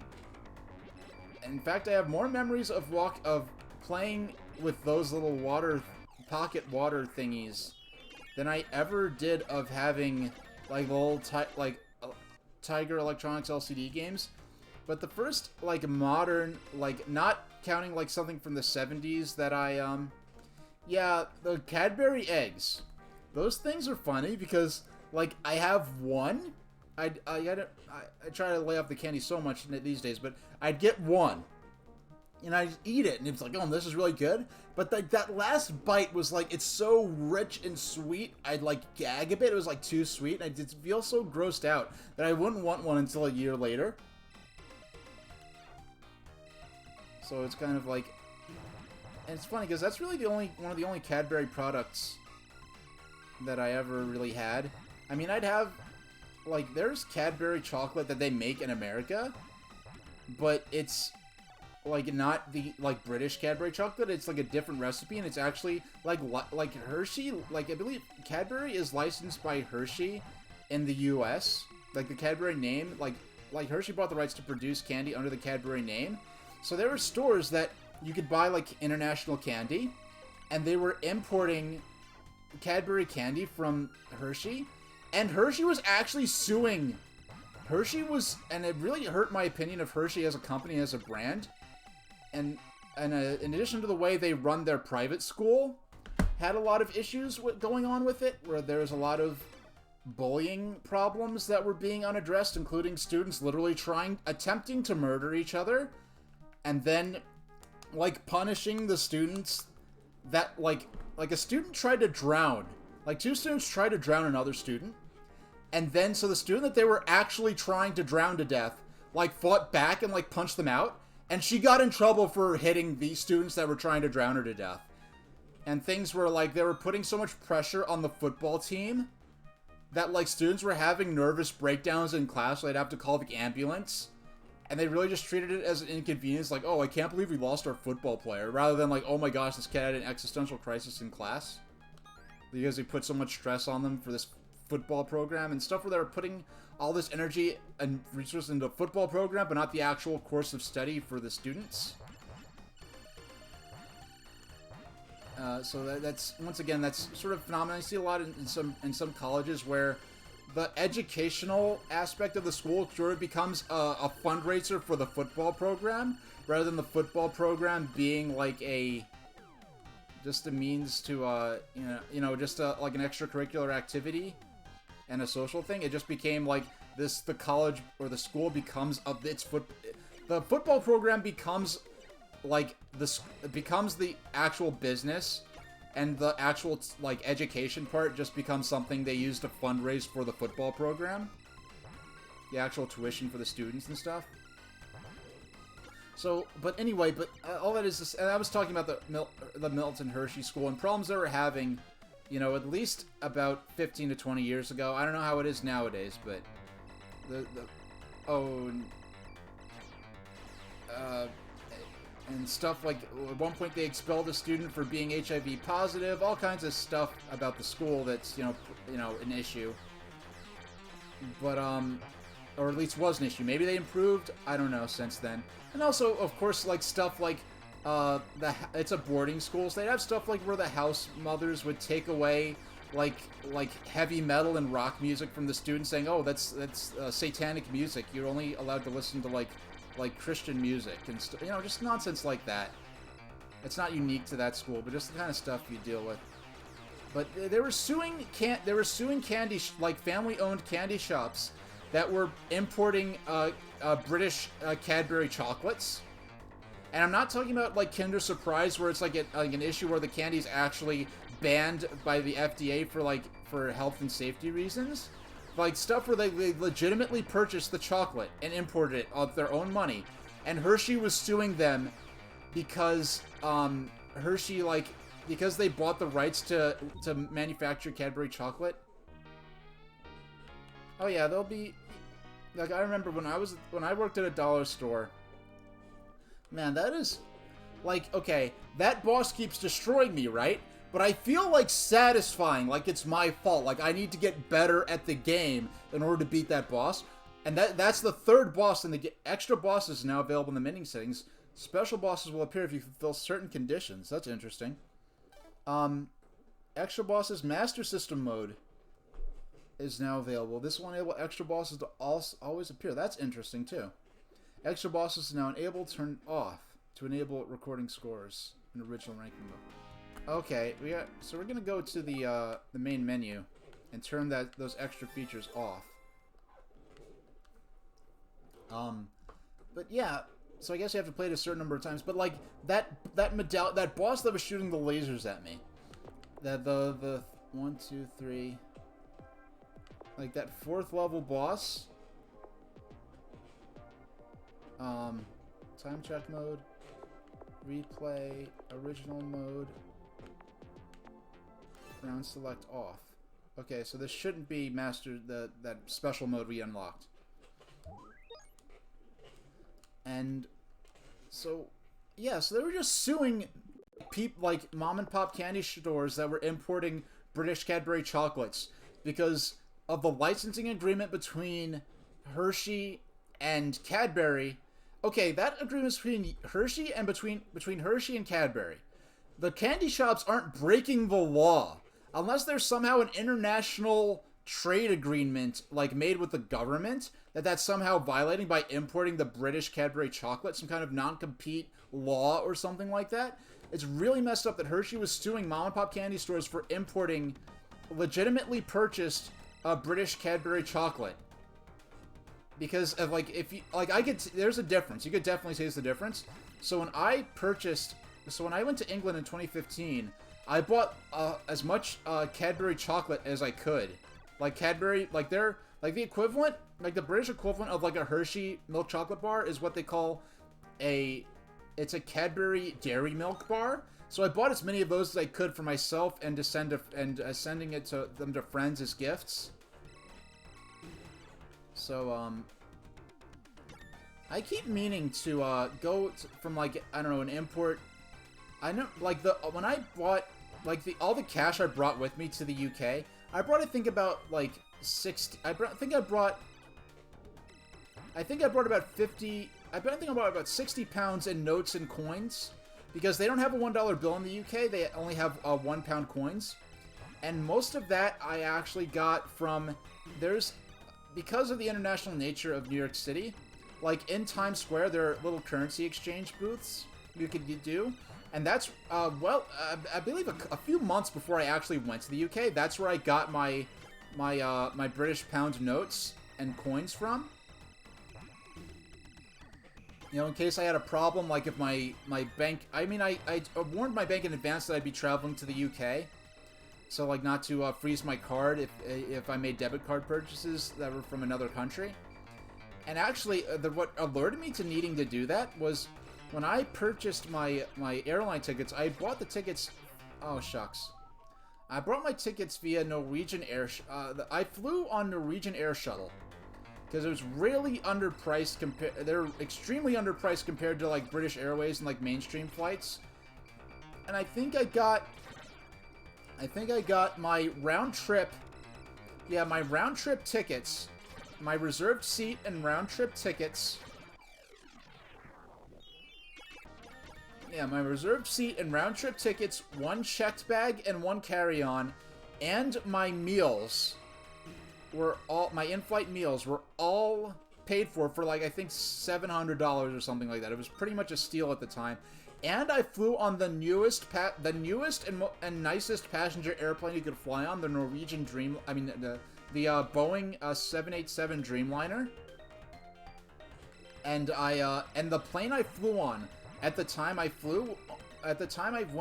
I flew on, because I could see in advance the plane I'd be flying on, the specific plane that was slated to do my flight. It was a brand new 787 Dreamliner that was it was like 6 months old at the time. So it was a brand new airplane with the most leg room, the biggest windows, the most comfortable cabin pressure.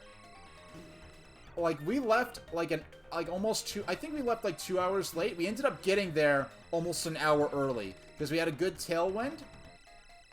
I mean, we flew, like, when I visit my family in North Carolina, when I do the trips between North Carolina and New York City on the Amtrak, the train they call the Carolinian, that was like a 12-hour train ride, and I think the flight from England to the UK was like 8 hours or less. It was like 7.5 hours, and I really over-prepared. I had like a tablet that I used. I had a tablet with it was an iPad mini with a keyboard attached with a Bluetooth keyboard that served as a cover, so it kind of turned it into a mini laptop.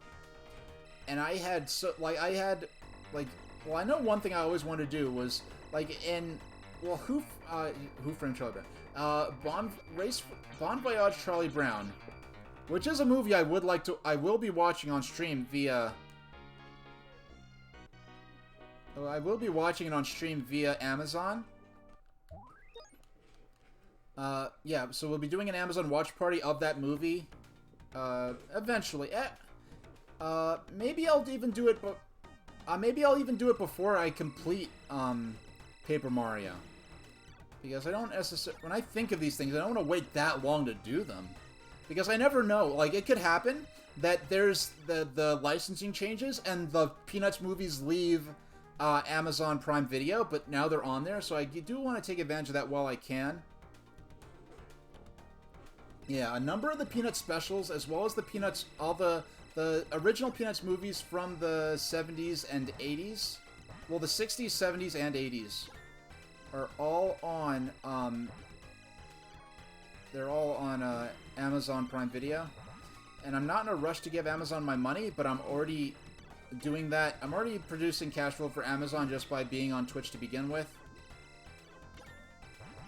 And if I was to refuse to do business with every company or manufacturer or store that was in some way messed up, I'd be living in the woods, hunting and trapping and gathering and growing my own stuff. So, you know, you can only take that so far, as much as I do think twice whenever about spending money with, alright, here we go. Alright, and alright, we got some more shots in. There we go. How much money can I collect? Almost collected every single coin on the right side there. So we're on planet Tabas, and the boss is named Volanda. Let's buy our extra fighter. Alright. So we only have a minute of gameplay left on the timer, so let's play through the end of this, this run. Whenever I get a game over, that'll be that, and that'll be the end of the stream.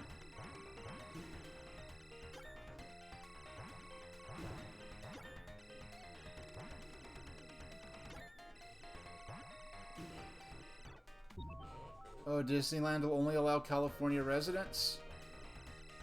Oh, is that where you're based at now? You don't have to get personal. I don't know if... I know you live on the West Coast. I don't know if, like, if California maybe has... Yeah, I guess for some legal or practical reason, it must be... Yeah, I guess, you know what? I guess I could see why they'd be paranoid about having people fly in from states that have, looser, disease control policies. Or basically zero disease control policies right now. There's a higher chance that someone who has COVID could end up visiting the park because they're reopening. I guess that's the only sense I can make of it. And I guess just having a smaller, restricting it to the people in the state, I guess just in general allows for a smaller number of people that could potentially the less people in general, the less chance of there being an outbreak within the park visitors, and due to the fewer people, the less risk anyway, in any case. But then I guess also if they have people from states that, and even if they as individuals practice disease control measures, like if the state in general just has less disease control or maybe less vaccine distribution. Where I'm at, I am, able to, they've opened it up to the point where I can try to get the vaccine. And I actually nearly canceled today's stream, because there was a point yesterday where I had it's kind of like getting an online appointment for a vaccine is kind of like trying to get, like, when you're, getting a pre-order for a PlayStation 5, where it's like you have to jump on it, and, like, you're in and you have to nail down the appointment as quickly as possible.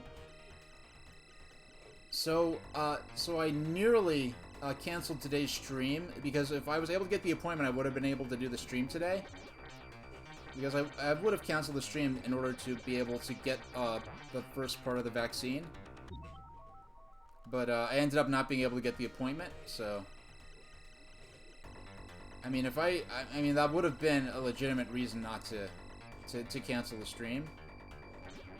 I mean, the stream was supposed to happen yesterday anyway, because for the first time ever, I just flat out forgot when I scheduled the stream and just started getting ready on the wrong day.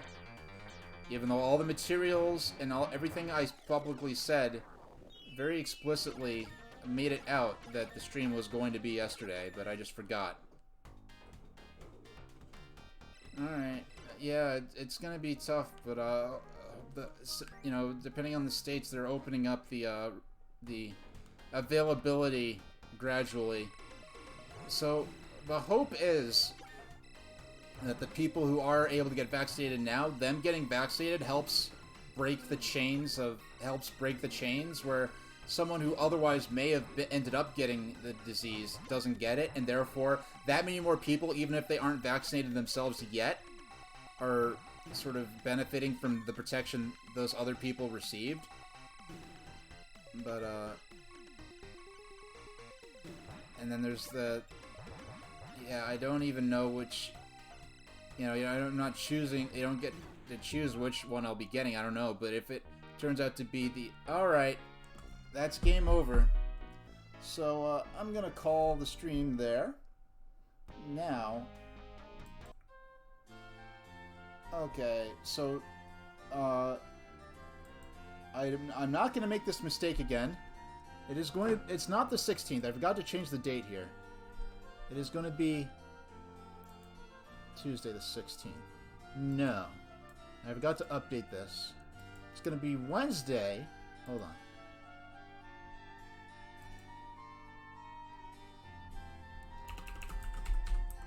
Wednesday, the 7th.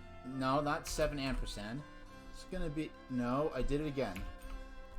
It's gonna be. Yeah, so it's gonna be Wednesday, the 17th. Oh, wait a second. Wait. And The planetary monetary system collapse, causing all the planets to become panic-stricken. According to an official inquiry made by the Space Guild, someone is leading the men-on forces, using them to steal the foreign currencies of the other planets, and with the funds, construct a huge fortress in the Fantasy Zone. To put an end to this plans, Opa Opa promptly takes off for the Fantasy Zone, where, and then the game starts. I forgot that there was a, I forgot that there was flavor text within the game itself. And so in SoCal, they open up gyms and movie theaters and inside dining at limited capacity. Alright. It's been about a year. The vaccines are getting out there. So hopefully, you know, maybe by the summertime we'll be more back to normal. Until then, I'm taking all of the disease control, reasonable disease control cautions. You know, I'm still wearing my mask. I've got my and everything. But from having a parent, growing up with a parent with a compromised immune system, where even well before, years before this, you know, if I thought I might be sick, you know, I just wear a mask inside my own house. So wearing a mask outside hasn't been so much of a change for me, but I know for a lot of people it's been, what the heck? Why is it the 17th? It should not be the 17th. It should be the 24th. So Wednesday, excuse me, Wednesday, March 24th, we'll be playing Stinger, which is the NES, the North American version of the 8-bit. They made a sequel to TwinBee on Famicom that was called TwinBee something or other, some title I forgot the name of in Japanese, and then that was localized to North America as Stinger. So we'll be playing the NES sequel to TwinBee on the NES, and we'll be playing the Fantasy Zone on Master System. And as you can see, the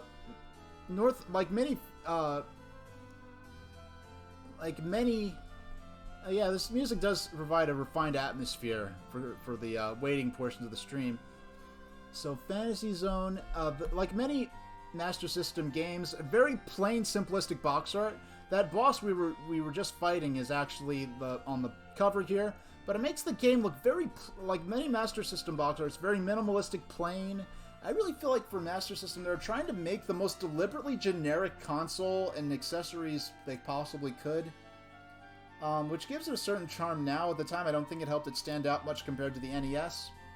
So we're going to be playing basically the same two games we played today, but we're going to be playing the Master System versions of them next Wednesday. And then the week after that, we're going to have an 8-bit Sonic stream. And so then the first week of April, we're going to be going back to Paper Mario. And then who knows what. But that'll be it for now. Thanks everyone for joining. Sorry anyone who I accidentally left hanging with today's stream, which I originally scheduled for yesterday and then just convinced myself that it was today. So yesterday I was still doing setup for this. I was doing mic balancing up until right before I went online for this. Well, not right before. It was just about 20 minutes before I went live. So that'll be it for today. I'll see you next Wednesday, and thank you very much for watching.